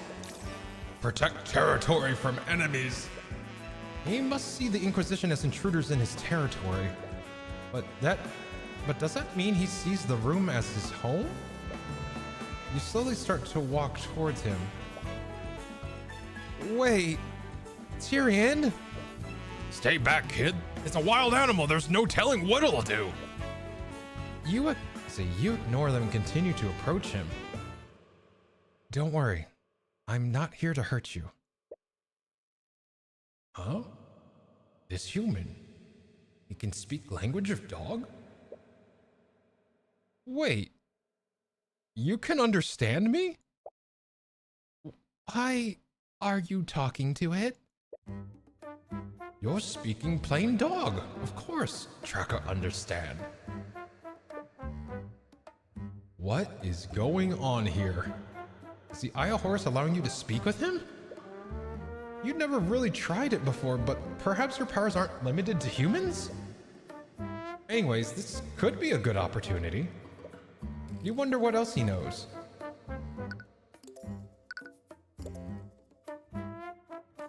Tracker, is that your name? How did you... Yes, Tracker is Tracker. That is name Queen give to me. Oh my god. Yes, Tracker is Tracker. That is name Queen give to me. Name, Tracker, occupation, dog. Tracker's gestures to LaFay when he mentions his queen. He called you his queen. Do you know him, LaFay? Yes, but how are you talking to it? That's...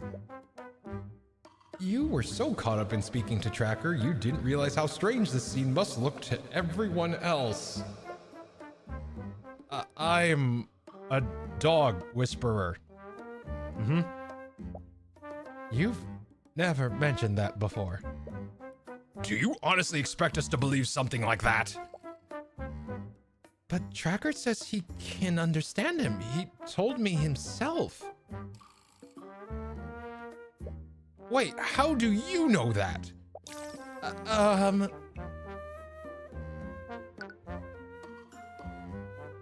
LaFay can understand him too?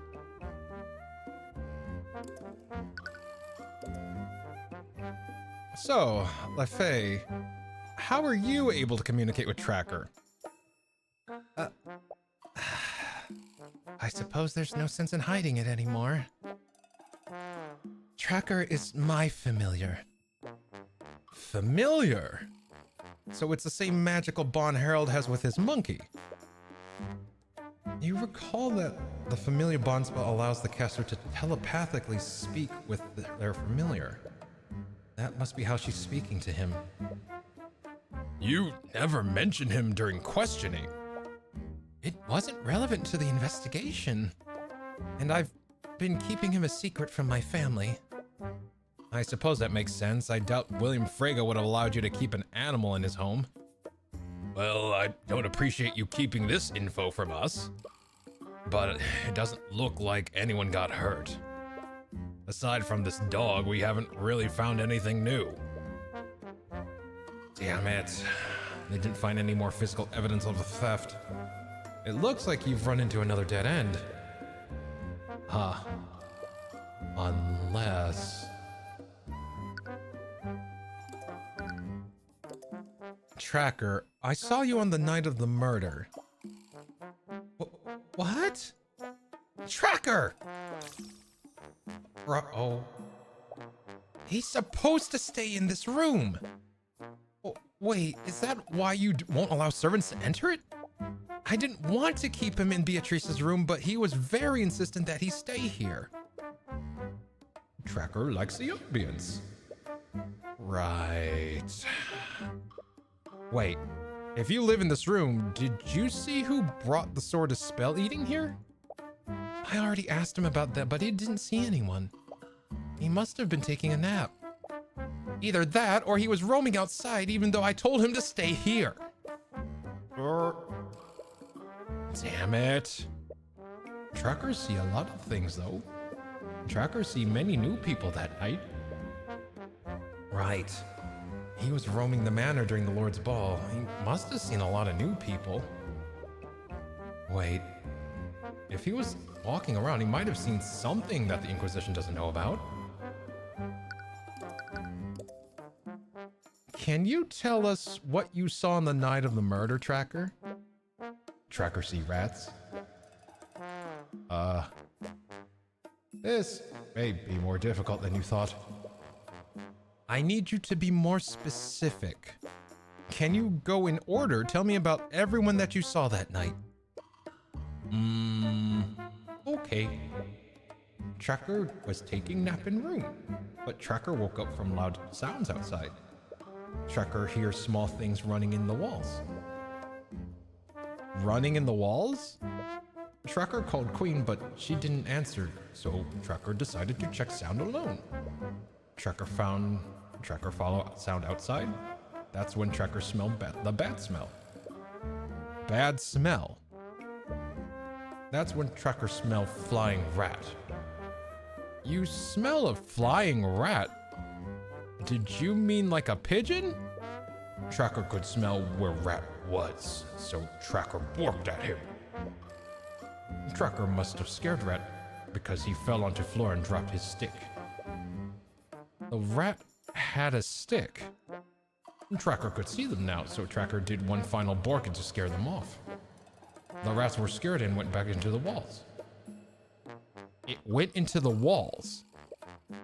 That's when Tracker picked up the stick and that rat dropped. Queen finally answered Tracker, so told him to go back to his room and hide. After message, Tracker brings stick back to room for inspection. Do you remember what time this encounter had happened? What is time? Right, an animal wouldn't really have a concept of that. What did he say, Tyrion? Did he see anything? Well, he definitely saw something. Okay, let's take a moment to work through this. Tracker is an animal, and despite being able to speak with him, his use of words is very primitive. So you should carefully examine each of his statements.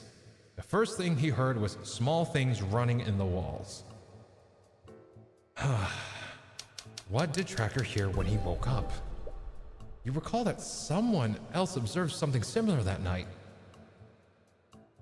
Yeah, what's his name? Jan heard it. He heard the same thing. The nobles were complaining about it, so he went to go investigate, and that's how he got sealed into the storage closet.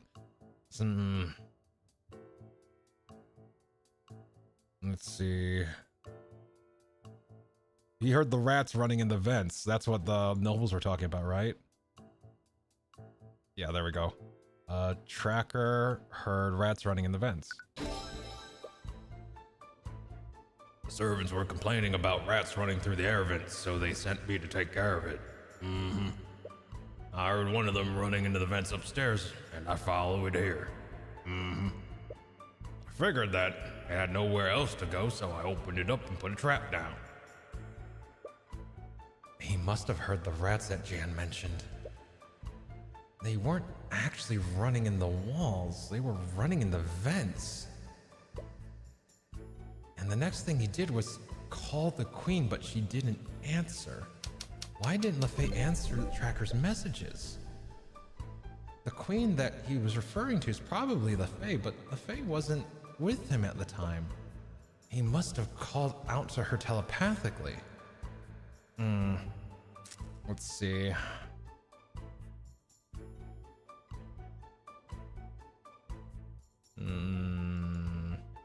Oh my god, hey Peach. We're talking to a wolf, and we're trying to piece together what he's trying to tell us. Why didn't the Fae...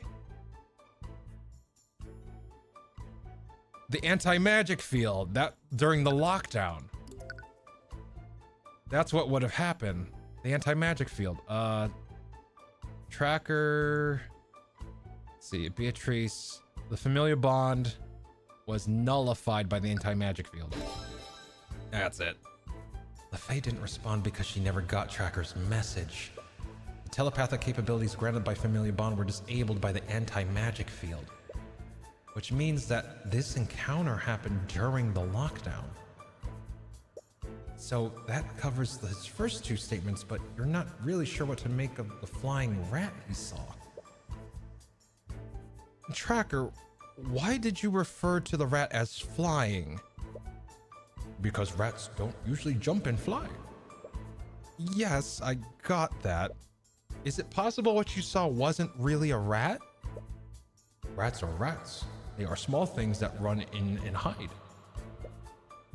So rat is a general term for him. He uses it to refer to small animals that are acting suspiciously. Anyway, with everything you know now, his last statement doesn't make sense. Why did Tracker finally hear LaFay? He said that the queen finally answered him, and this happened after he picked up the stick. But that shouldn't have been possible due to the anti-magic field.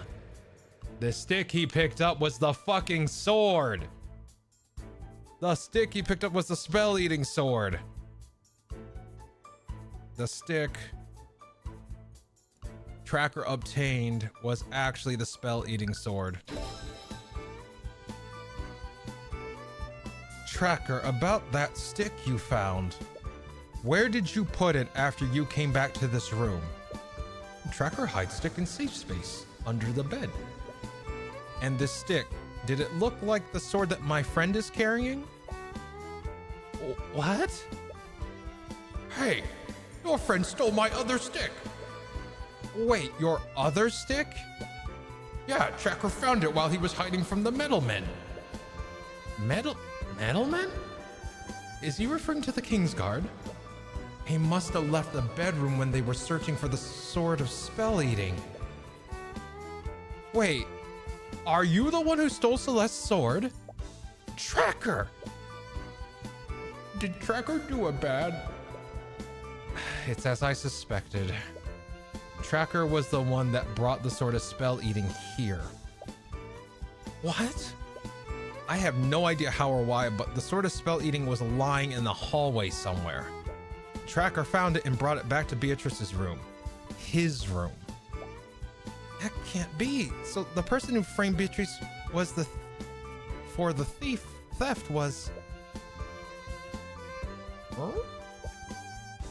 If it weren't for Tracker, the Inquisition would have never honed in on Beatrice at all. But why would the Sword of Spell Eating be lying in a random hallway? Lafay, do you mind if I borrow Tracker for a little bit? It's okay, Queen. He smell good. Tracker, trust him. Thanks, I guess? Okay, but only if you allow me to accompany you. You know about Miriam's position, but how does Lafay feel about you prosecuting Beatrice? It's possible she might try to sabotage the investigation if you let her accompany you. But as Tracker's owner, you don't really have a choice. You nod to Lafay, but you also send a subtle gesture to Celeste to keep an eye on her. She silently nods and slowly follows behind her. All right, Tracker. Can you take us to the hallway where you found these rats? Sure thing, King. It looks like you've received a promotion. God, this dog's amazing. Oh my God. Ghosty, you have to see the VOD. Like, you have to see the VOD. Like, this thing that just happened between me and this dog is amazing. You're gonna love it. Oh God. And thank you, Ghosty, for the care package. I appreciate you. All right, posture check. We're good. Stretch. Okay, let me get that stretch in. I'm sorry, manager wanted to talk to me. I've also lost my voice. Oh no, God. Keep your, well, yeah, I really hope that, why don't they just send you home? Shit, like, you've already lost your voice. It's like, come on now.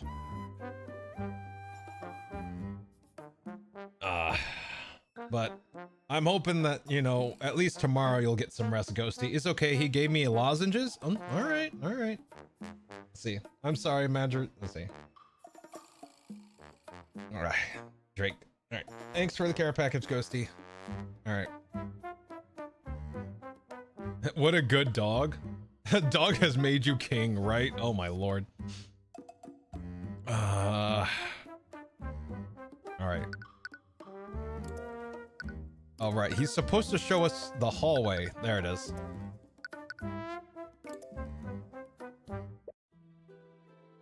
You allow Tracker to lead you to the location where he found the Sword of Spell Eating.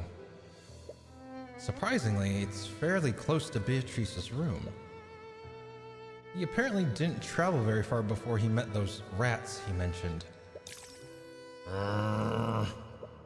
As you continue towards your destination, Tracker suddenly becomes extremely tense. Tracker, what's wrong? Enemy. Oh. Before you even have a chance to react, Tracker steps in between you and Eris and begins angrily barking at her. Oh dear. Tracker, stop that! Oh, Tracker, stop that! Lafay tries to calm Tracker down, but he is undeterred. He continues to bark at Eris, and it looks like it's taking all of Lafay's strength to hold him back. I'm terribly sorry. He's not usually like this. It's to be expected. I'm not sure why, but animals have always been able to see me for what I am. I'm not sure why, but animals have always disliked me. There she is again.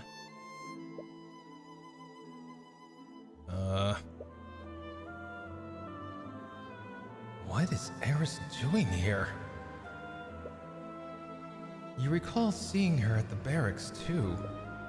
She said that her father is friends with Beatrice, but is she involved in this case somehow?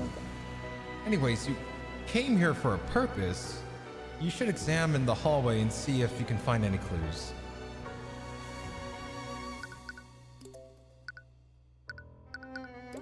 What are you doing here, Eris? I should be asking you the same thing.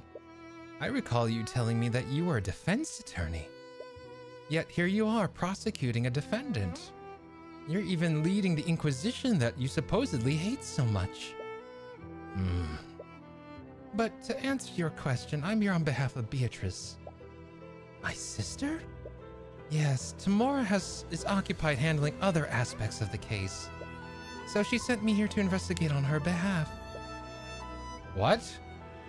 She would have to trust you a lot to let you handle something so important. How do you two even know each other? You said that she was acquainted with your father, but we met during her days at the Imperial Academy. We both studied illusion magic together. I've always been a patron of hers. It saddens me to see her in this dreadful situation.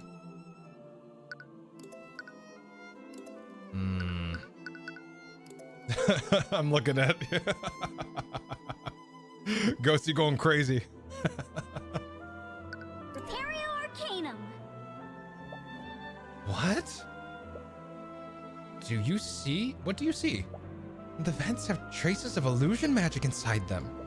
What? The traces also go deep inside these vents. It's the same for the vents on the other side too.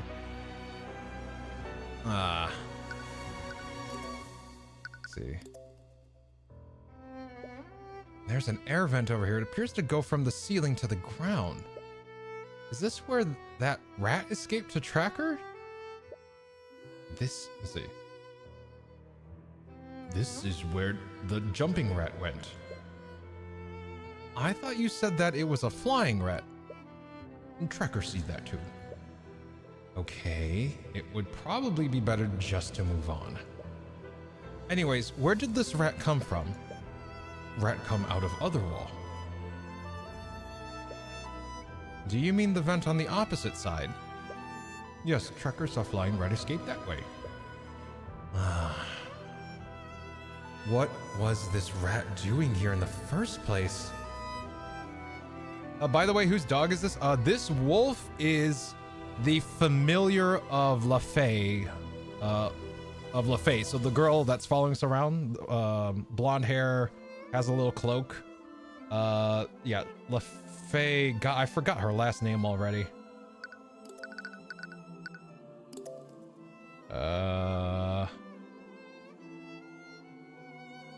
Wait, hold on. Is her thing still here? Yeah, like she removed her. Yeah, her thing's removed too here. When she changed her statement, it changed. Yeah, LaFay Frega. That's she's the Tracker is LaFay Frega's familiar. So they are magically tied to one another. What is this rat doing here in the first place? Why would there be traces of illusion magic inside the vents? What spell could have possibly left those traces?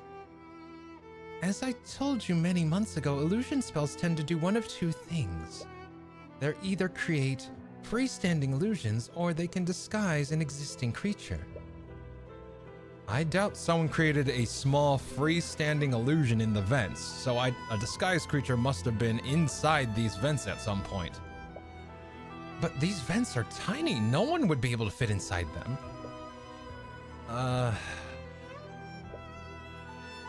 Tracker could see them now. So Tracker did one final bark to scare them off. The rats were scared and went back into the walls. But a rat would be able to fit in these vents. Well, yeah, I guess that'd be true. But that would mean that rat had an illusion spell active on it at the time. It's not only that. He said that the queen finally answered him and that this happened after he picked up a stick. But that shouldn't have been possible because of the anti-magic field. Tracker saw this rat during the lockdown. They would have been inside the anti-magic field created by the lockdown. they can't, let's see, there can only be one way that rat could have seen it. Oh my god, line? Fucking A. It's getting late, can't you tell? Trackers saw this rat during the lockdown. They would have been inside the anti-magic field created by the lockdown. There can only be one way that rat could have an illusion spell active on it. Wait, you can't mean that rat was holding the sword of spell eating. Tracker's testimony. On the night of the murder, Tracker smelled something strange and followed the scent into the hallway north of Beatrice's bedroom. There, he saw a flying rat come out from the northern air vent. Tracker barked at this rat and scared it away. When this happened, Rat supposedly dropped the sword of spell eating. Tracker took the sword and brought it back to Beatrice's room. What? But how is that possible? A rat wouldn't have the strength or hands to carry the sword. Tracker's vocabulary is primitive and limited. He uses the word rat to describe small creatures that hide and act suspiciously. I'm thinking he saw the monkey. I think he saw the monkey. Wait, we're using this dog's testimony in court? He is technically a magical creature. He is a magical familiar, which is tied to one of the nobility. So he technically, actually, we could use it. Is Haroldson actually the guy? I wonder. I don't know if he's actually the guy though. I'm wondering if the monkey had something to do with it. I don't know if Haroldsson's that though. We would need to get more info from Haroldson. Or about Haroldson. But even if it wasn't an actual rat, it still couldn't have been a human, right? You're right. It would have been a small animal. A small animal with the strength and dexterity to traverse a small air vent while holding a sword. Yeah, there it is. Sorry, but I really have to ask. Is that a monkey riding on your back? Yes, this is my familiar, Eugene. No, are you serious? We know that Harold had a motive to kill William Frege. He was planning to defund the Haroldson Hall of History. And had an argument that night, and that's when William Frege decided that he was going to defund Harold's museums. He must have struck a deal with Beatrice, and with Beatrice's portion of House Frege, she could have easily kept his museums funded. He could have faked the robbery and sent his familiar to murder William. I can't believe this. And there's something else that Tracker said. Tracker could smell where Rat was, so Tracker barked at him. Tracker must have scared Rat because he fell onto the floor and dropped his stick. The rat had a stick? Tracker, you said that you had to smell to see where the rat was. And when he dropped his stick, you were finally able to see him. Does that mean you could visually see him before he fell down? Yeah, Tracker could see Rat with his eyes, so Tracker used his nose to see it. No, hold on. Yeah, Tracker couldn't see Rat with his eyes, so Tracker used his nose. Oh my god, lied! Yeah, Tracker couldn't see Rat with his eyes, so Tracker used his nose to see it. The monkey was invisible? No one would have noticed a small invisible animal. In addition to that, he moved through the air vents. Eugene would have been nearly undetectable that night. Beatrice is a master of illusion magic. So it's possible that she cast invisibility on Eugene. Invisibility, school, illusion, incantation, occult, or a gesture. Clap both hands together. Every time she does that, Uh-oh. Has she been casting? I'm wondering if she's one of those mages that do not need the incantation. She just needs the gesture. Uh-oh. Uh-oh. Gesture. Clap both hands together. Duration 1 hour. You know what? I would not be surprised if Eris... I don't know if Tamora... I'm wondering if Tamora is being manipulated like the head of the academy. Like, because when he thought hard and deep, he was like, wait, yeah, these aren't things I would typically do. Why did I listen to Eris? Eris is the one that put these friggin' ideas in my brain.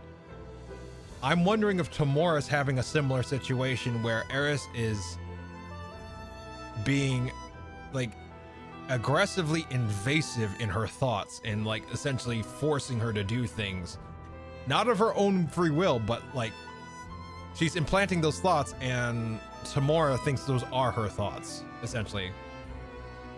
Does incantation make a difference? So basically incantation means that you have to say these words in order to evoke the spell. It's like saying abracadabra for a spell.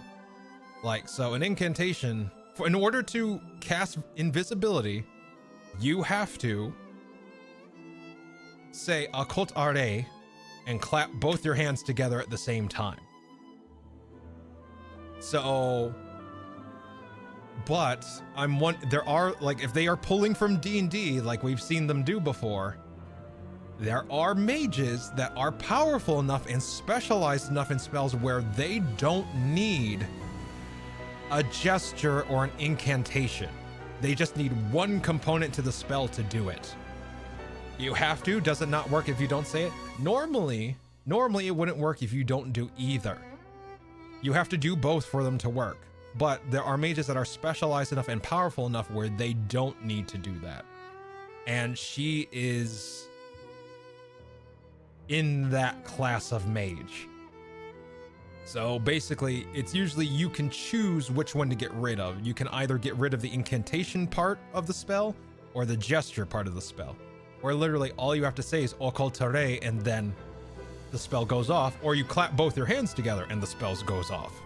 So, and it's not concentration. So that's also a thing. One of the highest forms of illusion magic, the spell makes the target creature or object completely invisible. While invisible, the target will be completely transparent and undetectable visually. If targeting a creature, this spell will also affect anything that the creature is wearing or holding. And then there's the position of this air vent. We are currently in the hallway north of Beatrice's bedroom. And this air vent connects to the ground floor. If we align the two floor maps together, this vent must lead to the storage room. Right, the air vent there curved upwards. This must be where it leads. And according to Jan, that air vent led directly to William's study. It would have been the perfect route to enter William's study and leave undetected. But he wouldn't have needed to nullify the lock to enter that room. Why would he need to use the sort of spell eating at all? Because of familial bond. They can't telepathically communicate with each other. Harold probably needed Eugene to hold the sword so he could tell him exactly where to go. The sword's magic affects anyone magically connected to the wielder, and that familial bond connects them magically. It makes sense now. Harold could have easily faked the robbery to take suspicion off of him. It's even possible that he was lying about how he displays glass, how the display glass was shattered. But I've known Lord Haraldson for many years. I just can't believe that he'd be involved in this. She may have known Harold for a long time, but she's never read his thoughts. His thoughts were very hostile and rude, despite his kind expression. He's very good at hiding what he truly is feeling. And Beatrice There's no way she'd participate in a plan like this. Look, LeFay, I know you don't want to suspect your sister, but it's not that. Beatrice would never trust anyone enough to work together like this. But she's completely blind. She wouldn't have much of a choice. Even so, she's not the type of person to trust her accomplice to stay quiet. She'd find a way to carry out a plan herself. And she'd only employ someone else's help if she had full control of them. The Fae probably knows her better than you do.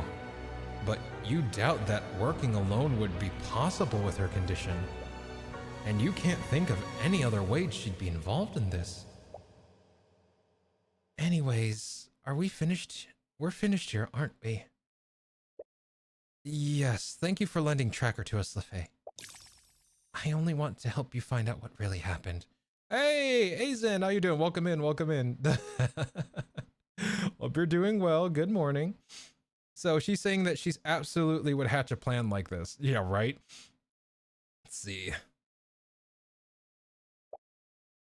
Don't make me regret trusting you, Mr. Cuthbert. If you're truly on the side of justice, then you won't. Good. Now, if you'll excuse me. So is that right? We finally know who committed the real murder then? And if you get Harold to confess on the stand, he might reveal Beatrice's involvement as well. If he does that, you might be able to convince her and Mr. Moore to make a plea deal. Although knowing Mr. Moore, that will be easier said than done. Anyways, this is definitely the lead that we've been looking for. But is it really enough? We still don't have any physical evidence. It'll have to do for now. We're running out of time. We'll just have to call Harold to the stand to testify about what he did that night. If I can push him far enough, we might be able to catch him lying. But you doubt it will be that easy. He has a good poker face. Just how much will he be able to hide his true thoughts? I already gave my statement to the Inquisition. What is my testimony really... Let's see, yeah. I've already gave my statement to the Inquisition. Is my testimony really necessary? Sorry, old-timer. My orders come straight from the prosecutor. We're going to need you on the stand today. I understand. I'll do what I can to help. Did you notice that the monkey was just like not looking at he wasn't looking at the commander? Oh my god. There we go. And save. Don't forget to save. And save again. And one more time. There we go. There we go. Harold Haraldson, friend of James Jameson. Yeah, right. Hey, Korg, how you doing? Oh, God. It's midnight, but I kind of want to keep going. You know what? Doing good here? Nice. Good to hear, Korg. I think I'm going to go one more hour. And then we'll call... It's Memorial Day. Oh, my God. I forgot about that. It's Memorial Day weekend. It's a national holiday in the US, so yeah, people have Monday off. I totally forgot about that shit. There you go. All right. See, what's Memorial Day? It's a national holiday to honor those who were lost in the line of duty protecting the US. So like soldiers and and appreciating veterans and soldiers that served in the armed forces essentially.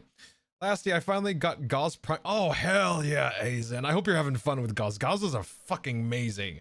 Like Gauss is fun, so I really hope you're enjoying them. Like good frame, good choice.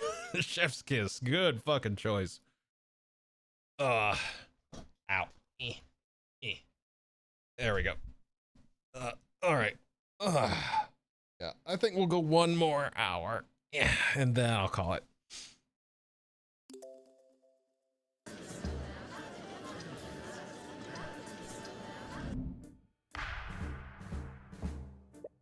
Court is now resumed for the trial of Beatrice Frege. Let us review yesterday's proceedings. There was much debate over William Frege's inheritance. More specifically, it was unknown whether the defendant had any claim to her father's inheritance. This detail was crucial in determining whether the defendant had motive to commit the murder. Luckily, the victim's will was supposedly read earlier today and is now part of the public record. And were the results of the will what were the results of the will reading, Mr. Cuthbert? William Frege was planning to leave all of his assets to Jaden Von Sanctus, his hopeful son-in-law. However, I'm adjusting audio. There we go. However, this was predicated on the condition that Jaden marry the victim's daughter, Lefie. And it's clear that Miss Lefie will never follow through on this engagement. If the engagement is not made in 6 months, William Frege's assets would be divided amongst his 3 daughters. I see. So there was no mention of the defendant's disinheritance. Correct, Your Honor. This means that the defendant did have something to gain from the victim's death. Your Honor, despite the confusion around the victim's inheritance, there is still very little physical evidence that implicates my client. May I remind you that Miriam Frege was not telling the truth in yesterday's proceedings? That itself is extremely suspect. And William Frege was clearly not above manipulation and lying. You can't prove that she knowingly gave false testimony. I'll admit that I can't prove that. I also admit that there is a lack of apparent physical evidence to substantiate our case, which is why the prosecution would like to call Harold Haraldson to the stand. Lord Haraldson? The sword of spell eating clearly plays a large role in the murder, and its theft is one of the few pieces of physical evidence in this case. As the galley's curator, I believe he can further elaborate on how the sword was stolen that night. More specifically, you can find out what he did on the night of the murder. Let's see. He is being built right now. I am speedrunning mastery rank 14 for Excel. Ooh, nice. Good luck, Azen. It is worth it. That freaking gun with Gauss Prime is amazing. You will love that gun. I hope that your I hope your mastery run is I hope your mastery grind is swift. Dear Lord, I hate grinding mastery. I hate it with a passion, but it's not hard. It's not hard to do. It's just time consuming. Let's see. Oh, hold up. Okay. I see. Well, the court would definitely benefit from this insight. Bailiff, please escort Lord Haraldson to the stand.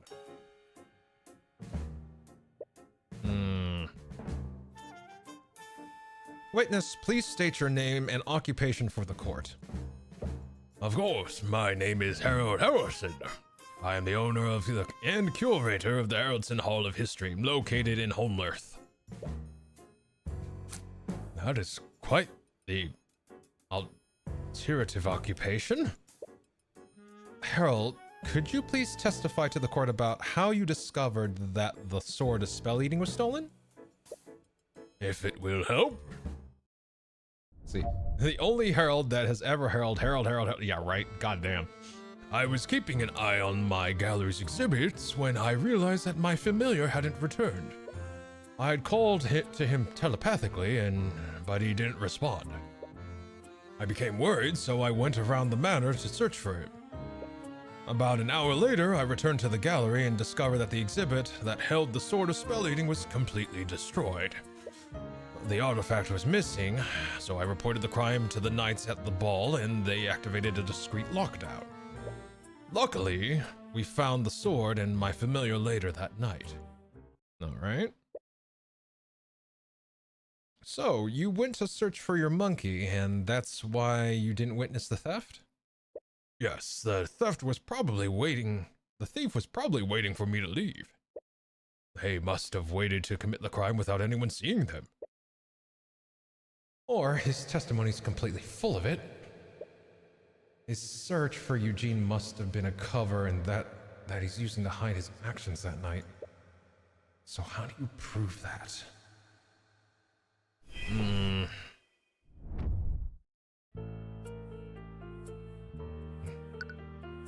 was keeping an eye on my girl, blah, blah, blah. I called him telepathically, but he didn't respond, which means that the lockdown was in place. Wait!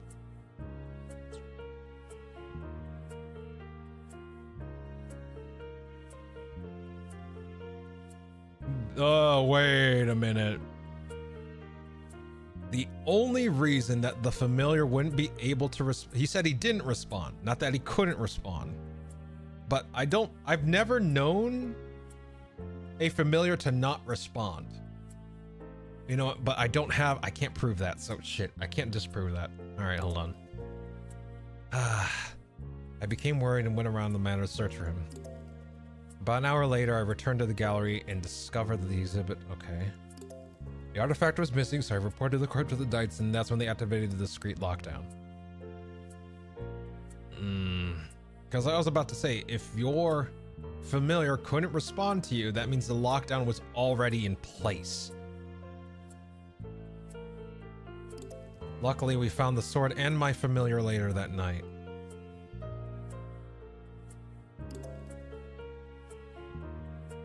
You know what, let me press him on. Let me press him on that. Does he typically ignore you like that? Sometimes. He's a young boy, so he likes to have his privacy. I try not to pry, but I was wary of what would happen if a noble or knight came across him. He usually knows not to bother people, but you never know what might happen. All right, that's fair.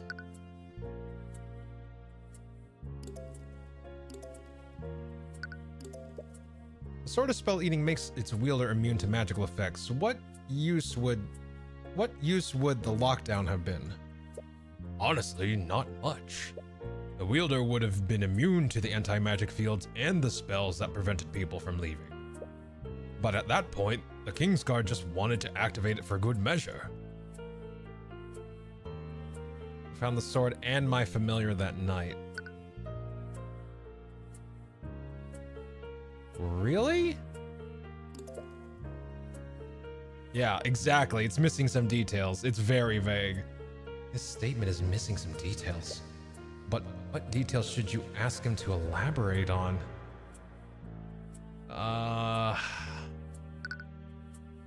Eugene. Because we're assuming that he was the one going through the vents. How did you eventually find Eugene that night?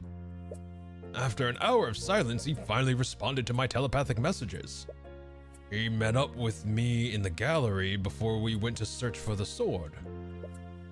So this would have been after the theft was reported? Yes. Gotcha, bitch. He would have had to pick up Eugene after he murdered Lord Frega. This means that the alibi they're using to account for the time that no one could see Eugene. Anyways, this detail would be extremely important. Please add it to your testimony, witness. Harold. Yes, of course, Harold. He says that he went around the manor to look for Eugene. Do you think he's telling the truth? Maybe, but his so-called search for Eugene gave him a good excuse to not be seen by anyone. It's a decent alibi, but it's not without its flaws. You'll just need to poke some holes in that alibi. Yeah, I gotcha, bitch. Eugene finally responded to my telepathic messages. Hold on, where is it? The lockdown system. Lockdown covers the entire manor. Once activated, it creates magical barriers that prevent anyone from leaving or teleporting out of the building. In addition to this, it covers the entire manor in an anti-magic field within this field, and any and all magic effects are nullified and disabled. However, anyone physically or magically connected to Sword of Spell Eating would be immune to the effects of anti-magic fields. Let's see, I know at least someone is guilty. Probably. Hey, Orator. Welcome on in. Welcome to our little corner of the internet. I hope we can help you chill, relax for this evening. It's nice to see you. And I'm terrible at speaking apparently right now because my brain's fried. But welcome in. Welcome in. It's nice to see you. Nice to have you with us. All right. Let's see. Even my genius frightens me sometimes. Even my genius frightens me sometimes. All right, I'm pretty sure this is it. Objection! Because there's no way he would reconnect. This is still happening during the lockdown, so there's no way. Let's see.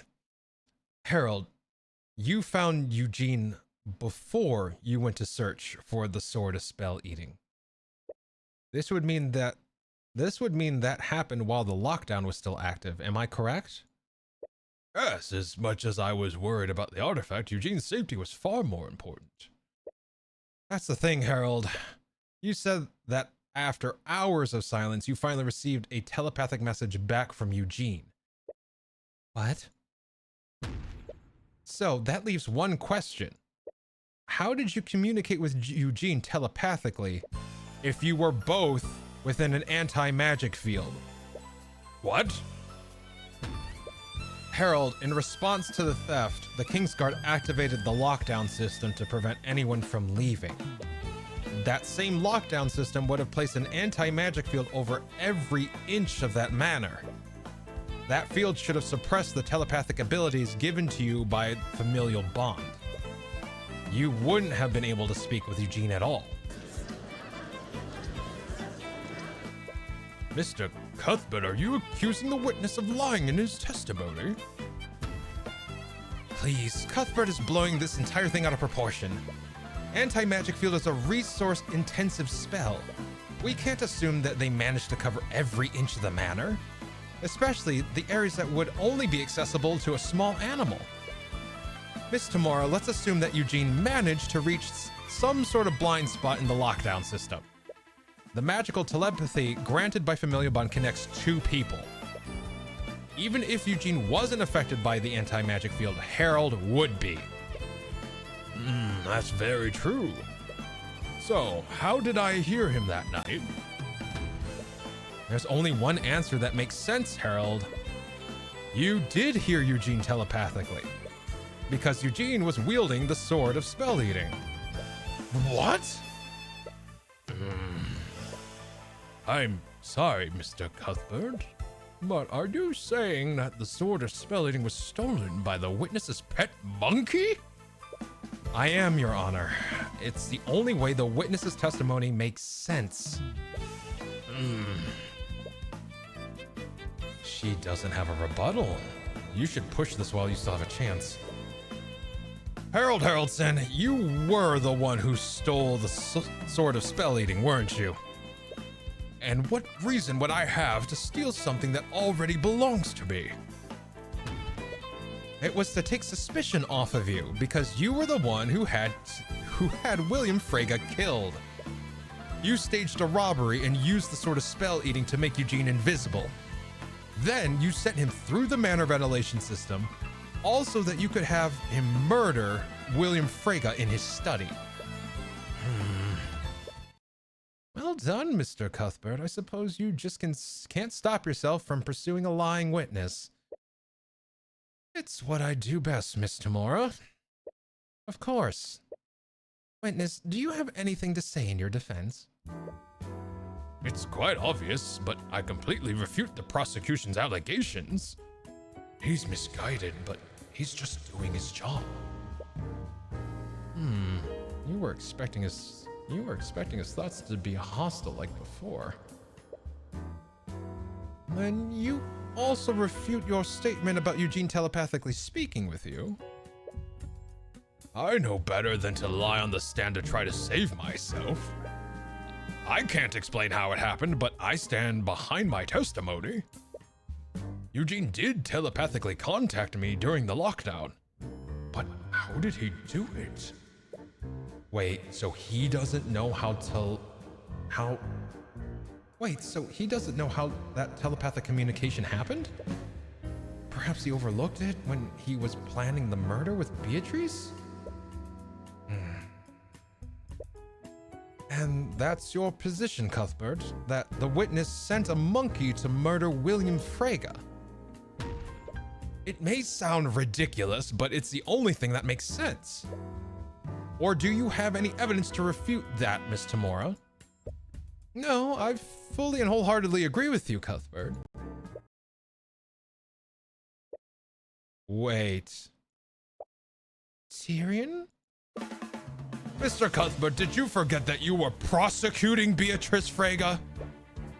Your Honor, even as a prosecutor, it is clear that Cuthbert just can't stop himself from finding the true culprits. Wait, I also mean to say that the defendant conspired with the witness to commit the crime. Oh, really? And you do have any proof of this conspiracy to commit? Of course you don't. But even so... But let's assume that you did have evidence to prove your statement. If this was really a plot formed by my client and the witness, what would my client even contribute to this plan? From what you said, the plot was completely carried out by Lord Haraldson and his familiar. Well, the glass. He would have needed a powerful mage like the defendant to break the sword's display case and stage the robbery. So her contribution to murder was breaking some glass. Can you prove that my client shattered the display case? And can you prove that she did so knowing that it would somehow lead her to her father's death? You might have gotten a little too eager to prove Harold's guilt. The physical evidence against my client was almost non-existent in the first place. Meanwhile, it seems the prosecution has just brought forward physical evidence that implicates Lord Haraldson. Physical evidence that is supported by his own testimony. There has to be some explanation for this. Cuthbert, didn't you ask me something yesterday? If my client didn't kill the victim, then who did? I suppose I should thank you for finding the answer. Damn it. All you did was make it more difficult to prove your case. But Harold has to be involved in this. You weren't wrong about that. Only Eugene would be small enough to traverse the air vents. So isn't there anything else you can use? With the threat of indictment, Harold must be stressed. It's gotten you out of tight spots before. Maybe you can find the evidence in his mind. You can use every trick you have, Cuthbert. It won't help you. Ignore her. Calm your mind. Focus the Eye of Horus on him. You have to find something, anything that might tie the murder to Beatrice. Naught can remain concealed.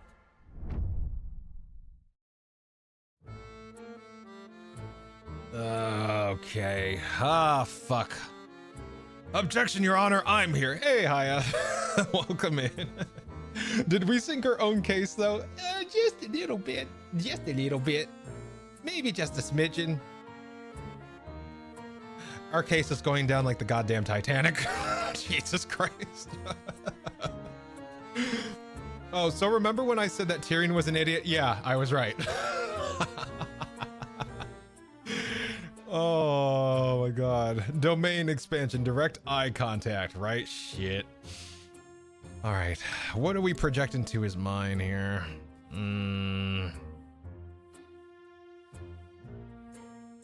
Shoot.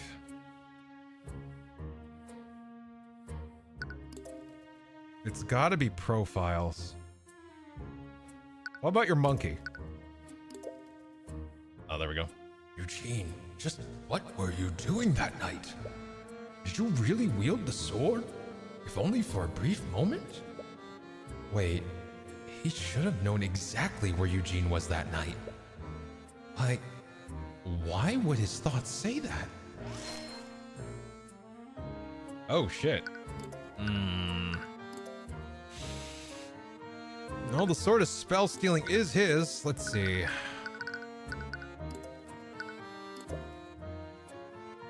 I can't believe that one of my artifacts was used to commit a murder. It's completely disrespectful to the culture and history behind it. What? He's speaking as if he truly had no hand in this. But that can't be true, can it? Uh-oh. Uh-oh. Uh-oh. Uh-oh. Uh-oh.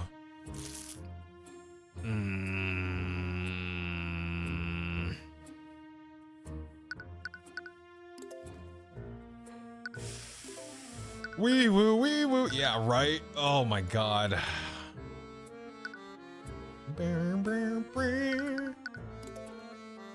We're trying to tie him to Beatrice, right? So if he was a conspirator, that should jog a memory, because she said that she was an accomplice. So if he is a conspirator, this should jog memory. It's truly a shame that Beatrice was driven to flee from her own family. If only I'd introduced myself to her, perhaps we could have found a solution together. He doesn't know Beatrice? But how? She planned the murder with him. Unless... What is going on? He's speaking as if he really had no hand in this. You can guard yourself from the Eye of Horus, but you can't lie to it. And if that's true, were you wrong about Harold's involvement? Is he really innocent? See anything I'm pretty sure what just happened is that Eris did her fucky wucky stuff to Harold. That's what I'm thinking happened here. Since Ruby's in on it, since Ruby's in on this whole fucking thing, they probably did something to counter Harold. I'm thinking that Eris probably fucky wuckied with his memory. So he truly believes that he didn't do anything. That would be my guess. Unless he's actually absolutely innocent. Which, that's all I got to go on right now. Eris pulled a fucky wucky, or he's actually innocent. So we need to figure this out. And she seemed very confident that we wouldn't find anything with our tricks, quote unquote. You can't lie, but if you believe that the lie, it's true, then yeah, exactly, Haya, exactly. He believes he's telling the truth. But who do we indict? A dude that can't even remember what he did. That's kind of the issue here. That's exactly the issue here, Ghosty. Hold on, let's keep pushing forward. Let's see what happens. See anything, Cuthbert? Your Honor, it's clear that the prosecution has nothing left to argue. There's very little evidence implicating my client, and there's a far more likely suspect in front of us right now. Yes, I must agree with Miss Tamura. At the very least, I see no reason to prolong the trial any longer. Wait! Beatrice couldn't have personally done this. Discounting the fact that she's completely blind, she was with the two princes for most of the night. So who actually killed William Frege in his study? Think about this. The reason why you suspected Harold in the first place was because of what Tracker said. Tracker's vocabulary is primitive and limited. He uses the word rat to describe small creatures that hide and act suspiciously. But even if it was an actual rat, it still couldn't have been human, right? You're right. It would have to have been a small animal. A small animal with strength and dexterity to traverse a small air vent while holding a sword. Tracker definitely saw some kind of animal. Was it someone else's familiar? Who did Tracker see in the air vent?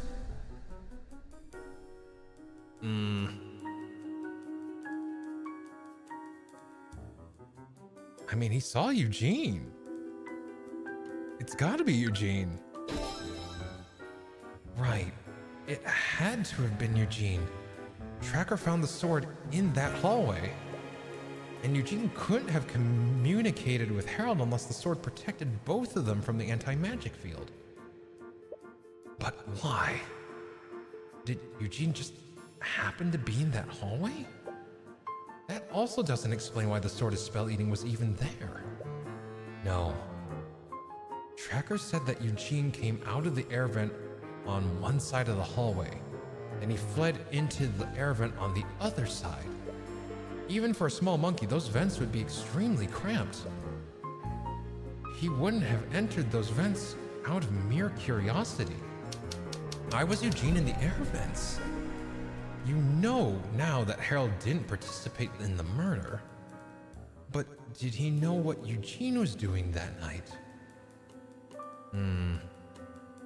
Let's see.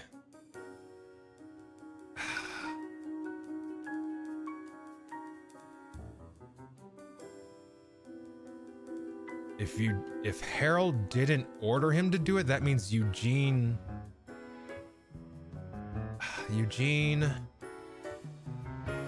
was acting of their own free will to frame Harold. He's just familiar. He has no benefit in doing that. To frame Beatrice.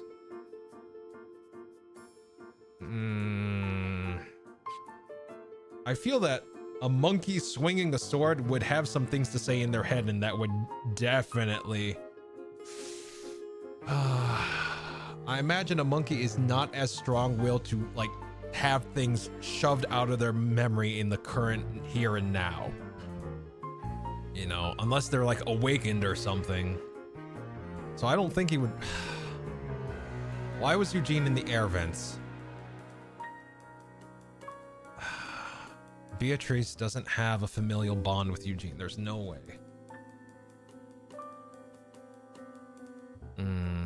That spell about letting someone see through another person's eyes, would that be useful? It's not in our case file, so I don't think it's part of it. Text log. Let me see here. Yeah, we have familial bond, anti-magic field, and invisibility. So that spell's not even a possibility here to use.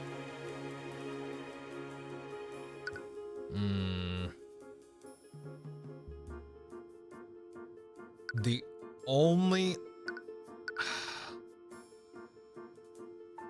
Eugene must have been doing it under his own volition then? Is that it? Wow. Eugene was acting of his own free will. That's the explanation that makes the most sense. But how and why? Harold's the only person that is magically connected to Eugene. And even if Beatrice somehow got Eugene to follow her orders, she wouldn't have been able to direct his actions telepathically. Beatrice couldn't use any other conjuration spell to contact him either. She was also in the anti-magic field when she was with Aster. So if Eugene was the one who murdered William Frege, was he acting independently? No. That can't be possible. How could Eugene have carried out this plan independently? This plan required knowledge of Frege's manor ventilation system. It also involved murdering William during the lockdown and destroying his will. Eugene might be smart for a monkey, but a normal monkey wouldn't have known how to identify and destroy it. The bands of intellect. They were missing too. You put a band of intellect on a normal monkey, guess what? That monkey's really fucking smart. Oh, someone made a monkey smart. Real damn smart. How could have Eugene have carried out this plan independently? Eugene might be a smart... Yeah. Even if Beatrice had somehow trained him to do all this before. Yeah, Eugene... Let's see, is that an option? Yup, our bands of intellect. Eugene... stole, war, murdered, framed, stole, war. No. It couldn't be. I discovered that the armbands of intellect had been stolen as well. It's unlike the sword of spell eating. We still haven't found the armbands. You look at the glass case where the armbands used to be. The thief didn't shatter the glass. Exactly. Moreover, the armbands were actually replaced with a very well-made replica. The magic locks on the case can be disabled. How are they normally disabled? They can be turned on and off using a spoken password. How many people know this password? Only myself. I personally oversee the transport of these items when they're moved. Only Harold knows the password, but someone could have overheard him saying it. Someone that's constantly looking over his shoulder. You've made some ridiculous statements in the past, but there's no way the judges will even entertain this theory. You'll have to be smart about this. Your Honor, I think there's one more witness that can clear up this discrepancy once and for all. I believe he can prove the prosecution's case to the court. Really? I frankly find that hard to believe. Please trust me, Your Honor. There's an element to this that we all aren't seeing. And it's one that no one will believe. What do you have planned now? Very well. I'll give you one last chance, Mr. Cuthbert. But know that if your next witness fails to unveil any new information, I won't hesitate to end this trial. I understand, Your Honor. So, I'm going to need you to bear with me for a moment. Why? Your Honor, the defense calls Eugene Haraldson to the stand.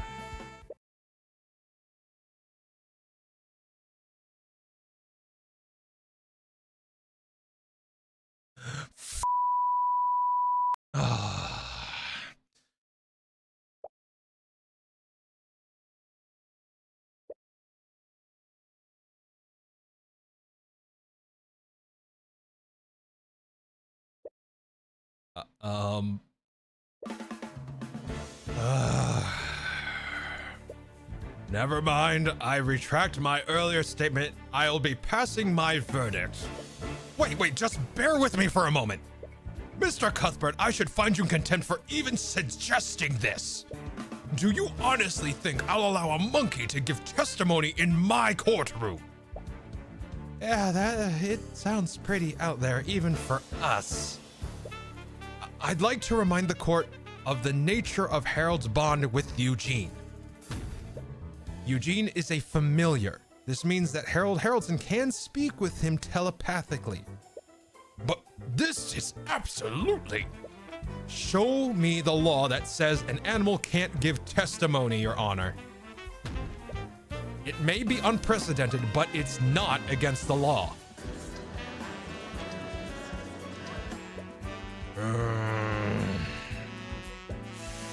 Very well. Your Honor, you can't be serious right now. Are you actually going along with this? Oh, Miss Tamora, I am looking for any possible reason not to entertain this. But Mr. Cuthbert has a point. There are no laws against his proposal.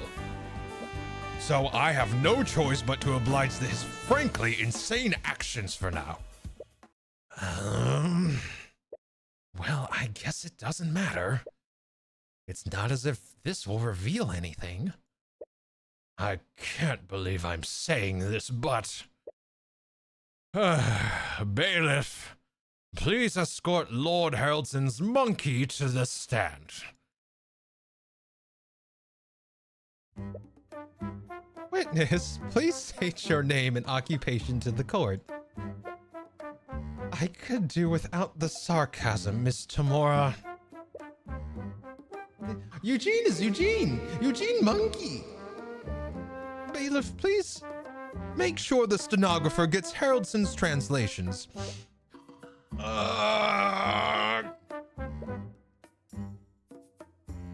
You can see the armbands on him right now.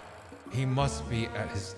You can't see the armbands on him right now. He must be at his normal intelligence now?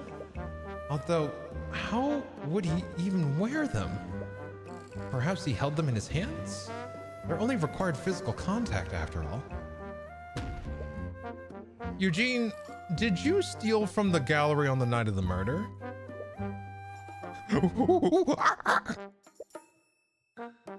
Eugene never steal from Harold. Harold respect Harold. Eugene respect Harold. Then you have no problem testifying about where you went during the Lord's Ball? I can't believe I let you convince me to permit this. Harold respect her. Yeah, I'm so used to saying Harold, Harold, Harold, Harold, Harold, right? Eugene explore house. Eugene look for a new place to play. Eugene also look for spiders. Spiders yum yum. Ooh, ooh. You think Eugene steal armbands of intellect? Eugene never steal from Harold. Harold friend. Eugene always Harold's friend. Apes stronger together. I'm struggling not to laugh out loud. Glassy, you caveman noises are taking me out. Blame the monkey. Oh my god, spiders are fresh range snacks. Yep, free range snacks, hell yes. Apes together, strong indeed. Yes, quite. Wow, you did it, Cuthbert. You blew this case wide open. Is this really going to help us? Look, you'll just have to trust me on this. I trust you? That sentence sounds like it turned into a question at the end.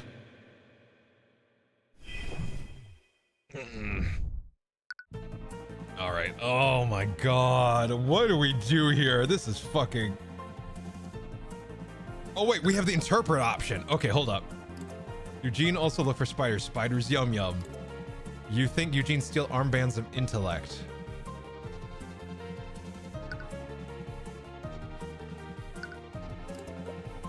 I wasn't accusing you of anything, Eugene. Perhaps you accidentally unlocked the case and took them thinking they were some sort of toy? This could all be an honest mistake.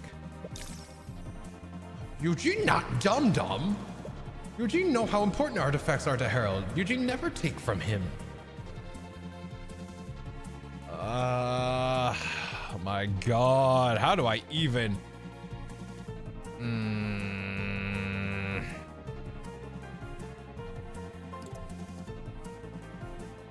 Let me interpret this. Objection!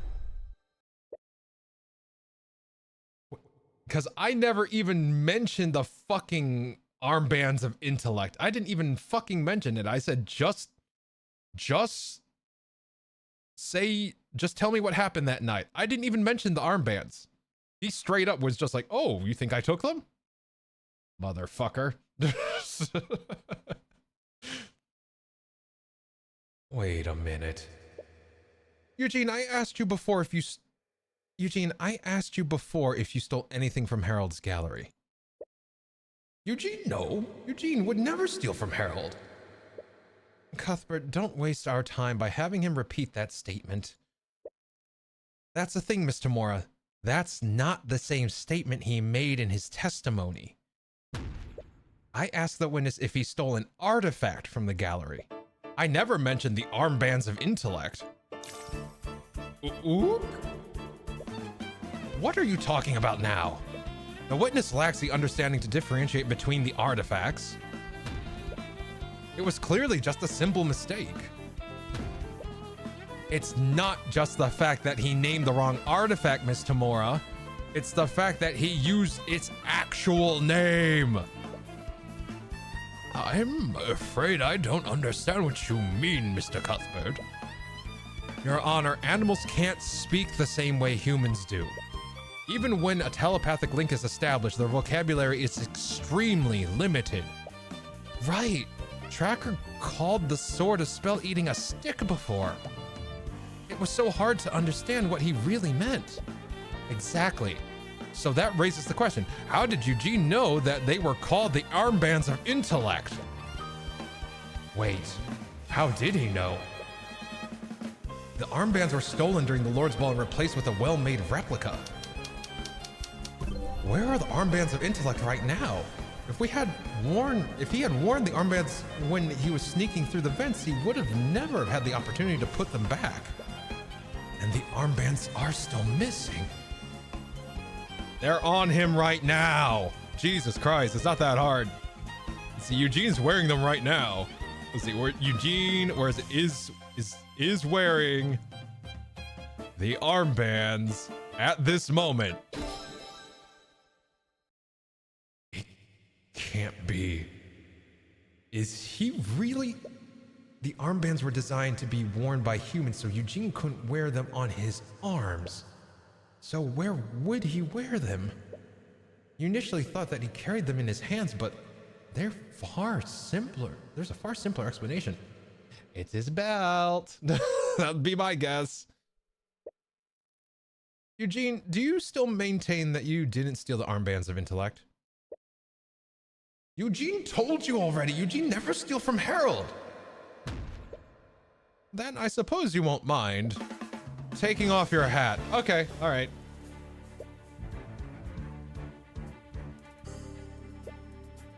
Are you serious right now? You don't think he's wearing them right now, do you? It's the only thing that makes sense. The armbands were taken on the night of the murder, and they are still missing.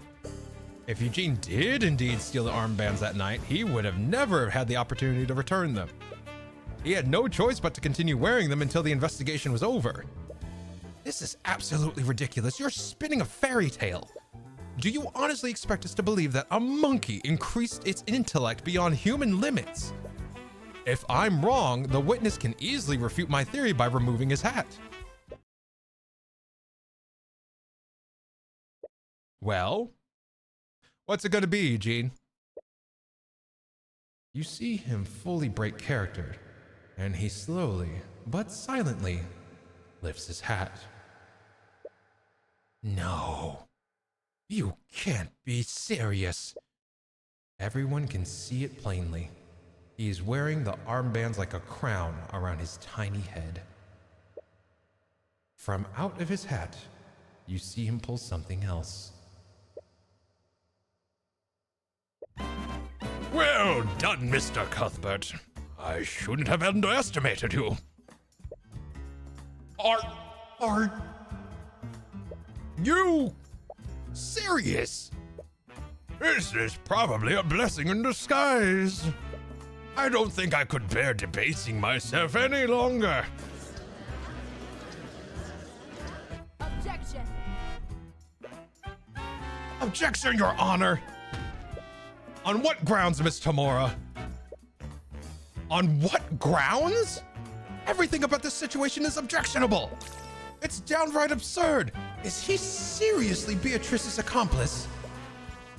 But Miss Tamora, We can't deny what's clearly in front of us. Defense Attorney Lastiel, I request immediate time off enters this case. Granted. Granted, enjoy your vacation. I'll see you in 12 months. Jesus Christ. Oh my God. Oh. I was not ready for today. How is he even talking right now? Scholars believe that humans and apes were evolved from a common ancestor. Perhaps all apes can speak the common language under the right circumstances. Evolved, please! I've observed your society. I think calling humanity evolved is it's being quite generous, don't you think, my good man? This can't be happening. Well, are you done gawking at me like a bunch of simpletons? Simpletons? Wait a minute. It's quite difficult to separate myth from actual historical accounts. Right, I remember encountering a similar problem in the Imperial Academy. Ah, you must be quite dedicated to your studies. They let this simpleton into the Imperial Academy? Rude, but you suppose that can't be helped. Every insulting thought that you've seen from Harold, they weren't Harold's thoughts at all. They were Eugene's thoughts. He's been wearing the armband since you first met. But I don't understand. Why would you even take the armbands in the first place?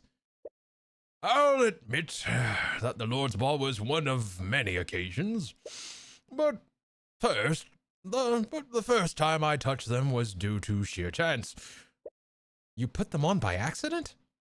My unawakened self was enamored by its glittering sheen, or as we like to call, shiny. I merely wanted to touch them, but when I first held them in my hands, I experienced a sense of clarity that I've never felt before. I was afraid of what I'd experienced, so I left them alone. But as I returned to my primitive lifestyle, I couldn't stop thinking about what I felt that day. You were hooked. I wouldn't quite phrase it like that, but I suppose you're not wrong. I already knew the password to Harold's vault, so I'd come in from time to time and indulge in the armband's power.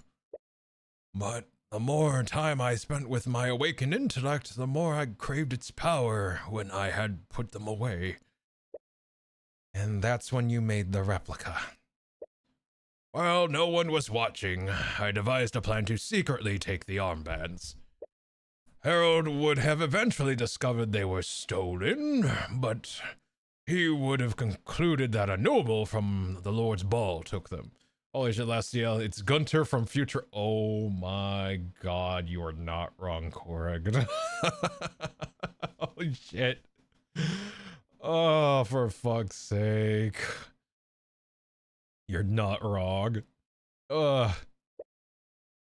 Because of the pressure that he was receiving from the crown. I'm not proud of what I've done, but I never expected things to reach this point. I didn't expect someone to steal the sword of spell eating as well. And I certainly didn't expect a murder to happen that night. So you still maintain that you're innocent? Of course I do. I stole the armbands, but I did not murder William Frege, nor did I take the sword of spell eating. Allow me to elaborate.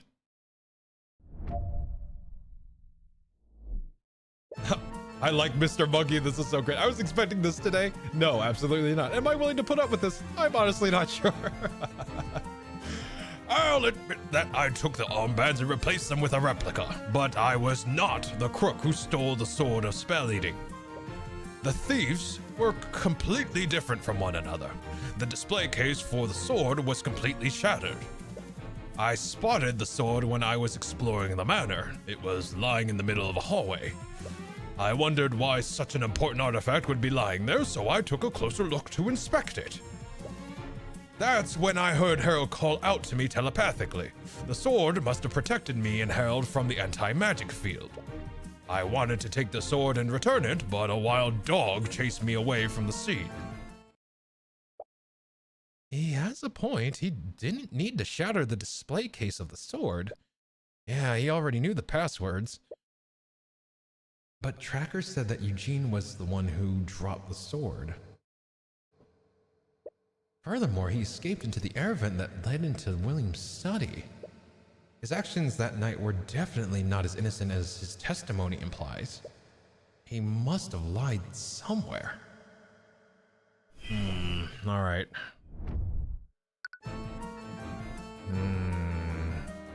This is fucking insane. The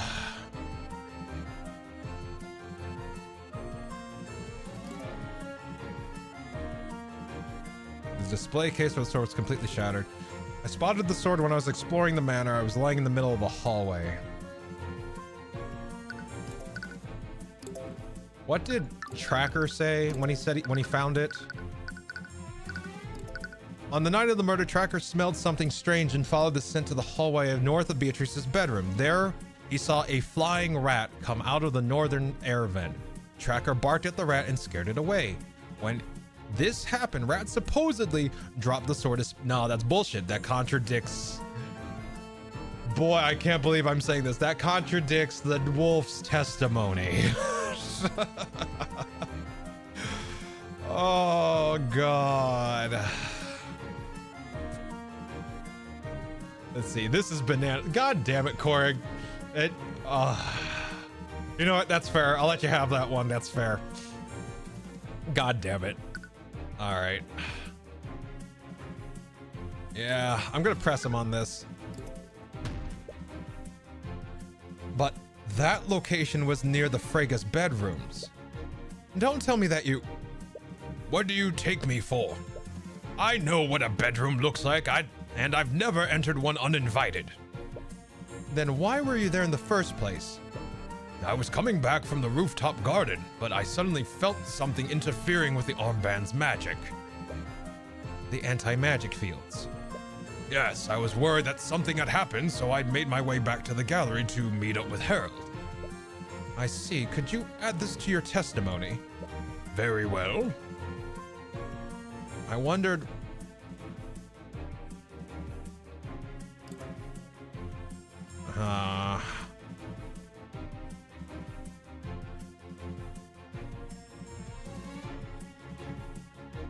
I spotted the sword when I was heading back...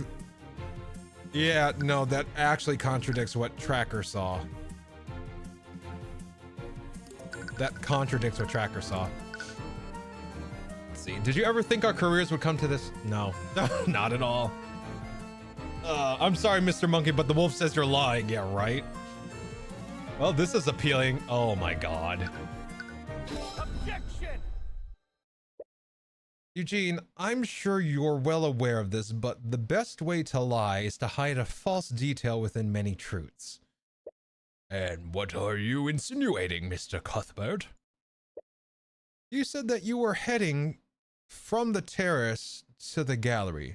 Did you take any detours? Of course not. With the armbands nullified, my intelligence was slowly fading. I wanted to return to Harold as soon as possible. Witness, I'd like for you to take a look at this floor map of Frega Manor. This is the location where that wild dog found the sword of spell eating.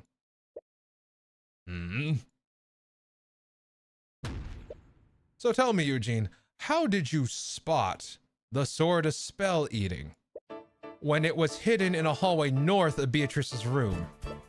That's... Why are you nitpicking on such an insignificant statement? He's probably just got distracted and went down the wrong hallway. Miss Tamara, Eugene came from the rooftop garden, and he was adamant that he went directly to the gallery to reunite with Harold. If his intellect was muddled, he was intent on reuniting with his worried companion.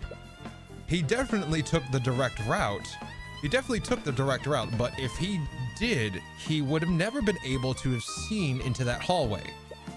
I see your point, Mr. Cuthbert, but what does this mean? It means that the witness lied about where he was before he discovered the sword of spell eating.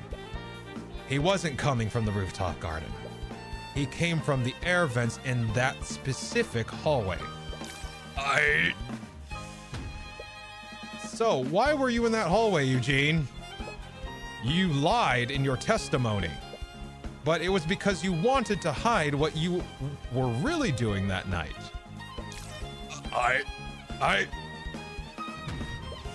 Admit it, Eugene.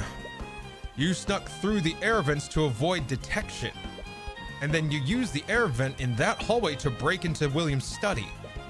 After that, you murdered him using his letter opener, didn't you? That's not what I went there to do. No, I didn't mean...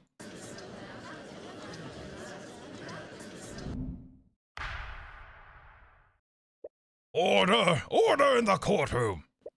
Witness, is this true? Did you break into William Frega's study during the lockdown? Yes, I did enter his study, but not for the reasons you think. William Frege was already dead when I got there. What? What did you just say? It's true. Do you honestly expect us to believe a story like that? How could someone else have killed the victim before you got there? Tracker took the sword of spell eating, and you were the only intelligent creature that could have walked through the air vents. I understand how unbelievable and suspicious it sounds. Why do you think I lied in the first place? But it's the truth, Mr. Cuthbert. You have to believe me. You don't see any contradicting thoughts through the eye, but that hardly absolves him of guilt. But could he really be telling the truth? If that's the truth, that only brings you back to one question you've been asking since this all began. Who really did this? Okay. Eugene, let's assume you're telling the truth. Do you actually believe me? Let's not get ahead of ourselves. You're still my only suspect for this. But I know better than anyone about jumping to conclusions. So I'll give you the benefit of the doubt for now. I see. However, if you want to absolve yourself, I need you to tell me about what you really saw that night. There might be something, anything, that might point to who really did this. Very well. I'll tell you what I saw. Although I doubt you'll believe me. This judge is just like, I wish I could just, why am I on this shift? I should remind everyone that the armband increases one's intellect beyond standards of a human. The monkey's smarter than everyone in this room and is being cornered right now. Shh. A monkey has a smoking problem. Little bit. I discreetly made my way to that hallway through another air vent. I exited the air vent in that hallway and tried to leap to the other side. I'm not sure if it was my waning intelligence or my desperation, but I collided with something that I didn't see. I fell to the ground and found the sword of spell eating laying next to me. I wanted to retrieve the sword, but that wild dog forced me to retreat. After that, I continued to make my way to the study. But that's when I found William Frege. He was dead on the floor, lying in a pool of blood. And as if I were blessed by the Scaled Lord himself, I found the will that he was drafting, so I destroyed it. Why would you have any incentive to destroy the will he was drafting? That makes no goddamn sense.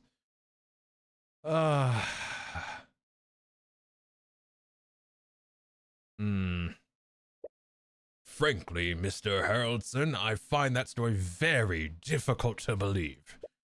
I assumed as much, but you know what they say. Truth is stranger than fiction. Isn't it more likely that you murdered the victim? You're clearly trying to cover up what you did by saying that he was already dead. Honestly, I don't know what to think. Is he really telling the truth? I have no fucking clue. Oh my god. I don't even know where to begin with this. Let me take a look at my notes.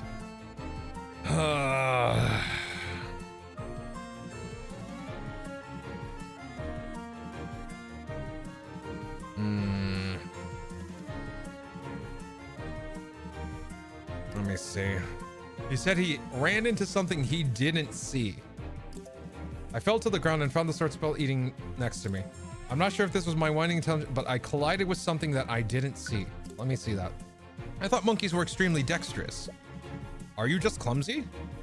I have impeccable dexterity. It sounds like you may have struck a nerve there. I must have been muddled from losing the armband's magic. All right. Everything in this and nothing is strange here. Oh my god, right? Honestly, if I were smarter than any other being, I'd be smoking and drinking too. Monkey might be intelligent, but doesn't understand the harm that smoking does to the body. Yeah, right? Are you hushing me, DA? A little bit. No, I'm kidding. It was playful hushing. Monkey has definitely got a smoking problem. Oh, how do I prove this? I fell to the ground and found the sword of spell eating next to me. How did you know it was the sword of spell eating? When I held it in my hands, I felt my intelligence return. But I also heard Harold calling out to me telepathically. He was clearly growing words, so I knew I needed to move quickly.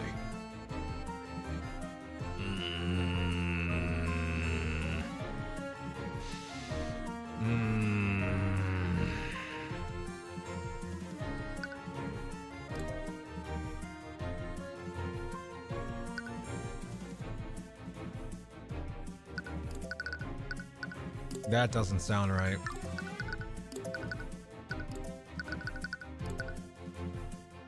The spell makes the target creature or object completely invisible. While invisible, the target will be completely transparent and undetectable visually. If the target is a creature, the spell will also affect anything that the creature is wearing or holding.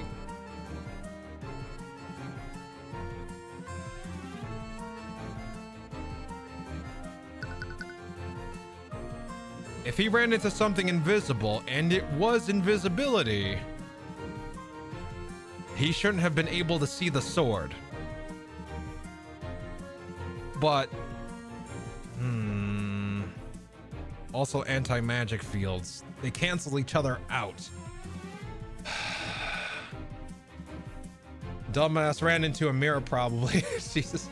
Well, if they had the sword of spell eating, its passive magic would cancel out the effects of the anti-magic fields of the manor, which means that the invisibility spell would work. So if he ran into something invisible, they have to have had the spell-eating sword on their person, otherwise they wouldn't be invisible.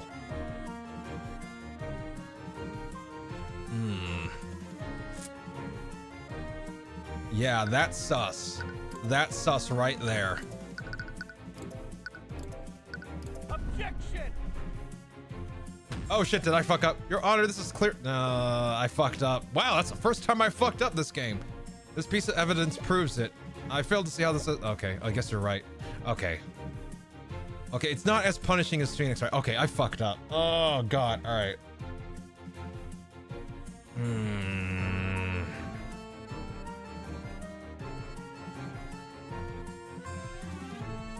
How is this?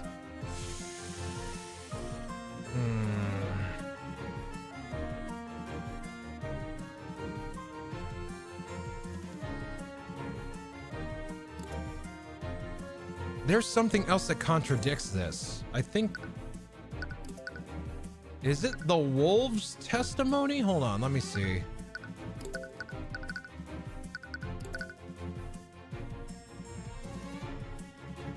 On the night of the murder, Tracker smelled something strange.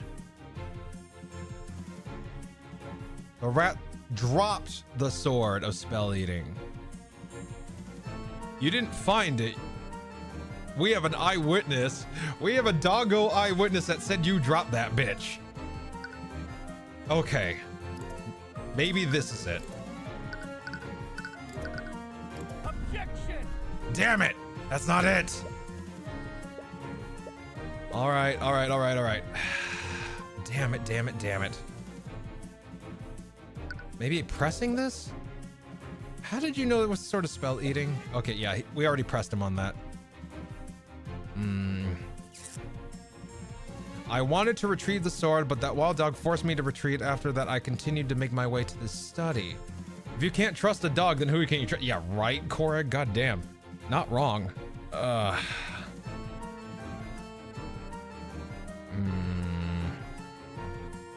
This is a noodle scratcher. Hold on.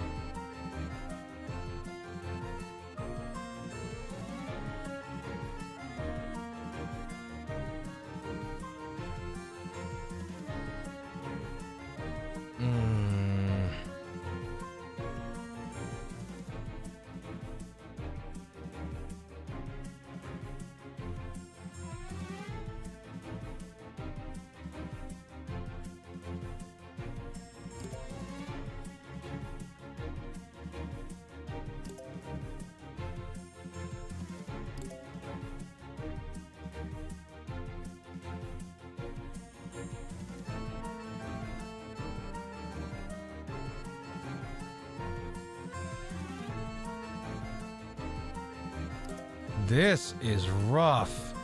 All right, hold on. Could you ask him about the collision? Yeah, sure.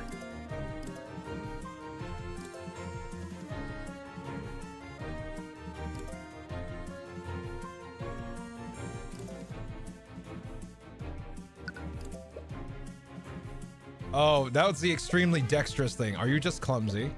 I have impeccable dexterity. Yeah. Okay.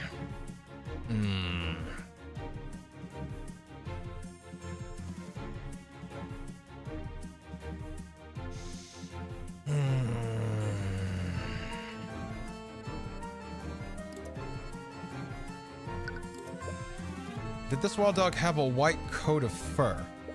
He did. Are you acquainted with him? Something like that. Well, next time you meet him, tell him that I don't appreciate being called a rat. I'm a proud orangutan. Can you understand him? I've picked up a little of the canine language throughout my life. I'm also fluent in squirrel and pigeon. I can also speak owl, but I admit it's barely conversational. As much as you want to test the validity of those claims, they're not relevant to the case. What happened when you entered the study? All right.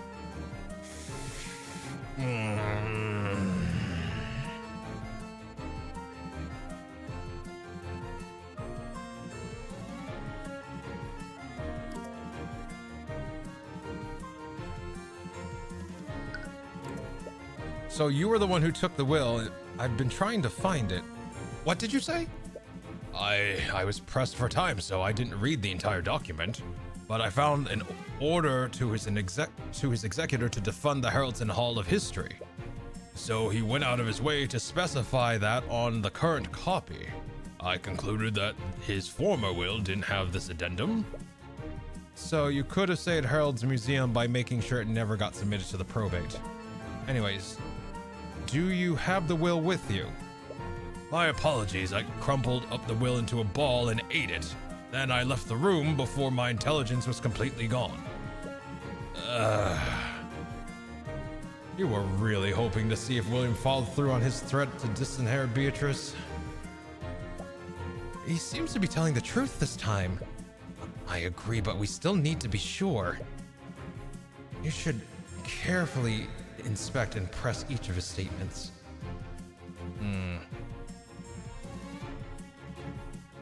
All right, I guess I press every statement then. All right. But why were you there in the first place? It all began when William Frege got into an argument with Harold. That cur wanted to defund the prestigious Heraldson Hall of History. I knew a man like William probably had many secrets. So I devised a plan to break into his study and find something that I could use to blackmail him. As you know, there's a small air vent in that hallway, and it connected to William's study on the ground floor. I wasn't aware that William was planning to stay in his study all night, so I thought I could look through his documents without anyone seeing me. You suppose that does make sense. But is he really telling the truth? What happened when you tried to leap into the other air vent, Eugene? Your Honor, my monkey ate his will. Oh my god, right? Bro speaks more languages than me. I want to speak squirrel and pigeon. I'm not sure if my collided with something I didn't see. I felt the ground and felt it was laying next to me, and he knew that because he could hear Harold and that the armband's magic was coming back. I wanted to retrieve the sword, but that wild dog forced me to retreat after that. I continued my way back to the... Okay. All right, so this is, yeah, the languages. All right. All right. That's when I found William Frege was down on the floor laying in a pool of his blood. Okay, press this. It seems awfully convenient that he was murdered before you arrived. I know how it may seem, but I'm telling you the truth. And do you have any explanation for how the assailant broke into the study without the sword? Let's see. Korg just... Hey, Korg, thank you so much. Let's see. Ghosty. Oh my fucking god. Ghosty, thank you so much for the Gift sub to Corrigan Haya. Let's see. God damn. Well, appreciate it. Thank you, Ghosty, so much. But fine. Let's see. What was the thing that we said previously? Oh my god. And do you have any explanation for how the assailant broke into the study without the sword? I unfortunately do not. Please, it's obvious your testimony doesn't match up with the evidence. Whoever did this either entered through the vents or they used the sword to nullify the lock. And your own testimony states the sword was abandoned in that hallway. It doesn't match up with what you thought happened, but it does. But does it really contradict the evidence you have? Anyways, what did you do when you discovered the body? I knew it was only a matter of time before someone discovered the body, so I quickly searched the room for something I could use. Okay, so we had to push everything. Okay. It's hard to believe, but you can't see any direct contradictions. Should you press him more? But what if he's telling the truth? If Eugene did do this, your next course of action is clear. Although that still wouldn't explain how Beatrice fits into this. You recall something that Tracker said to you? Tracker, you said you had to smell to see where that rat was. And when he dropped his stick, you were finally able to see them? Does that mean you could visually see him before he fell down? Yeah. Tracker couldn't see the rat with his eyes, so Tracker used his nose to see it. Eugene was invisible. Eugene, when you were carrying out your plan, did you turn yourself invisible somehow? No, I hardly had the means to. And even if I had somehow convinced Harold to cast a spell on me, he doesn't know how to cast invisibility. Very few mages do. Right. You recall Eris saying the same thing during the Nightgrave trials. Only a master of illusion magic could do that. That's how you first thought Beatrice was involved. But if Eugene is truly innocent, did she turn someone else invisible? If that's true, you're right back where you started again. No. Think this through. Eugene's testimony fills in a blank that's been missing. I fell to the ground and found the sword of spell eating laying next to me. How did you know it was the sword of spell eating? When I held it in my hands, I felt my intelligence return. But I also heard Harold calling out to me telepathically. He was clearly growing worried, so I knew I needed to move quickly. I wanted to retrieve the sword, but that wild dog forced me to retreat. After that, I continued to make my way to the study. And what happens when you cross-reference that with the Tracker's testimony? That's when Tracker smelled flying rat. Tracker could smell where the rat was, so Tracker borked at him. And Tracker must have scared Rat because he fell onto the floor and dropped his stick. How did the sword of spell eating end up in that hallway? So where does that lead us? I mean, whoever had it dropped it, right? Straight up. That's how you could see it, right? So let me see. Let's see, the thief. There it is. Dropped the sword in the hallway. The thief dropped the sword in that hallway. But how does that make sense? Did they hide the sword there like you originally thought? No. That hallway was closed to the gallery. Close to the gallery. No. That hallway was close to the gallery. There were plenty of better places to hide the sword. If it weren't for Tracker taking it, it would have been found even sooner. The thief must have accidentally dropped the sword there. This can only mean one thing. Why was the thief in that hallway? Hmm.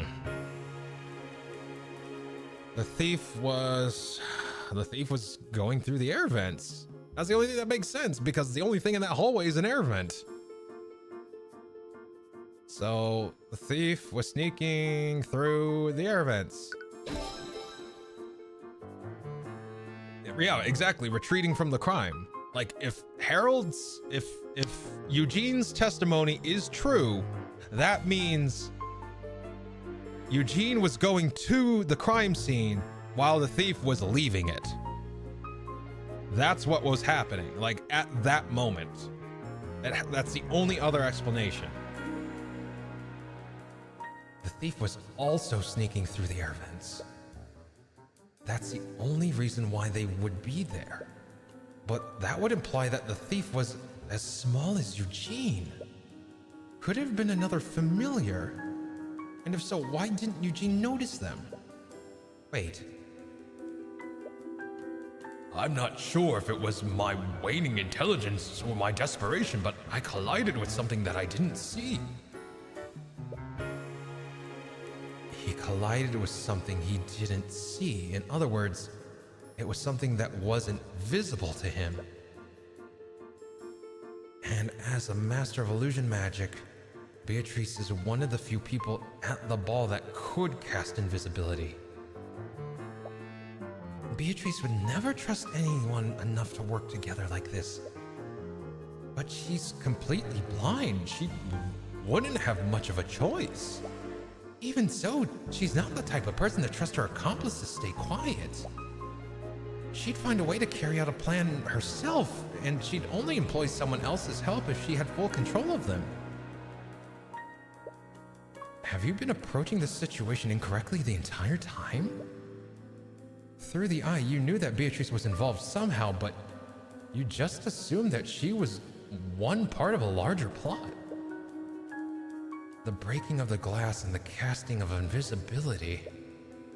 These were the elements that you knew she was involved with, but it never really fit together. Not unless she was the one pulling the strings the entire time. And there's only one way she could be in control the entire time. What did Beatrice use to commit the murder? I think we all know what she did. She used familial bond. It had to have been a familiar. It had to have been a familiar.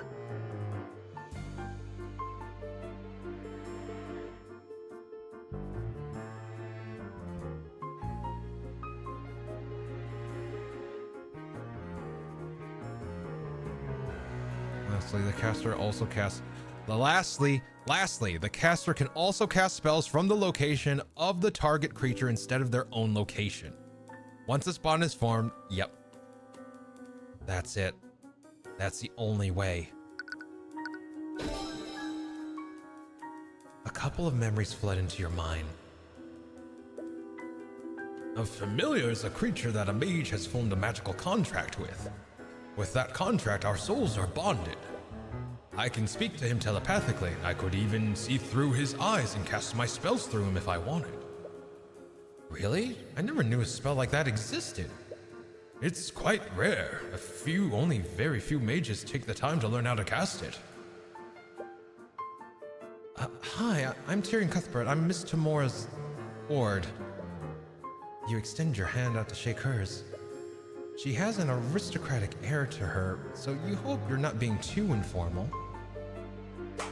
Instead of taking your hand, she claps her hands together and takes a deep breath. What? Sorry, I didn't mean to do that.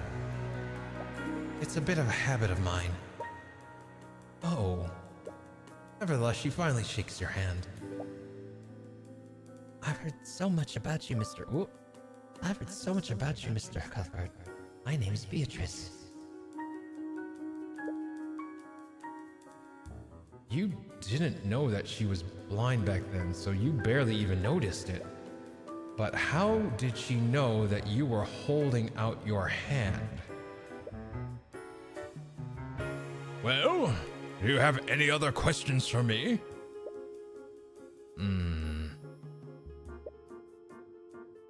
If you're wrong about this, Beatrice will surely be acquitted. After that, the Inquisition will turn their attention to Harold and Eugene. But there's only one way to know for sure. Your Honor, the prosecution has no further questions for the current witness. He is dismissed. What? I see. You have something else planned, don't you? Yeah, and I actually need your help. Really? You tell her about your plan. Really? I feel like you're making some big assumptions there. Wouldn't the Inquisition check for something like that? I know, but it's the best play we have.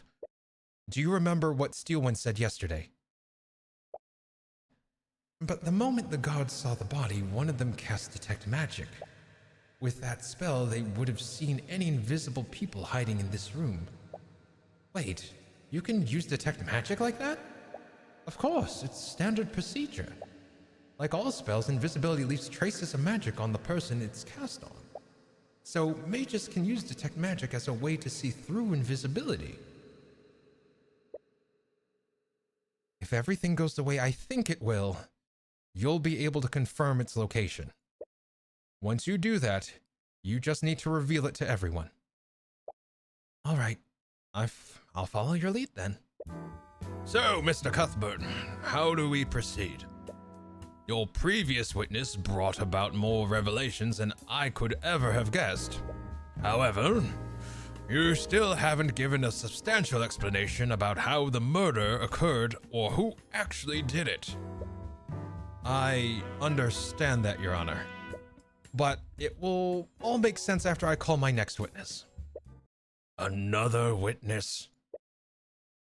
I understand your hesitance, Your Honor, but everything that we've learned through these trials is finally coming together. Uh-oh. I think I'm finishing this case tonight, rather than splitting it off. And this final witness will tie it all together in a perfect knot. Your Honor, the prosecution calls Beatrice Frege to the stand. Seriously, Cuthbert, you went to all that trouble just to end up calling my client to the stand? You and your client have the right to refuse, Miss Tamora. But I wonder how that will reflect on your client's character.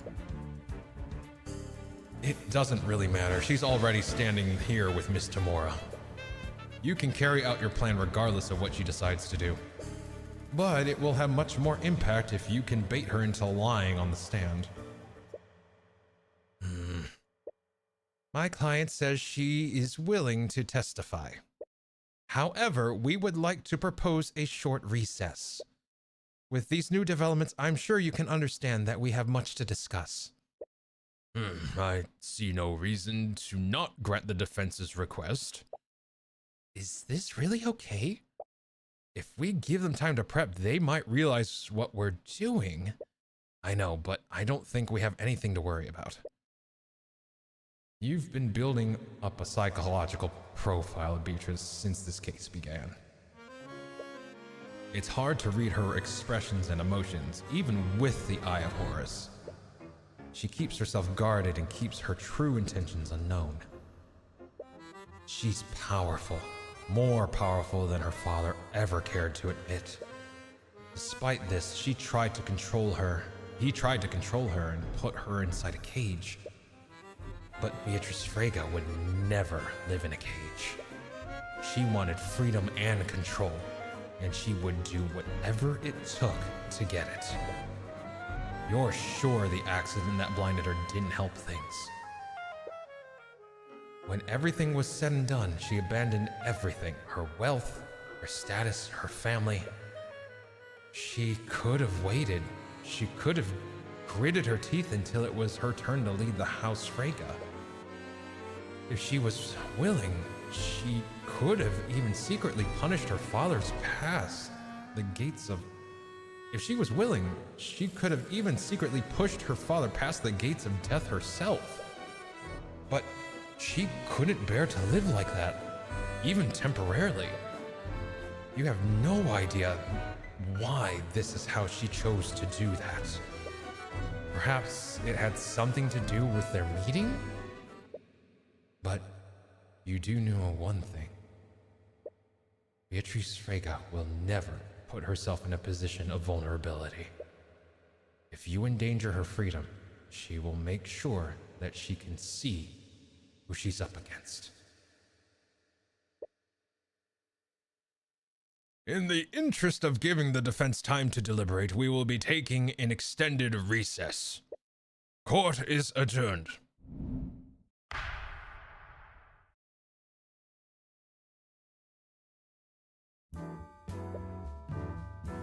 As you were exiting the courtroom, you sent Celeste to do some reconnaissance. It should be similar to when she scanned Valentina during the Nightgrave trial. Tyrion! Celeste, were you able to see it? Yeah, it's definitely there, and it sits on her shoulder most of the time. So she keeps it close to her. That's good to know. It looks kind of weird though, but I've never used detect magic like this before. Well, you doubt that someone like her would choose a conventional animal, especially for something like this. Cuthbert. Miss Tamora? There's something I need to show you. Preferably alone. Celeste gives you a concerned look, but you nod to show her it's okay. She moves to sit on the bench where she can keep an eye on Beatrice. Okay, lead the way.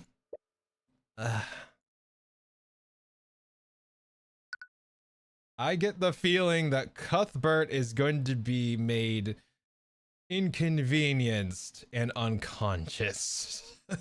God. I'm pretty sure he's gonna be knocked the fuck out. Watch this shit happen.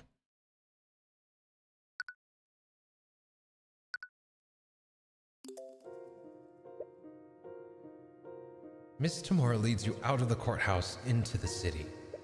Every time you ask her where she's taking you, she avoids answering your question. All right, we're here. You arrive in an empty alley in the frankly seedier part of the city. As Miss Tamora approaches one of the derelict buildings, she's met with a large burly man who's guarding the back door. The man silently acknowledges her and steps aside to let her in. Miss Tamora, where are we going? I'm sorry about this. I'm sure you're confused. But please trust me, I'll explain everything. Before you have a chance to ask more information, she moves into the building. The man guarding the door looks at you expectantly.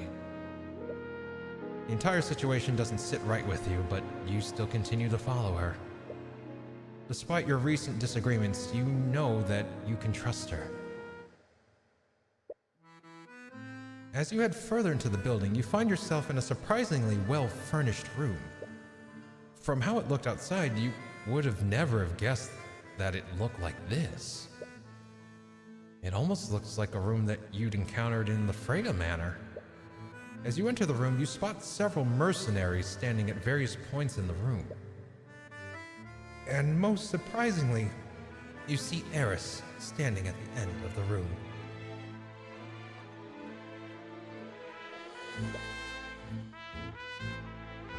You give her a confused look, but she simply smiles and waves at you. Sitting at the desk next to her, you see a man with an eye patch. It looks like he's been expecting you. Ah, Tamora! Upon seeing you two, he cordially welcomes Miss Tamora before turning his attention to you. And you must be Tyrion. Tamora has told me a lot about you. I see, but who are you? I've been called many names over the years, but my favorite has always been the Eye Taker. Name, Eye Taker. Occupation, boss. The Eye Taker. From the sounds of it, you've already heard of me. Miss Tamora, what is this? My daughter, Eris, has told me all about your work prosecuting this case. She's his daughter? But I have to say, I'm quite impressed. Getting a monkey to testify, woo-wee. I don't think I could have even pulled off a grift like that. You're pretty much blown past my expectations. Why, I get to the point. As soon as you interrupt him, you feel every person in the room tense up. You don't even need the eye to know that your interruption put them on edge. Relax, everyone. Kids will be kids. I'm a father myself, you know. Anyways, I'll get straight to the point. I have certain interest in the outcome of this trial. What are you talking about? Little Lady Freyga has been a client of ours for a long time. I've done quite a lot of favors for her, and the time has finally come for me to collect. Those debts that Steelwind mentioned, they all belong to me. But there's no need to worry. I know she's good for it. That is, if she can inherit House Freyga. What? Tamora's a good attorney, even without my help. If she's convicted, we could easily reduce her sentence by rubbing the right hands. But you see, there's that pesky Slayer rule. The thing is, Cuthbert, I need Beatrice Freyga to be acquitted in the current trial. So that's what this is about. House Freyga's gold? That's why you helped her murder William Freyga. Please, my goals aren't nearly so short-sighted. I have big plans, not just for Beatrice, but for this entire kingdom. And I need House Freyga for that. Just like you needed Justin Wade? Tyrion! Ah, Justin. Really is a shame what happened to him. Don't act so innocent. He would never have tried to rob Dracogen if you didn't threaten him. Is that so? Do you think I just randomly showed up on his doorstep one day demanding gold? He was the one who came to me for help. I just told him to pay back what he owed. And if he hadn't come to me, it would have been some other criminal.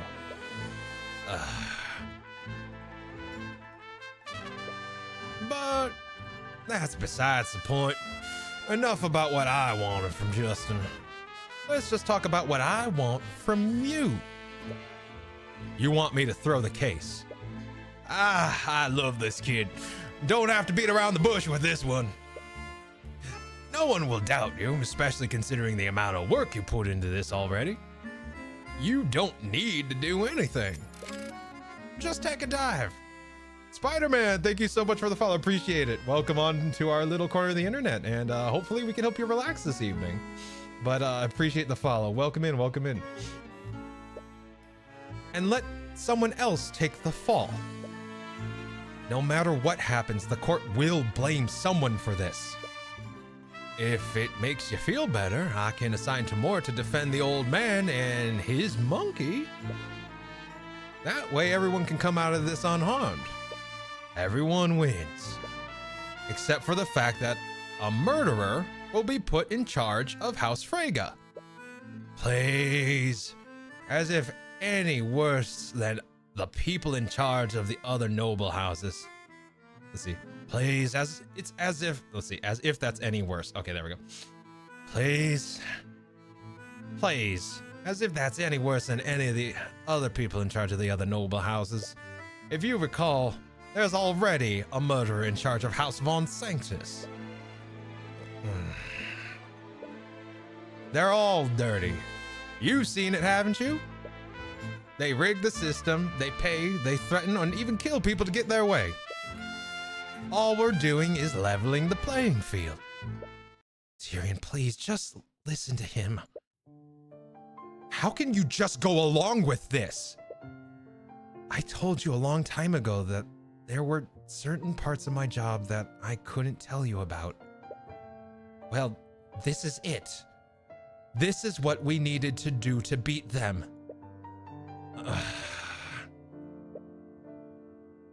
Those rumors about you, they're all true, aren't they? Forgery, bribery, blackmail. You're guilty of each and every one of them. And you used him to do it. Also, you could keep winning. You blackmailed Miriam, Miss Tamora. Oh, as if we should show any pity for that spoiled princess. A dreadful thought just entered your mind. Steelwind. She was attacked the day after Beatrice was arrested. Was that? I didn't know that's what they were planning. Despite my confidence in Miss Tamora's skills, I'm afraid there was too much riding on this to leave to chance. You've got to make your own luck if you want to beat the system. How could you? She almost died. We never expected her to strain her injuries like that. And we definitely didn't expect you to take her place. So believe me when I say that I'm being uncharacteristically reasonable right now. How? How could you even consider working with someone like him? Don't you think it's a little arrogant to judge her, Cuthbert? What? You talk about defending people as if you two are even close to being equals. But she doesn't have the luxury of looking into people's minds now, does she? You told him about the Eye of Horus. The future of magic's changing, kid. Like I said before, I have big plans for this kingdom. And I also have big plans for you. Do you think I would ever? Tyrion, stop. To be honest, I hate it as much as you do. But whether you like it or not, we need their help. But this is... Think about every client you defended. Think of Celeste. If you didn't have the Eye of Horus, what would have happened to her? If even one thing went differently, Pierce would have gotten away and Celeste would have been executed. You've taken chances and followed your instincts, and that's worked for you so far. But what if it's not enough? What if the system's too corrupt for you to fight against next time? With the Eye Taker's help, you'll never have to worry about that again. If I had accepted his help sooner, I could have saved your mother. So, what's it gonna be, kid? You already knew what happened to that Steelwind brat. So I don't need to tell you what'll happen if you don't play ball. But wait! No. What? Maybe you're right. Maybe I can't always win against the nobility unless I play dirty like they do. But this is wrong. Tyrion! I'm not going to compromise my principles, not even for you, Miss Tamora. I'm sorry to hear you say that, kid. I really am. With one motion of his hand, every mercenary in the room draws their weapons. Please, you don't have to do this. Whatever conviction you had before is slowly fading. Shh, you should never have entered this place. You knew something was off. There are about a dozen mercenaries here, and there's even more guarding the way out. You're nowhere near as physically strong as Celeste, but maybe you can make a break for it if you get lucky. No. Celeste? What the? How did you get in here?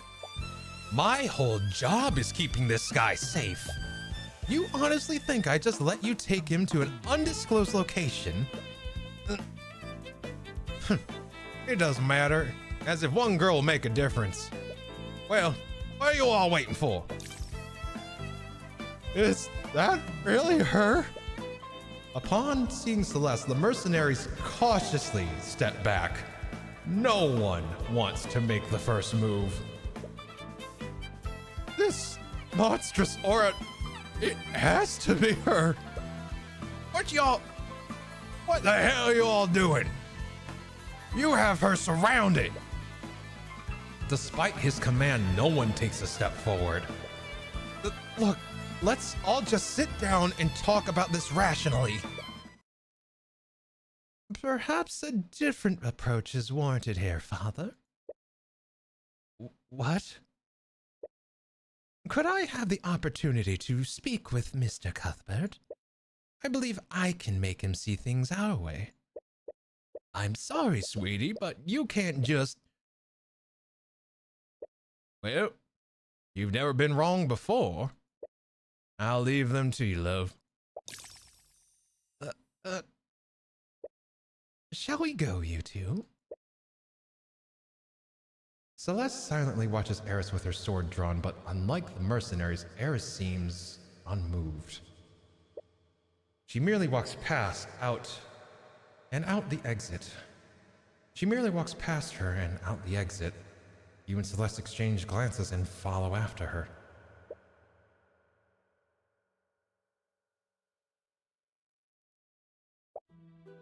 That was close. I don't think I could have fought that whole room while protecting you. Does that mean she could have fought them if she were alone?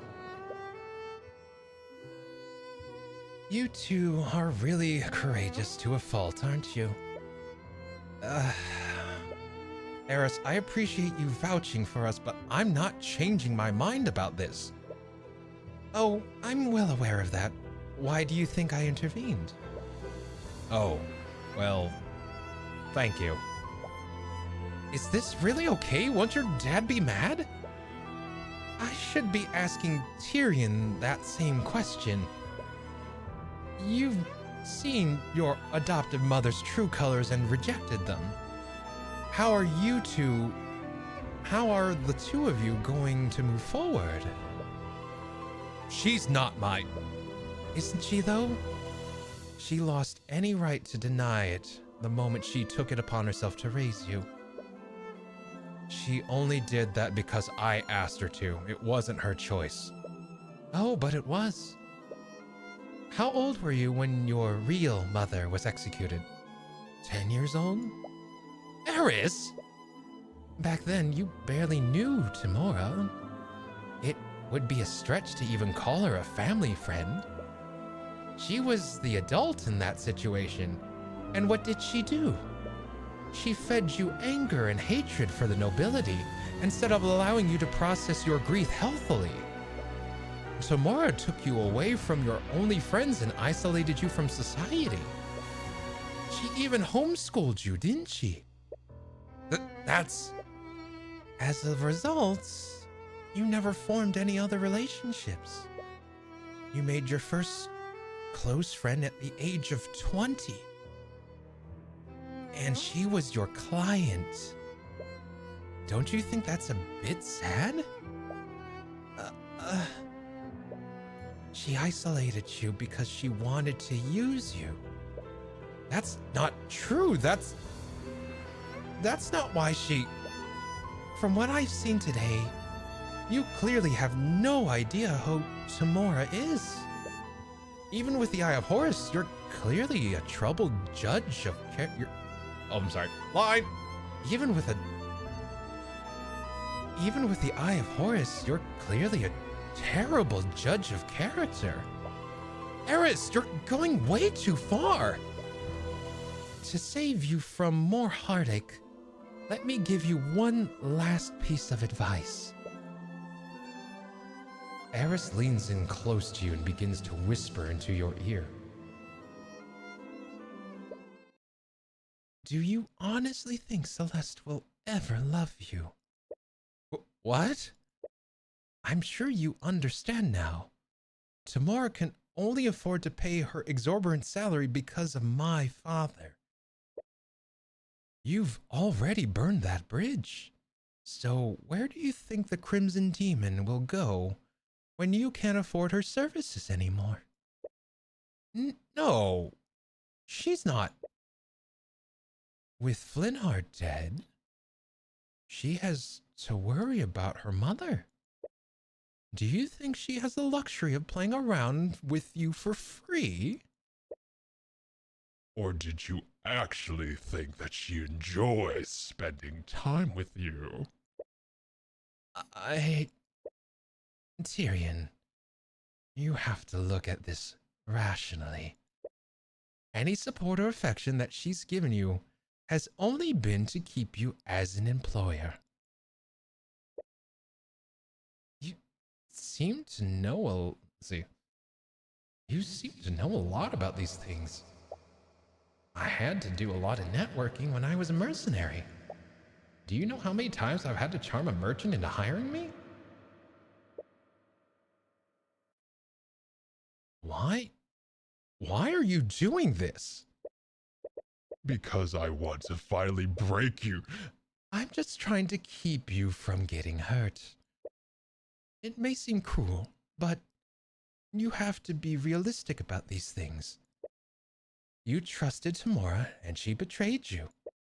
Try not to make the same mistake twice. Celeste didn't hear anything she said, but she seems to notice how it's affecting you. Eris, that's enough. My apologies. I've been told that I've been too blunt sometimes, but I do hope you'll think about what I said. Anyways, the trial should be starting soon. We should hurry. We should make our way back to the courthouse. I'm genuinely curious to see how this trial ends. Hey, Tyrion, are you okay? What did she say to you?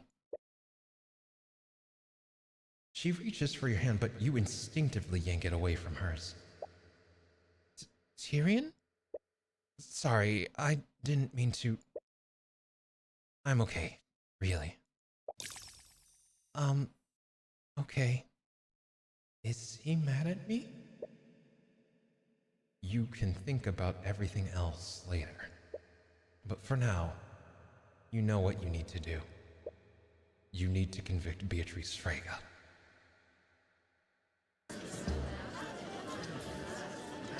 Jesus Christ.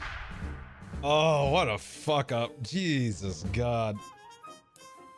Now she's trying to pull the strings on Tyrion, just like, dance, puppet, dance. Just, god damn. All right. Court is now resumed for the trial of Beatrice Frege. Is the defendant prepared to take the stand?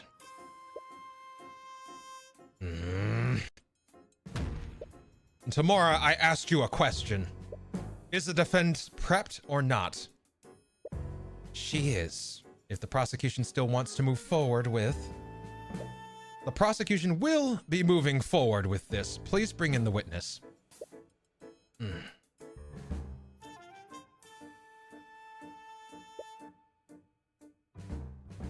Do you still see it, Celeste?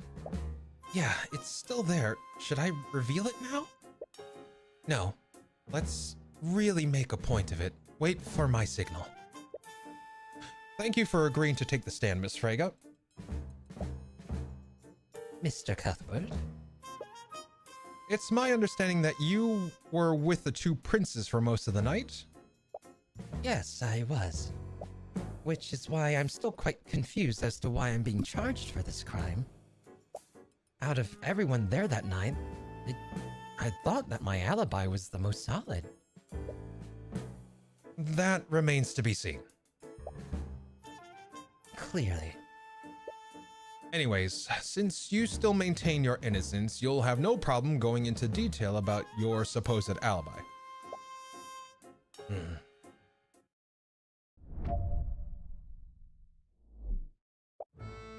As you know, I was with Crown Prince Aster and Prince Alaric for most of the ball. I went there after my meeting with my father, and I remained with them until I was arrested for his murder. Lord Steelwind and the Kingsguard kept watch over me for the entire night as well. I neither had the means nor the opportunity to steal the Sword of Spell Eating and break into my father's study to murder him. Objection! And that, Miss Freyga, is where you're mistaken. You definitely had the means to commit both crimes while under the eye of everyone there that night. The most effective tool in an attorney... See, the most effective tool an attorney has is revealing a contradiction in a witness's testimony. It not only completely shatters your opponent's argument, but it also makes the court doubt whether the witness is acting in good faith. Usually, you've used evidence to reveal contradictions like this. Now, Celeste! Alborio! Wait, what are you doing? Your Honor, the witness's testimony is clearly... Oh my god, what the hell is that thing? Tyrion, get behind me! A monster? It's a monster! Someone call the Inquisition, the Kingsguard, anyone! Your Honor, can you please restore order? Your Honor? Yeah, he fled out the back door the moment he saw me. It can talk? It's a demon, it must be. It's just like the legends say. Can we all just calm down? It takes a while before you can get everyone in the room to settle down. Eventually, it was clear that the demon wasn't intent on harming anyone. At least not yet.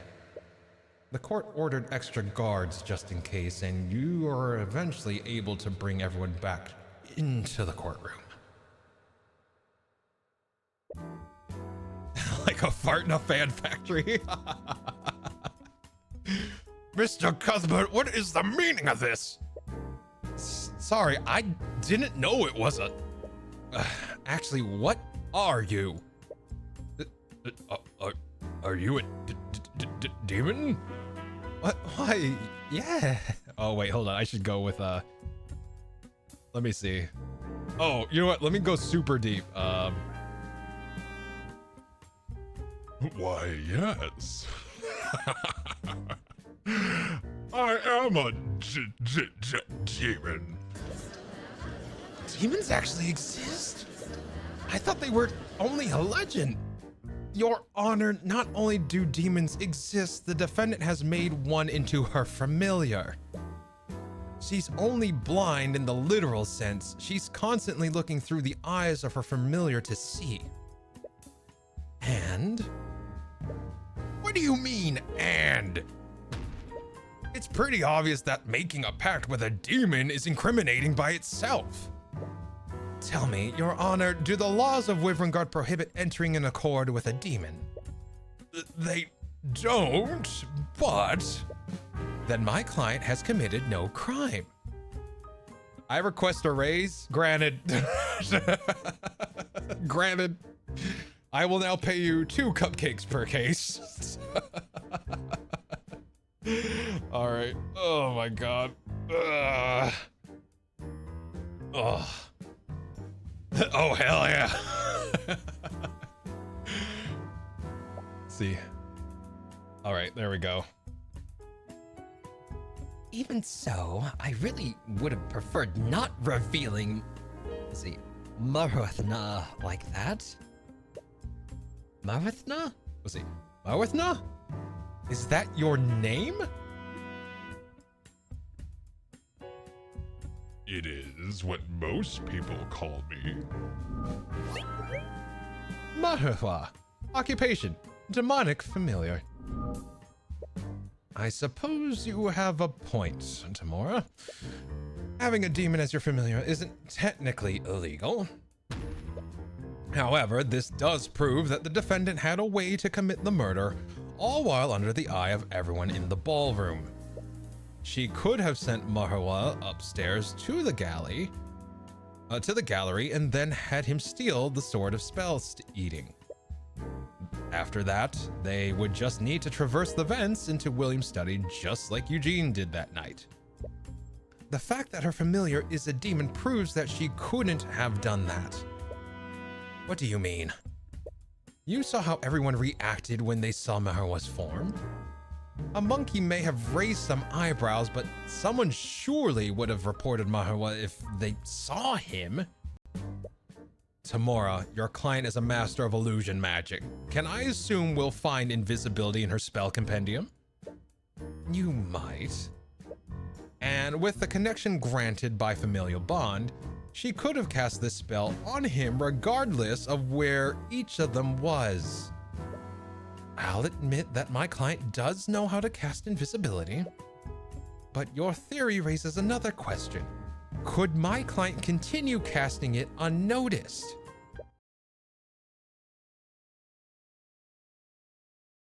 Continue casting it? You'll understand once I go over the order of events that night. At an unknown time, someone stole the Sword of Spell Eating from the Heraldson Gallery. Due to the timing of this, I'll admit that it would be logically consistent if my client was the thief. Oh, we got some artifacts? All right, hold up. Thank you. Hold up. Let me retry.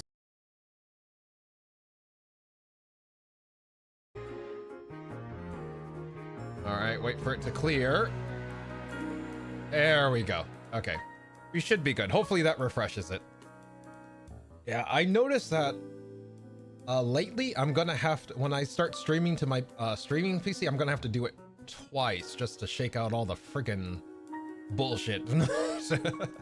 It's been happening quite a bit the whole stream. Yeah, like I wish someone next time that happens, let me know. Like if it's been happening the entire stream, I haven't seen it on any of my devices, but I'm not looking at the streaming PC's monitor because I'm reading the game, and that monitor is way over on my left. So was running all over the place. Yeah, it's no worries. But I think just to be safe moving forward, I will refresh the stream to my streaming PC before going live, because usually it's just I turn it on and off it goes and it's no problem, but it looks like lately I'm going to have to shake out some of the gremlins of the fucking connection. Let's see. Thank you for the stretch, Corey. All right. Due to the timing this, I'll admit it would be logically consistent if my client was the thief. However, sometime later, my client met with the Crown Prince and was watched closely by the King's Guard. From witness accounts, including yours, we know that this happened around 12:45 a.m. And since this time, my client didn't leave the King's Guard's sight. It was around this time that William Frege retreated into his study and locked the door. He made a point of telling everyone that he didn't want to be disturbed. Then, at 1:03 a.m., Lord Harrelson finally discovers that the sword was stolen. He reported the theft of to the King's Guard, and they activated the lockdown system. Shortly after the report, Lastiel Frege tried to speak with her father about the theft. William Frege reiterated that he did not want to be disturbed. Lastiel saw his face, and there weren't any traces of illusion directly on his body. This means that William Frege was still alive at this time. Unbeknownst to everyone at the time, William Frege was attacked by the murderer at 3:12 a.m. This is confirmed not only by Jan Hughes' testimony, but also by the autopsy report. Then, at 3:26 a.m., the Kingsguard found the Sword of Spell Eating in my client's old room. The Kingsguard tried to arrest my client for this, but the Crown Prince told them to stand down. Finally, at 3:36 a.m., the lockdown was lifted. Jan Hughes reported that what he heard, and that's when the Inquisition and the Kingsguard discovered the body. The theft must have happened between 1:23 a.m., when it was actually reported.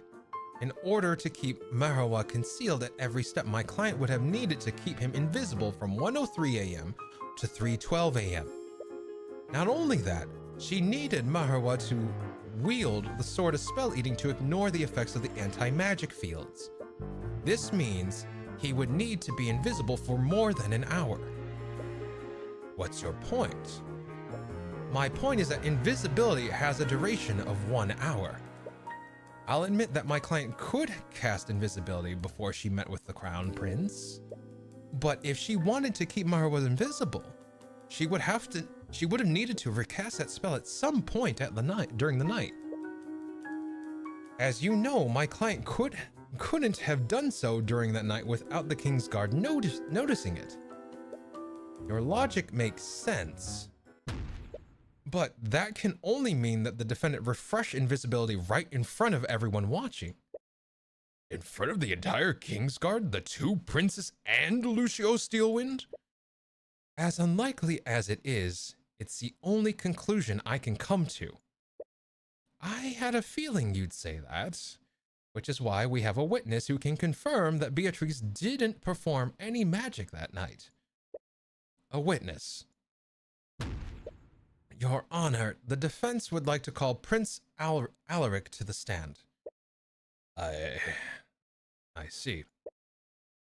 He would have certainly been close enough to notice the defendant casting magic. But wouldn't the Crown Prince testimony be more suitable? Are you trying to say that Prince Alaric is unqualified to give proper testimony, Your Honor? Of course he's saying that. The kid is 7 years old. No, of course not. Is the prince ready to testify? Grow a spine, for Lord's sake. Thank you for coming in, Prince Alaric. Could you please hold your tongue, knave? You will speak when you are spoken to. Oh God, he sounds exactly like Miriam when we first met her. Honestly, he behaves exactly how do you expect a prince of this rotten kingdom to act. Aster's the odd one out in this situation. It makes you wonder what made him so down to earth. Your Highness, Mr. Cuthbert believes the defendant used magic while she was with you and the Crown Prince. I already gave my statement to the instigators. This man dares question my testimony? Yes, he said it, not me. Wow, the judge didn't even think twice about throwing you under. But very well, my testimony is required to strike. But very well, if my testimony is required to strike down these redundant accusations, I will bestow it upon you. Redundant? Don't you mean ridiculous? Mr. Cuthbert, do not dare to suppose what His Highness really means.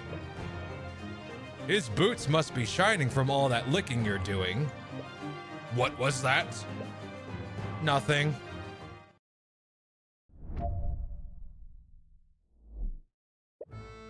You think Lady Freyga cast magic right in front of me? Don't be a serf. She was under the careful watch of the Kingsguard, my brother, and Lord Steelwind. We conversed for her the whole night, and I didn't see her cast any magic. She's been through so much over these last few years, all because of her horrid father. She'd never do something like this. You and Lady Steelwind are just jealous. I feel like I need to do like a baby voice for him. Just hold on, let me see. Let me see if I can find something here.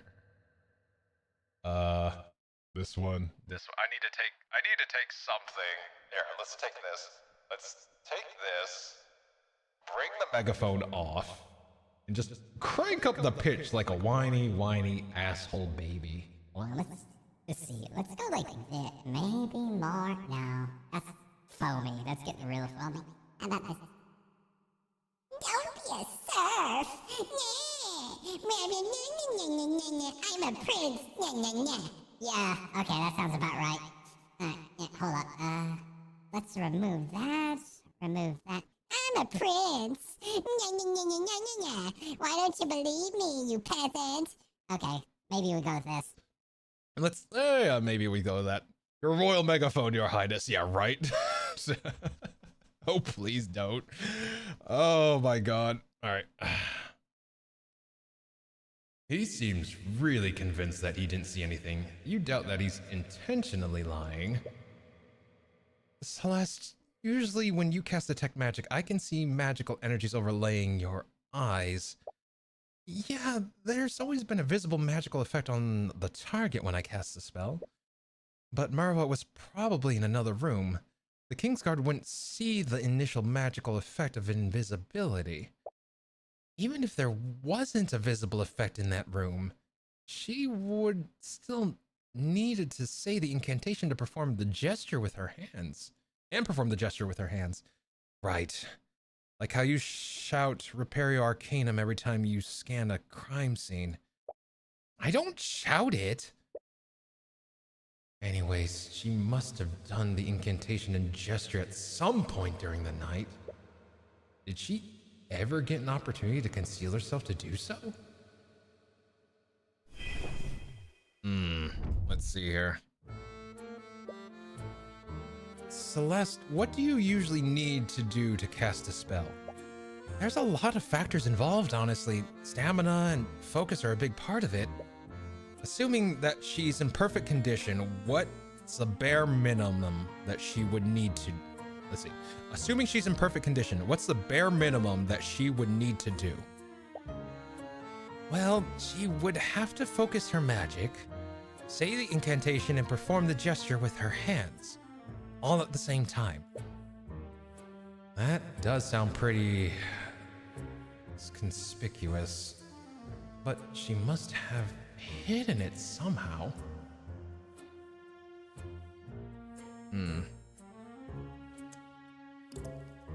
Let's see.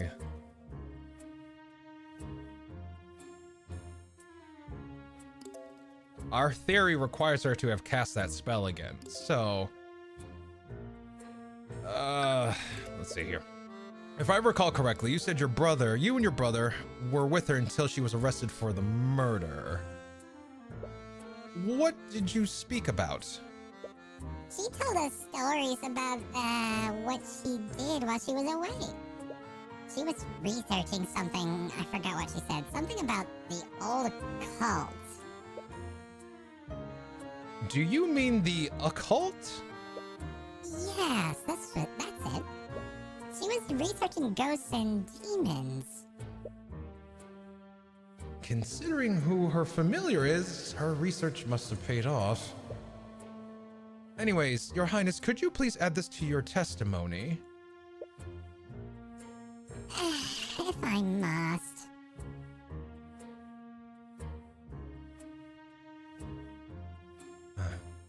She's been through so much over the last few years, all because of her horrid father. Let me see here. She told me that her brother, me and my brother, that the occult are fascinating phenomenon. I didn't see her cast any magic. What the fuck? Hold up.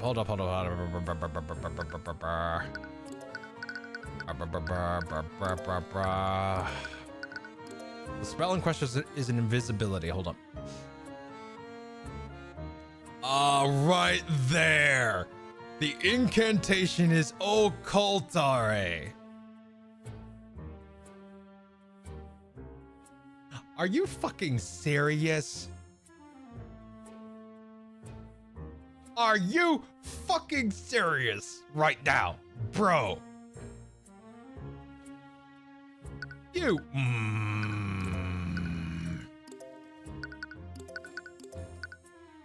Objection! You little shit. To cast a spell, a mage needs to speak an incantation, but there's nothing that says you can't say anything before or after it. Your Highness, according to your testimony, the defendant told you that the occult are a fascinating phenomenon. Is that exactly what she said, word for word? Yes, the stories she told us were quite interesting. They really struck a chord with me. I see. Well, even if they were interesting, your testimony proves that she did cast the invisibility spell that night. Are you deaf? I already told you. No one heard her say incantations, nor did they see her perform any gestures. Unfortunately, your testimony proves the contrary. Beatrice Frega said an incantation and performed a gesture right in front of you, all without anyone even knowing it. What? Your Highness, there are two components required to cast invisibility.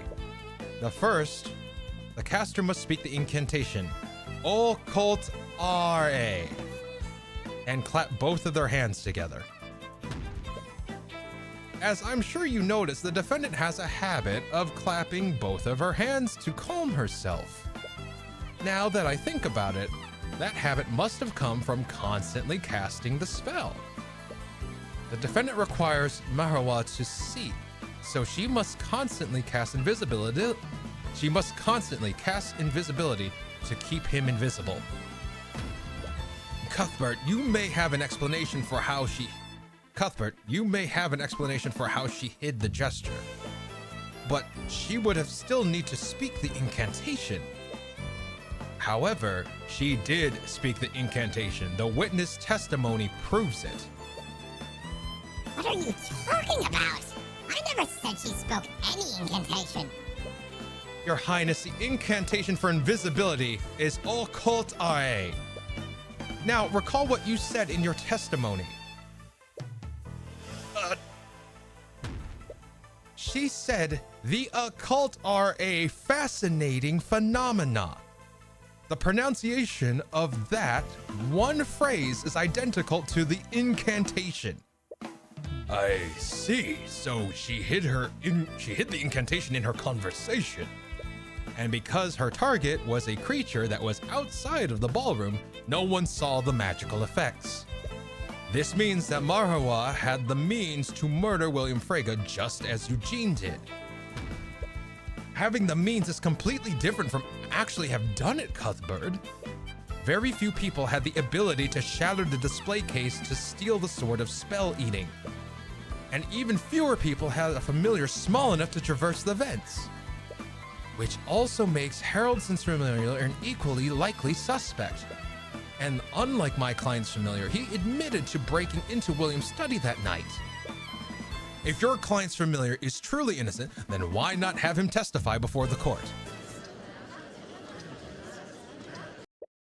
I see. Well, it's not as if this is the first unprecedented witness we've had today.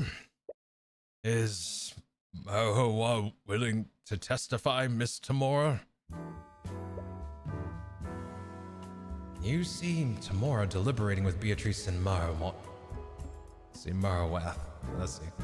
Maranath. You know what? Yeah, Maranath. We'll go with that. You see Tamora deliberating with Beatrice and Maranath. You can't hear what they're saying, but they're clearly in a disagreement with one another. Welcome back, Haya. Welcome back. Maranath, in particular, seems to be the most vocal about his displeasure. Your Honor, unfortunately, Maranath is unwilling to testify. Why the change of heart? My client's familiar may be a demon, but he's afforded the same rights as any other person. He is not obligated to testify. You look at Maranath, and he's grinning his very sharp teeth together. For some reason, he appears to be looking at you with intense hatred. Defense Lasty. Defense Attorney Lastiel, I request OT pay for dealing with the you know what? That wasn't in your initial contract, so granted. Why are they being so secretive all of a sudden? A witness can refuse to testify to avoid incriminating themselves, but a refusal to testify is suspicious in and of itself. Samora had no issues with Beatrice taking the stand earlier, so why would she change her tune when it comes to Marinath? And despite what she said, Marinath seems like he disagrees with their decision the most. Is it possible that he's the weakest link of the three of them? If so, he may be the key to implicating them. In accordance to the legends, demons take great pride in their ability to deceive and corrupt people. You wonder. I see. Marinath is well within his right to refuse, if that's what he truly wants. It is. Well, I suppose it's for the best. I doubt he'd be able to corroborate your story at all. Marinath grins his teeth together. Marinath grinds his teeth together. It sounds like metal grinding on metal. Considering his diminutive figure, I don't blame him for being a coward. Mr. Cuthbert, could you please refrain from provoking the literal demon? Oh, it's fine, Your Honor. He can't do anything without his master's word. And between him and the defendant, it's clear that Beatrice is the brains of the operation.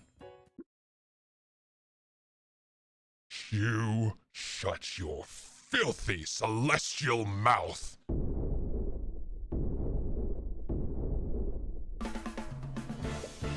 Marinath, what are you doing? I will not stand here and be insulted by a bloody Heavensborn. Heavensborn? I am still within my contract and I will not flee from the likes of him. You want my testimony? I'll give you my God's damn testimony. Objection. Your Honor, my client does not consent to having her familiar testify. Samora, didn't you say earlier that Marinath is afforded the same rights as any other person? He has a right to refuse to testify, but only he can decide if he wants to exercise it. And he's clearly intent on giving it. So, Marinath, why don't you testify about what you were doing during the night of the murder? Gladly.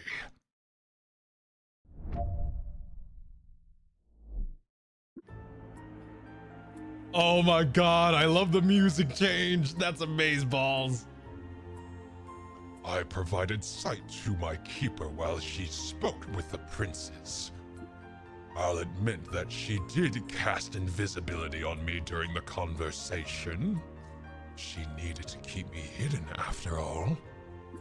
But I never left the room where my master was. Nor did I steal the sword of spell eating. You have nothing on me, Heavensborn. Line. You have nothing on me, Heavensborn. You don't even have proof that I entered William Frega's study. Do you honestly expect us to take your word for it? Or do you have any evidence to support your alibi? I only speak the truth, Heavensborn. There were mages other than my keeper that could have stolen the sword. And by your own admission, none of your witnesses saw me on the night of the murder. The one lacking evidence is you. He has a point. You still need definitive proof that ties him to the murder. Presenting contradicting evidence might not be possible. However, he's clearly lying in his testimony. There's something strange about the way he's speaking. Why is he pausing so much? You're not seeing any thoughts through the eye, but perhaps you can try to interpret the meaning of his words. All right.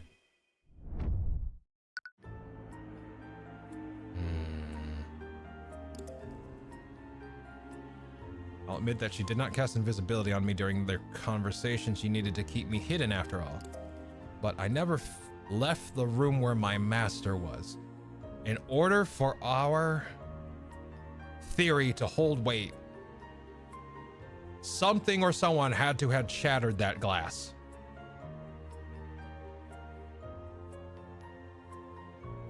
I'm gonna press him on this.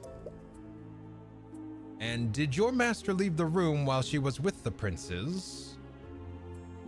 No. I'm sure you remember, my keeper was under careful watch of the Kingsguard and Lucio Steelwind. And you're maintaining that you never left the ballroom? As I said, I never left I left the room where my... Line. As I said, I never left the room where my master was. He has a habit of pausing before he responds to you, but it only happens sometimes. Is it some strange demon accent, or is it something else?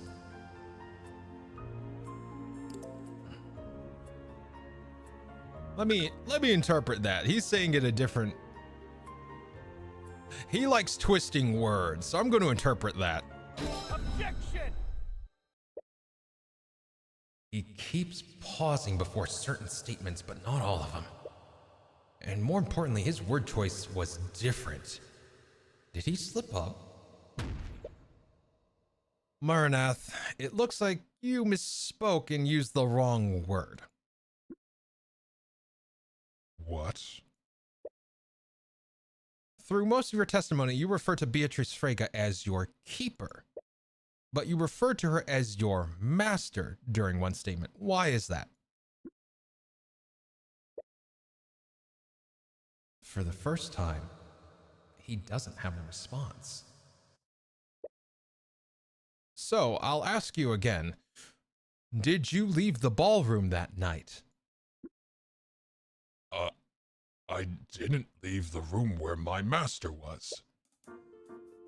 He's using that word master again, even though you pointed it out. Why isn't he correcting it? Does that mean he's intentionally using that term? If so, why? Hey, Serenia, how you doing? Welcome in. Does Insomniac dance? And oh God, I feel that. Jesus Christ. It's nice to see you, Serenia. I hope you're doing well. Welcome in. Welcome in. We will always have room for you here. We always have room for you. Come on in and join the Insomniacs. Come on in. pull up a chair. Good to see you. It's nice to see you too, Serenia. Let's see. Is she suppressing what he's saying? Yeah, I'm wondering if she's actually suppressing him. Yeah, I feel that too. I feel right at home. Good, good. Warm up by the fire, get a snack, and let's uncover what the fuck's going on here, because Jesus fucking Christ, this case is crazy.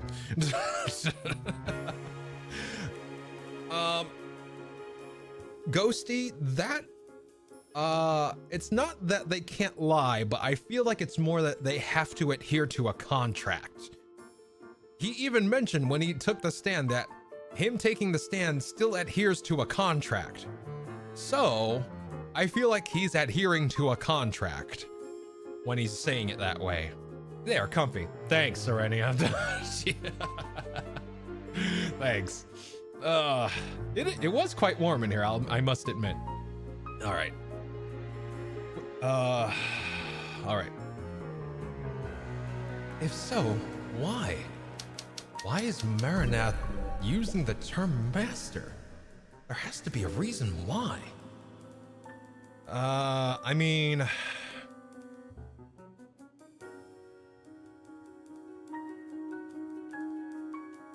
That's why.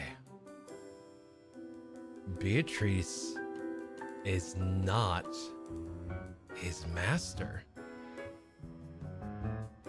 That's gotta be the case. Beatrice is in a contract. Wait. How do I make that make sense, though?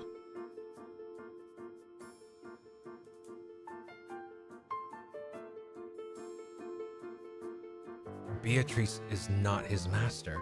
That's why there's the change. You didn't leave the room where your master was, which is true.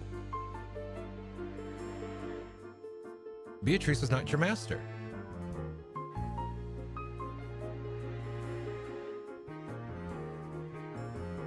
Is not Marinath's master. Bingo! That's it. Okay, if you take his word at face value, the master he is referring to is not Beatrice.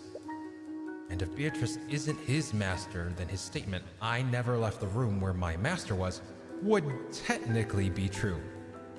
You are technically correct. The best kind of correct. There's a lot of that in this game. You are technically correct. The best kind of correct. Points if you, with the exception of Korg, because I know Korg knows that where that's from. I know Shay know where that's from. If anyone else know where that's from, I'm giving you bonus points. Maybe even Serenia knows. I'm pretty sure even Serenia knows. Let's see. All right. But why even bother making that distinction? He clearly has no moral hangups about committing murder. He could have just lied. Why wouldn't Marwa simply lie?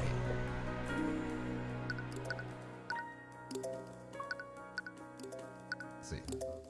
Why would Marinath simply lie? Oh, hold on. There we go. Why wouldn't Marinath simply lie? Demons apparently pride themselves on tricking and corrupting humans, so why wouldn't he just lie in his testimony?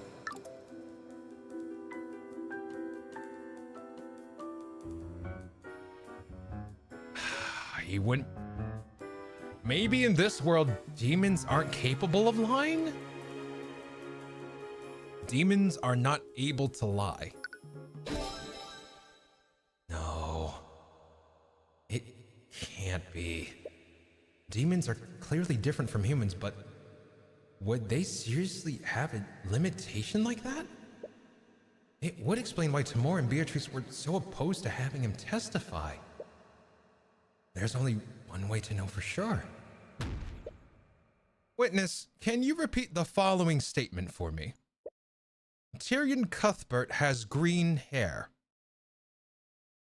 Tyrion Cuthbert hair is green.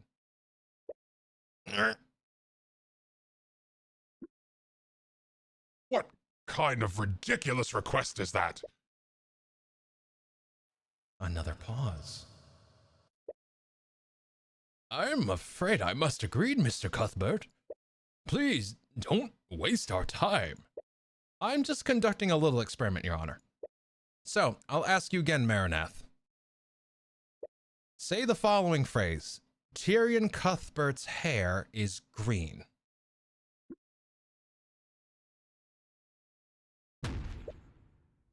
Your Honor, Cuthbert is clearly making trivial requests to stall for time.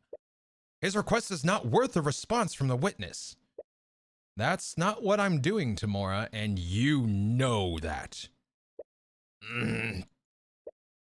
Marinath, we truly don't know much about demons aside from the stories told in myths. So, is it possible that demons are physically unable to lie? Damn it! I'm sorry, Mr. Cuthbert, but that seems quite ridiculous. Why wouldn't the witness be capable of lying? I genuinely don't know, Your Honor, but his testimony speaks for itself. He can easily refute it by granting my request. Say, Tyrion Cuthbert's hair is green, witness. You said it yourself. Tyrion Cuthbert's hair is green. That's not what I asked for, witness. Repeat the statement I told you word for word, nothing after or before it. Objection. Your Honor, the prosecution's argument is absurd. The witness is not obligated to fulfill such an outrageous request. I might be compelled to agree with you, Miss Tamora, if the witness wasn't clearly avoiding fulfilling that request. Well, we're all waiting, Marinath. You can easily prove me wrong by repeating my statement plainly. Oh, you filthy heavensborn! Say it, Marinath. Tyrion Cuthbert's hair is blonde.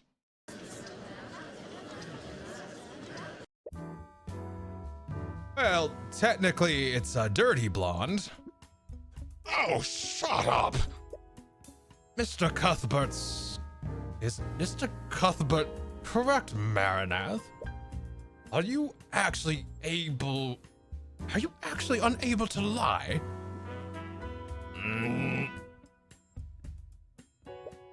I think his silence speaks for itself, Your Honor. Remarkable. I would have never have imagined. And with that, proving my case becomes a much simpler matter. Marinath, did you murder William Frege? I'm sure you understand, witness. Under these circumstances, staying silent is basically an admission of guilt. Beatrice Frege. There we go. All right, hold up. You have no reason to stay quiet, Marinath. Tell him the truth.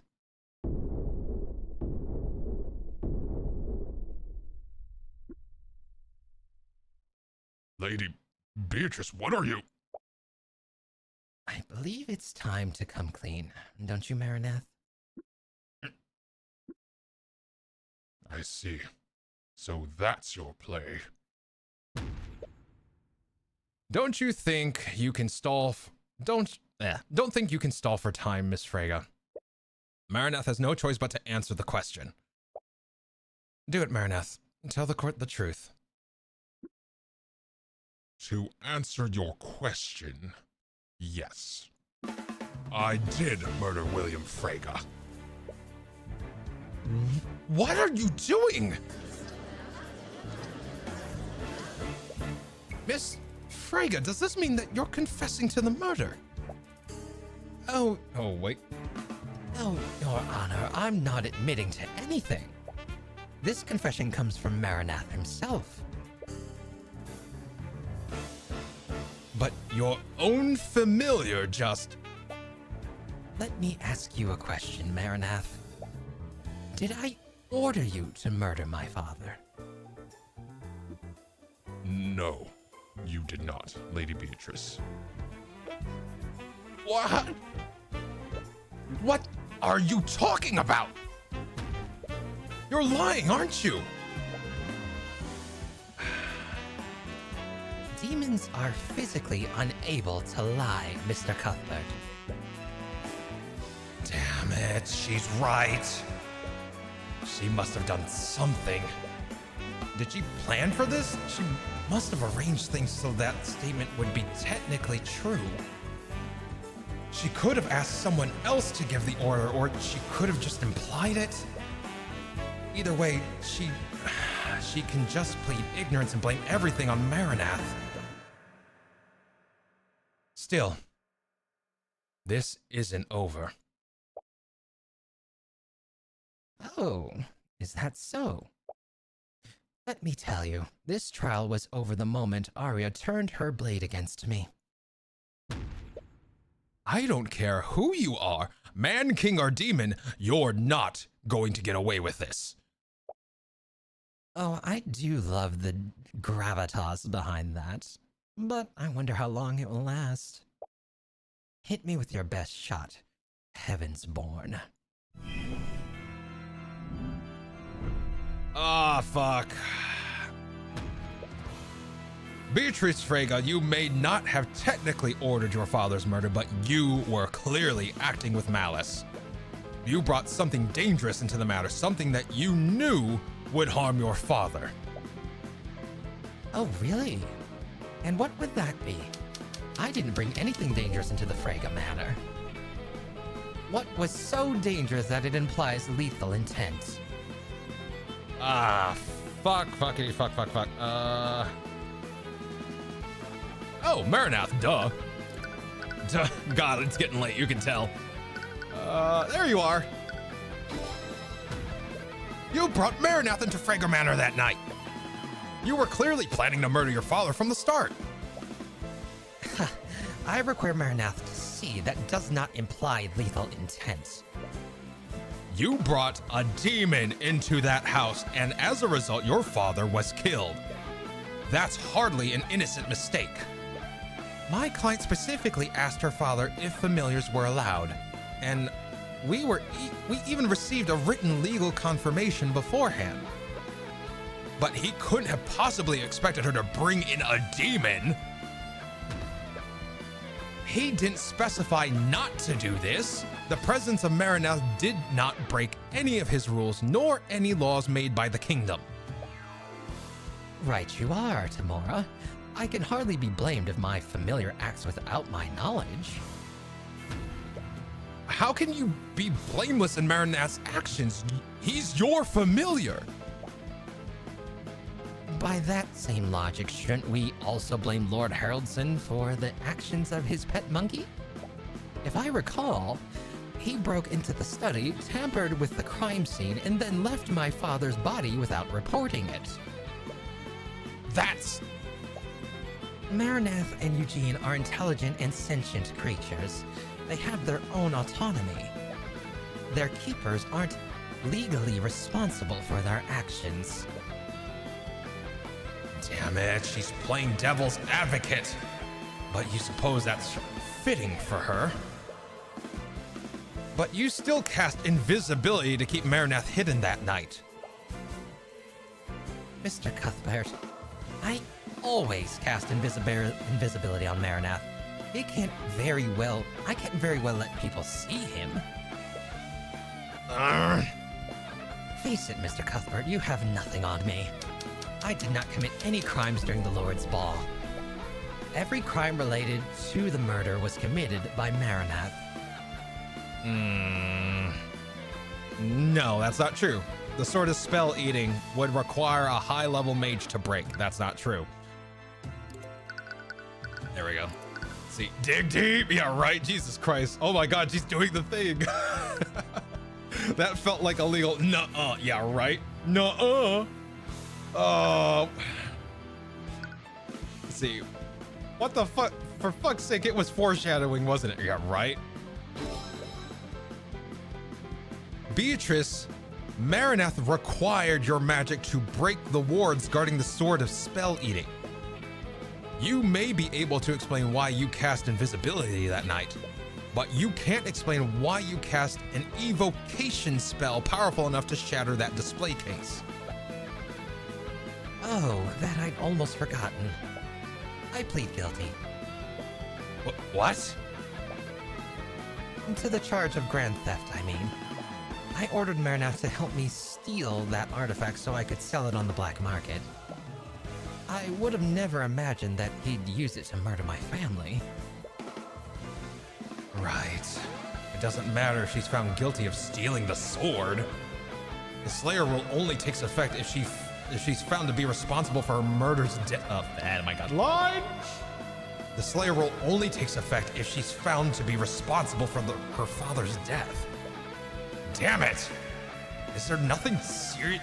Is there seriously nothing you can do? Marinath will take the fall on Beatrice's behalf. All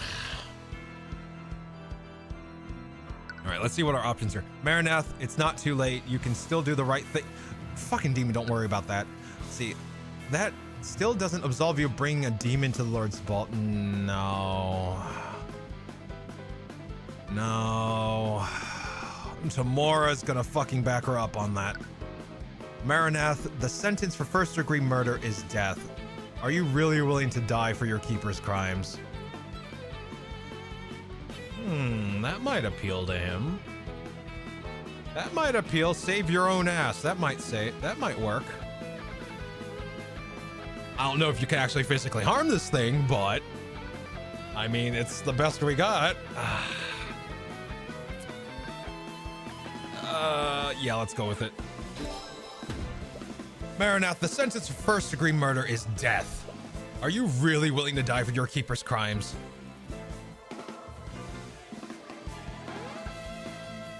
Oh, you stupid heavens-born demons never truly die. When our bodies are destroyed, we return to the abyssal hells. Hell? If I were to die in accordance with your laws, I would only return to my plane unharmed. What? Even if I could die, a fate much worse than death awaits me if I fail. That was an interesting thing he just said right now. Ugh, those three are a pain to argue against when they're together. You can't break Beatrice's confidence at all. So, do you have anything else, Mr. Cuthbert? I didn't think so. Your Honor, it appears we found the true culprit. I can't believe you killed my father, Marinath. I'm so cross with you. I should give my apologies. I won't do it again. Don't worry. Don't worry. I forgive you.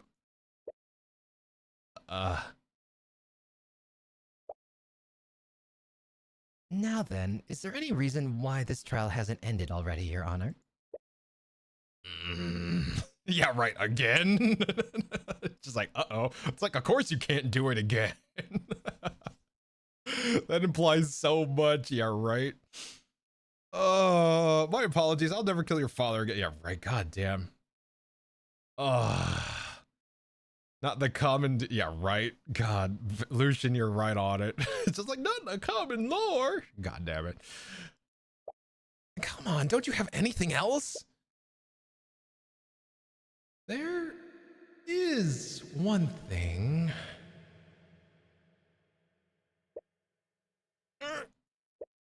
Damn it, not again. Oh, is that all you can do now? Glare at me.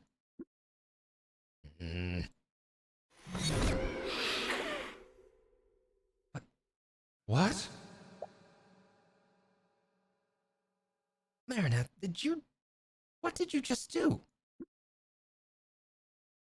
I've been watching him. He's been using an old celestial trick. But it's weak. Your divine gaze won't work here, Heavensborn. You! It looks like that was your last piece, Cuthbert. No, this can't be how it ends. Not after you come this far. What was it you'd like to say in these situations? Checkmate, Cuthbert. Well, I have to say this is one of the more eventful trials I've overseen. It was many things, if not enlightening. But I suppose it all ended the same. Come on, think of something, anything. While I find the defendant's actions quite suspect, I must agree with their argument. Aside from the theft of the Lord Harrelson's exhibit, none of Miss Frega's actions that night are illegal under Wyvern law. And there's no proof that the defendant is responsible for her familiar's actions. With these revelations, I see no room for debate. We will be taking a brief recess, and I will announce my verdict once we resume. Damn it! Is this seriously how it's going to end? After everything you've gone through to get here.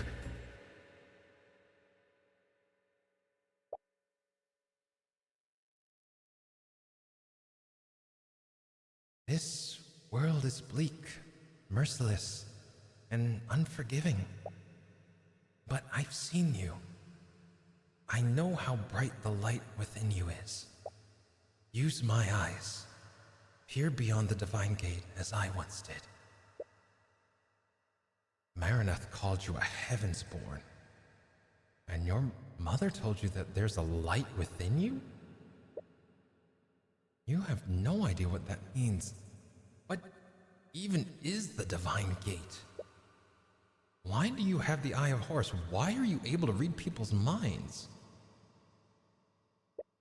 You've been so lost lately, but you thought you finally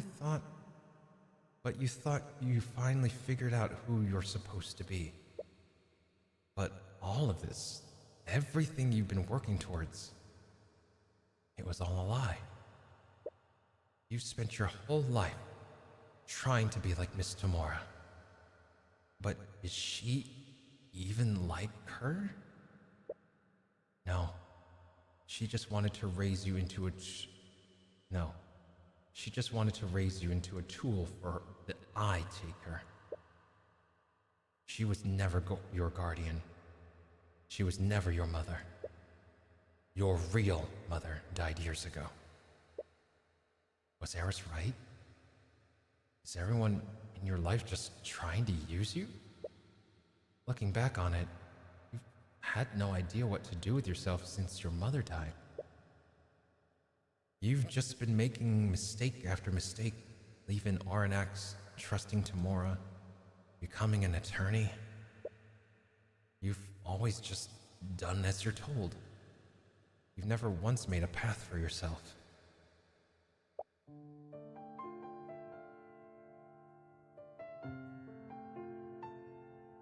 But you saved Celeste and Wallace and Dracogen, all when no one else would stand up for them.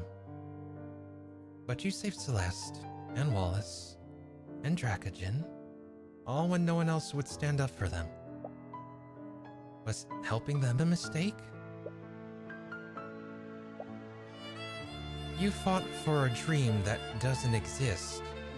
But that doesn't mean that you can't make it real. It's true that you followed Tamora's lead, but you've always done what you thought was right above anything else. You wouldn't have stood up to that criminal if you truly didn't know right from wrong. And you wouldn't be standing here if you'd just done what you were told. What do I do? I'm not going to tell you that. You already know the answer.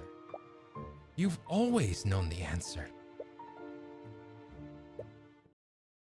You take a deep breath and relax your thoughts. How do you prove that Beatrice ordered Maraneth? Situations can seem hopeless sometimes, but there's always a way to win in the end.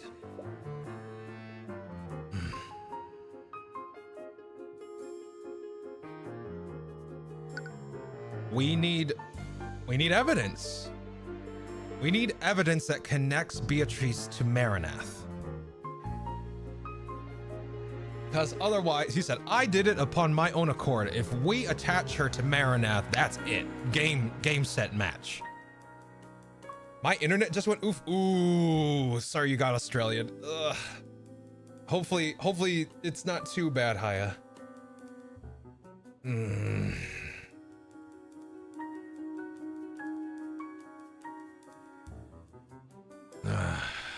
Okay.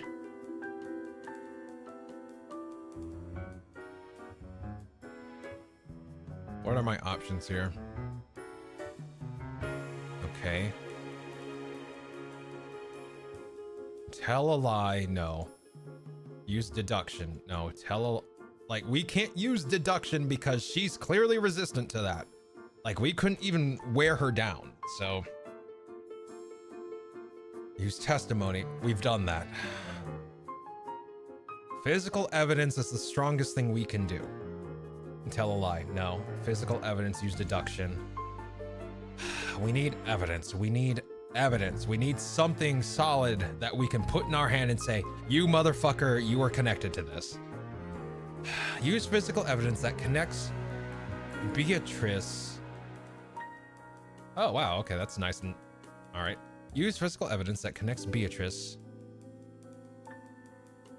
to Marinath. There it is.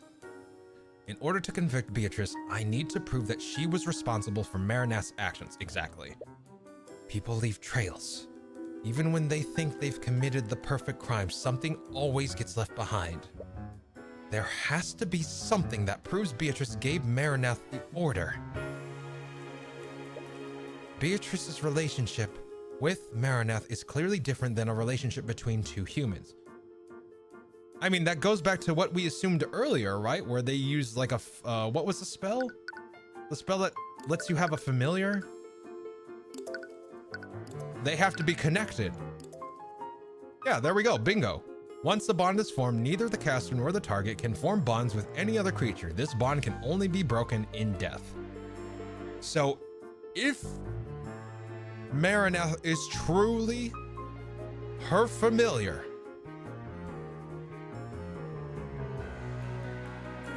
that means that we can use this bond to prove that. Okay. It looks like I just got Australian. Ah, shit. Oh, wait, hold on. My AD is kicking my ass out of the office. Good. Get your ass out of the office so you can rest. Go get some sleep. Get some sleep, Ghosty. Go home. Get better. Recover from your illness.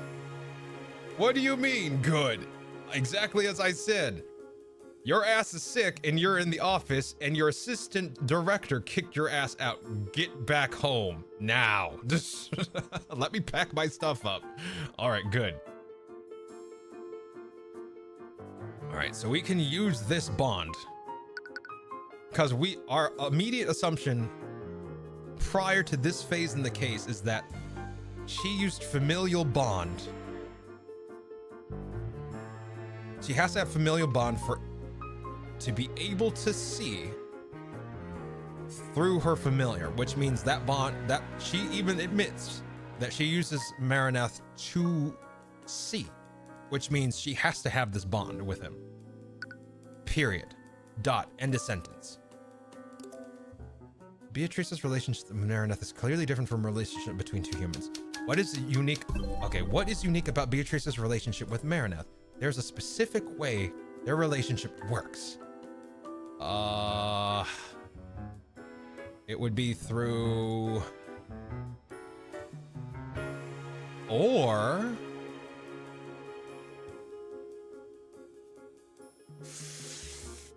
Marinath is a demon. Something stronger than that spell can be a pact. Yeah, what is their contract? Exactly, Shay. They might have a contract. She called her as her keeper, though. That's true.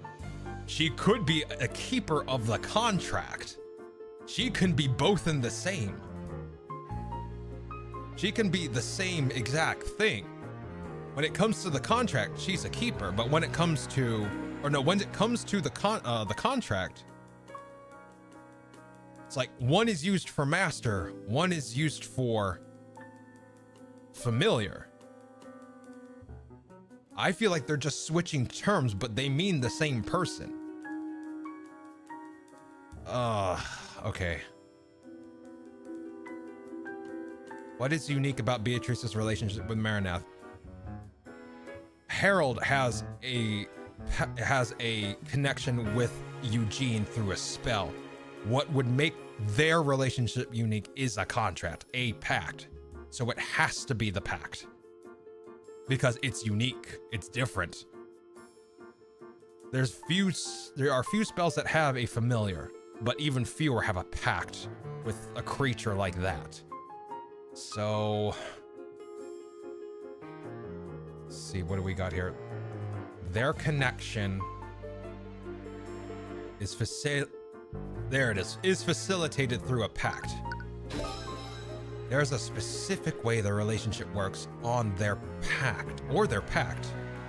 There's a specific way the relationship works, or their pact, as Marinath calls it. Wasn't there something that someone said, but what was it? Who told you something about demonic pacts? It It was Harold. Harold told us about that. Harold Haraldson. Oh, right.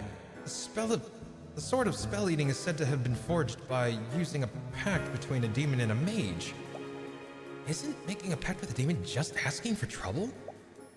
They'd definitely betray you the first chance they got. Well, legends say that demons often drafted blood contracts for this reason. Wait, do you mean, like, a legally binding document? The concept is similar, but once you sign a blood contract, both you and the demon are magically compelled to fulfill its terms. That's right. Beatrice must have made a blood contract with him. A legally binding document like that must describe how the relationship works. The Fate did tell you that Beatrice would never trust someone that she couldn't control.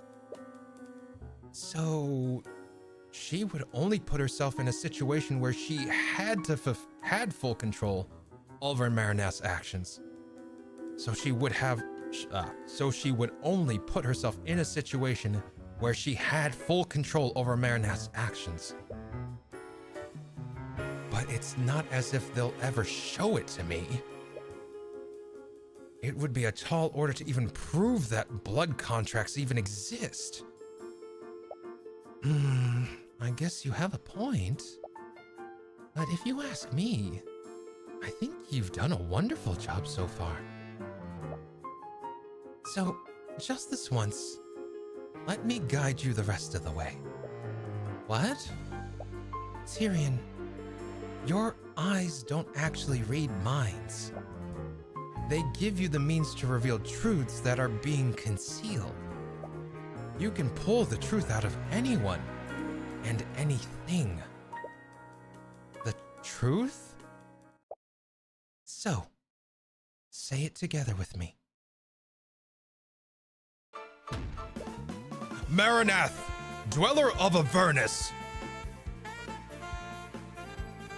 Wait, what are you doing? By the Eye of Horus, I issue upon you a divine edict. Release thy guards and manifest your blood contract with Beatrice Frega.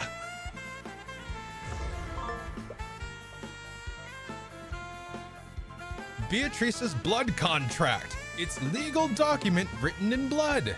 And it's also 50 pages long. Luckily, you somehow know the excerpt of the exact section you need. Marinath is prohibited from killing or injuring any and all humans.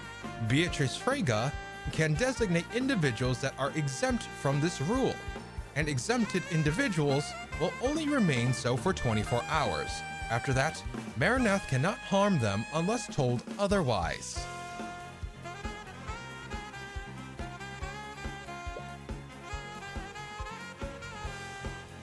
You did it, but how?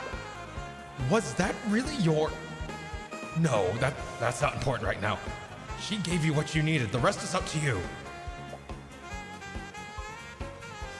What in the nine hells was that?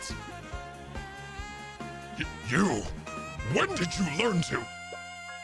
Mr. Cuthbert, what just happened? Your Honor, I just made the witness manifest their blood contract. You did what? Blood contract?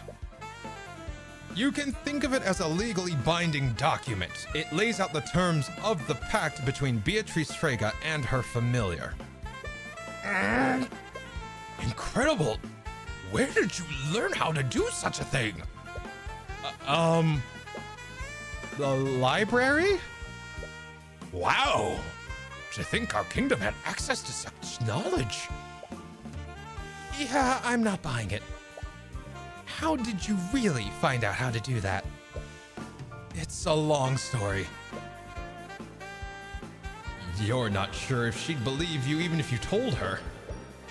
Anyways, the defense's argument is such.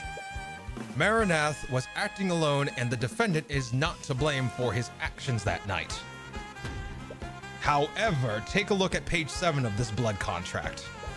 It specifies that Maranath is prohibited from killing any and all humans. There's only one scenario in where he can do so. And that's when Beatrice Frege designates someone to be exempt from this rule. You. Beatrice Frege, you didn't directly order Maranath to kill your father, but you implied it by telling Maranath that he could kill him. Not only that, you did so within 24 hours of the Lord's ball. Your intent was clear. You brought Maranath into Frege Manor with full knowledge that he could and would kill William Frege. And that is checkmate.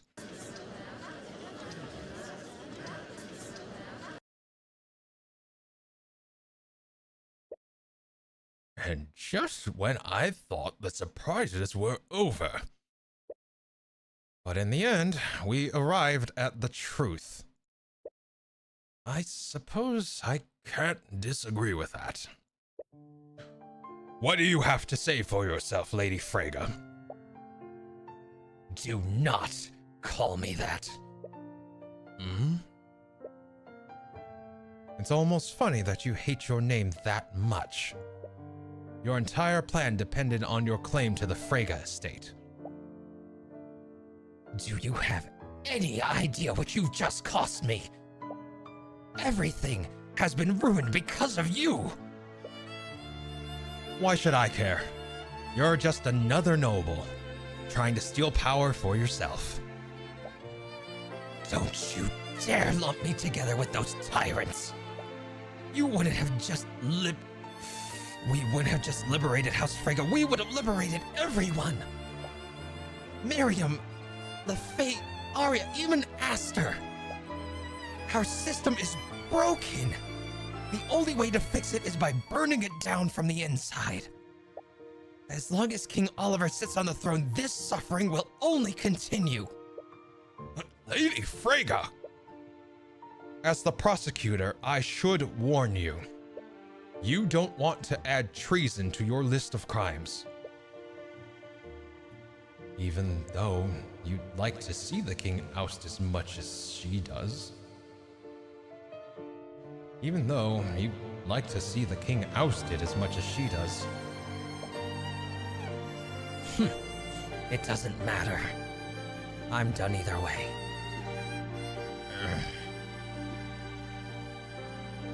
Heavensborn. Look at page 46 of the blood contract.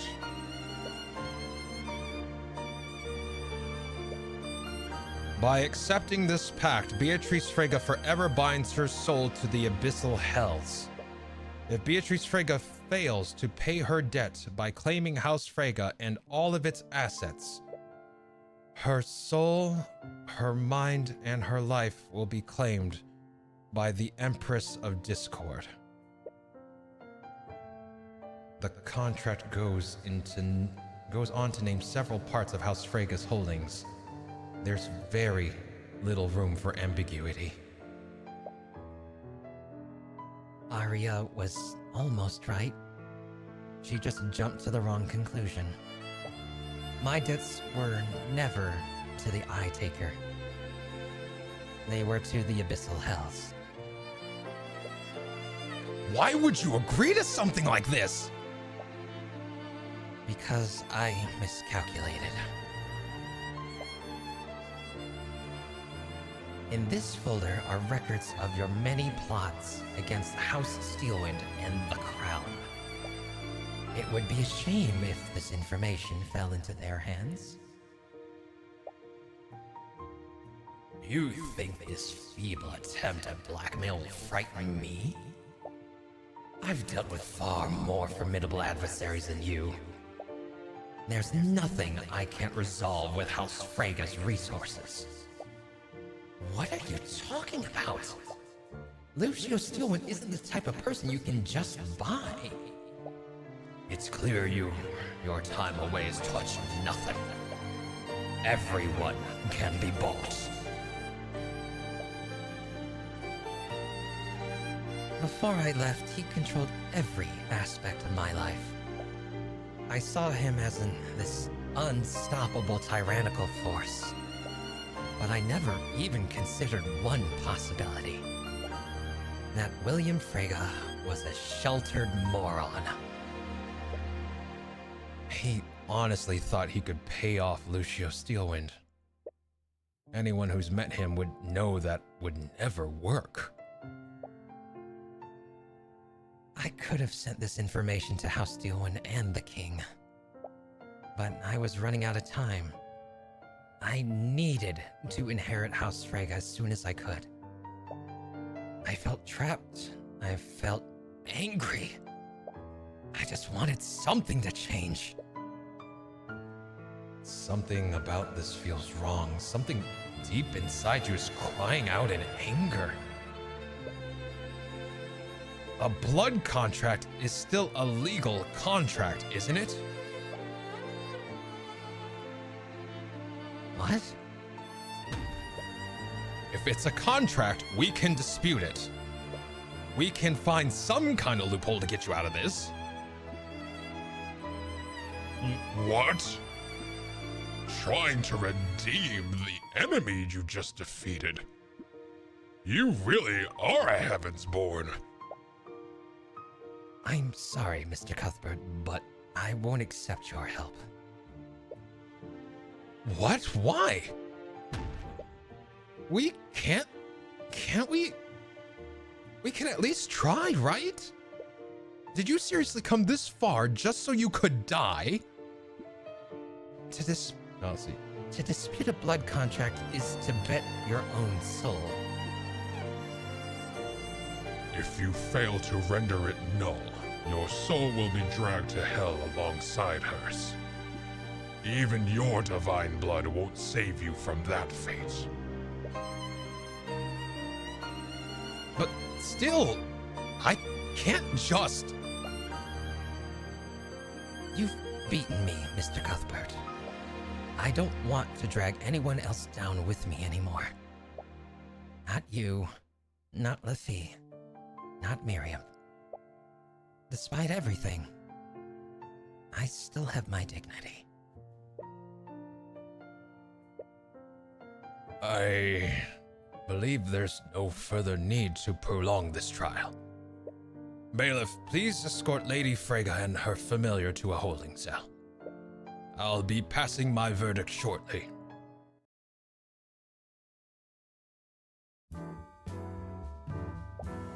Hey, are you okay? Yeah, as okay as one can be.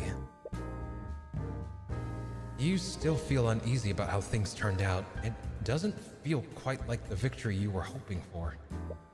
You fought against the demons, and you can't help but feel like you lost. Cuthbert, we need to talk. What's done is done, but the boss isn't going to take kindly to what you've done today.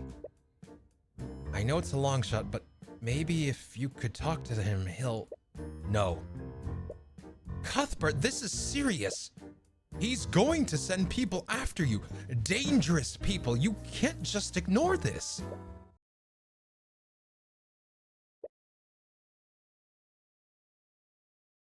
How? Ooh, there we go. Hold up. There we go. So one of these.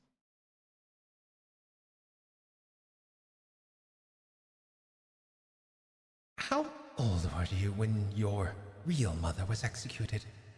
10 years old? Zamora was the adult in that situation. And what did she do? She fed you anger and hatred for the nobility, instead of allowing you to process your grief healthily. Zamora took you away from your only friends and isolated you from society. As a result, you never formed any other relationships.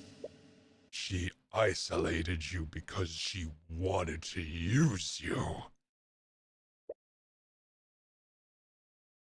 Please, just listen to me and shut up. Tyrion! How could you do this? How could you work with criminals?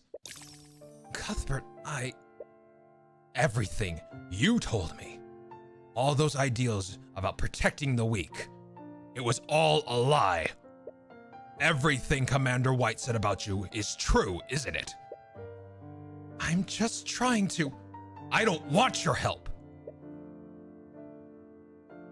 As you yell at her, your voice echoes throughout the lobby. Several people nearby turn silent. I gave up everything for you. My childhood, my home, my happiness. I left it all behind to chase the ideal that you told me you were fighting for. But it was never real, was it? You made me throw away everything, all for a goddamn lie. But I'll make it real. And I'll do it without you. Tyrion, As she reaches her hand out to you, you step away from her.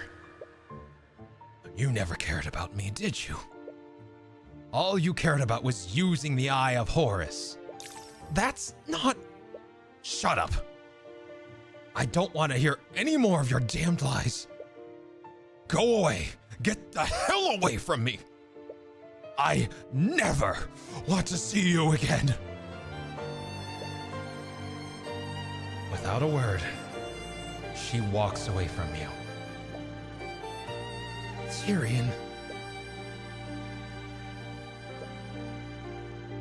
She reaches out her hand to hold yours again, but she hesitates this time.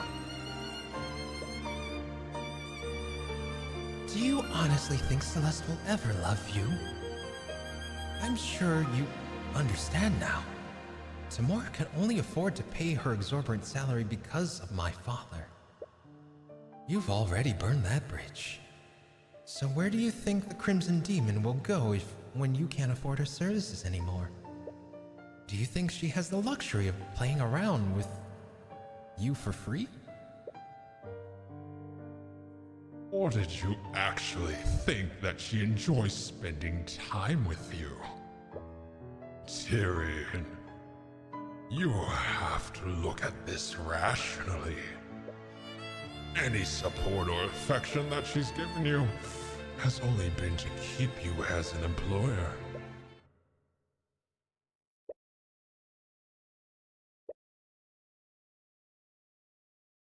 No. What? I can't believe it.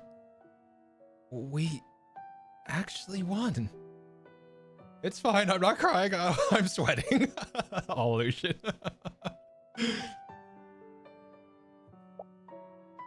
Tyrion,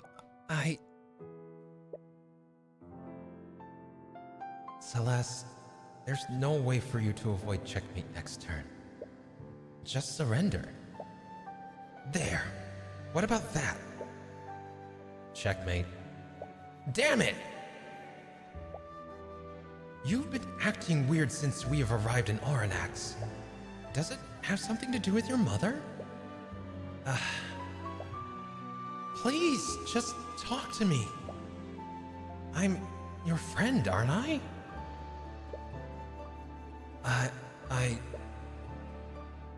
Your hands are trembling. Why are you so scared right now?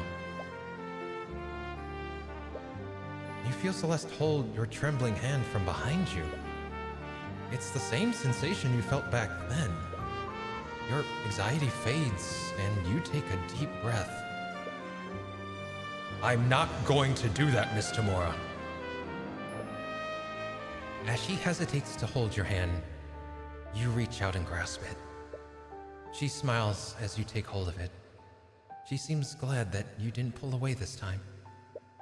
Without thinking, you pull her into a hug. Huh?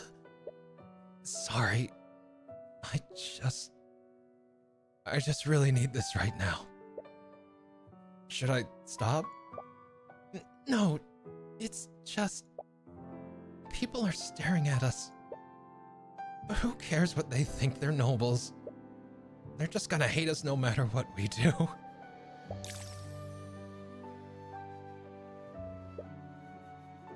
You're still unsure of what you're going to do next. But perhaps you don't need to. Even if Tamora's ideal was a lie.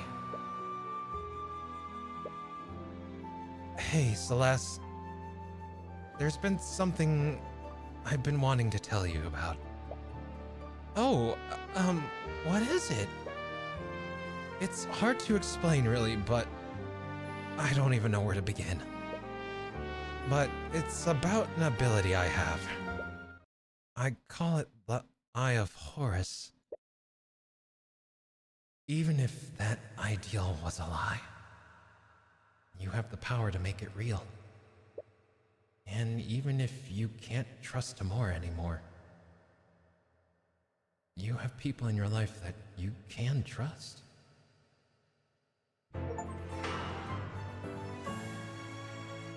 I am a literal celestial. Yeah, right. Jesus Christ. This is so sweet, DA. Last year I'm going to throw up. My hands are trembling because I don't know how to play chess. So this episode confirmed demons, angels, and that our MC was a literal... Our MC is literally a celestial. Like a D&D celestial, legit. Mother and father. Mother was an angel. Father was a human. So that is literally what Tyrion Cuthbert is. He is a celestial in D&D terms. Like they took so much inspiration from D&D. Like really. Hold on, let's see if there's an after episode thing. Let's see. All right, hold on. I'm gonna get Eris's stuff up because I know that's how that's gonna go. There we go. Ah. What a fine mess this is. That kid has completely and utterly ruined everything. As much as Tamora hates it, we're gonna need to put him in the ground. I don't think that will be necessary. Sorry, love. I know you're fond of him, but I can't let an insult like this go unanswered. He's gonna have to pay the price. I think you've misunderstood me, Father. I meant that this facade is no longer necessary.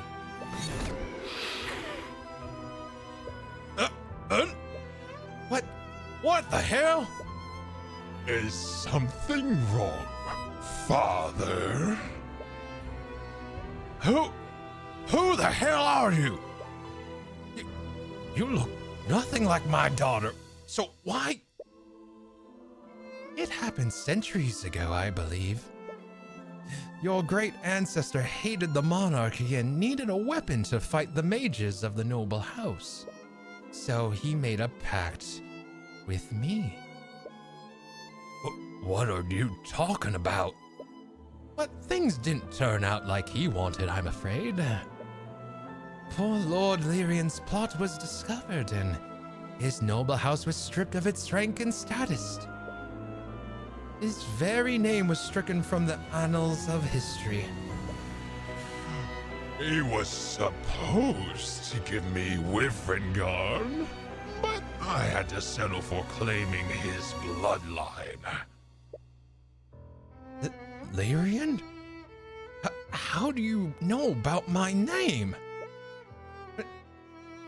No one knew about that name, not even my real daughter. I know it's been centuries, but I haven't forgotten. John?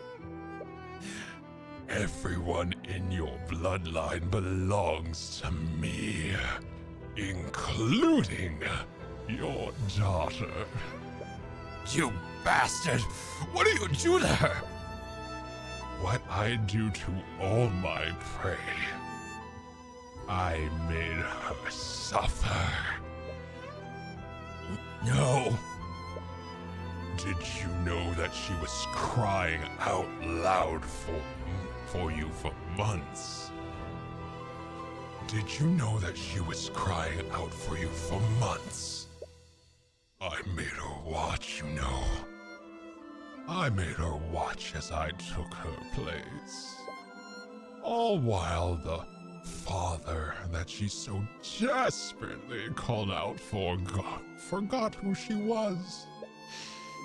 All while my minions slowly and painfully tore her soul apart.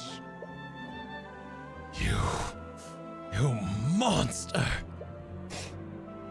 You God's damn monster! I enjoyed her torment while it lasted, but even that couldn't satisfy me. What I really crave is the blood of a celestial. What? That's what this is all about, that stupid kid. But I can't have you kill my dear Tyrion just yet. At least not until I'm done with him. You're God's damn demon! I'll kill you! This man is your enemy. Your life's goal is, and always has been, to exact revenge on him. What the hell are you talking about? I lost everything because of you. They kicked me out of the Inquisition because of your false testimony. What? Let go of me. You killed my entire family. I won't let you get away with this. What are you talking about? I didn't do anything. Hey, isn't that the noble who killed all those children? I heard he got released by paying off the judge. What are you all talking about? Get away from me! Don't lie to us. We know what you did. No, stay away.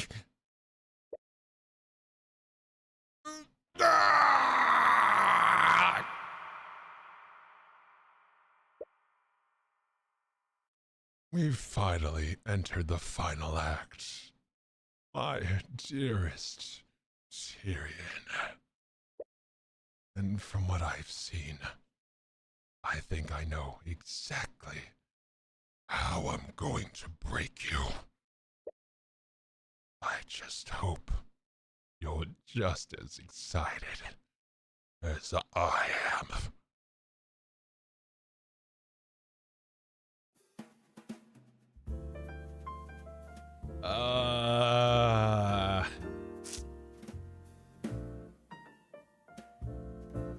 Well. Now, yeah, thank you, Shade. Now for some light jazz. Let the jazz take it away. Jesus Christ. Oh my God. What time is it? It is fucking almost 3:30 in the morning. Oh my God. This whole entire bloodline being bound to a demon thing reminds me of tieflings from Exactly, Lucian. Oh my God. There's so many influences from D&D.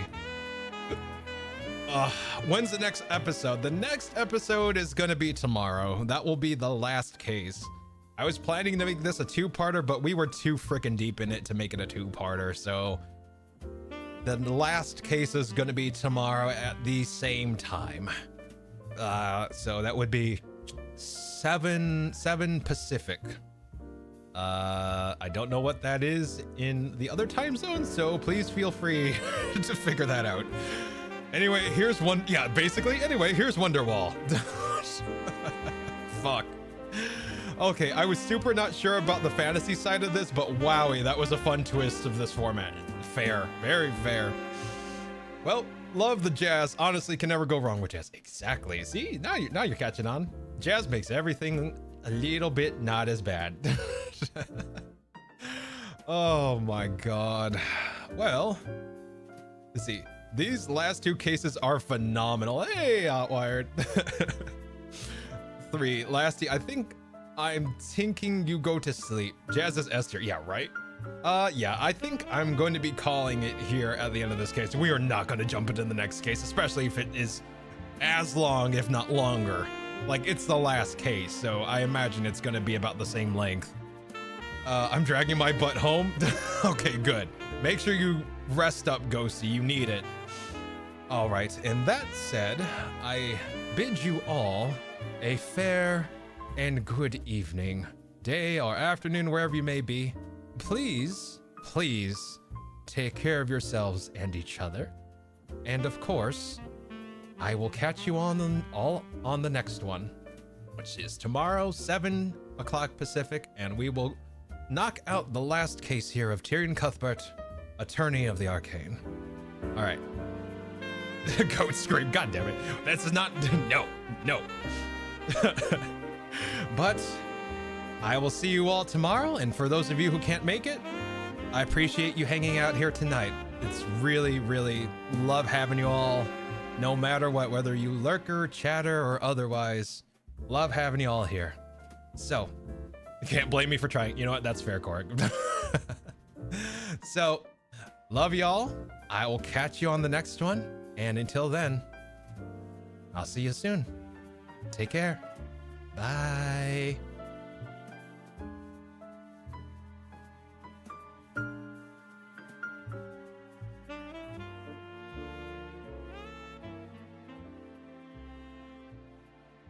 Also, yeah, fuck bots.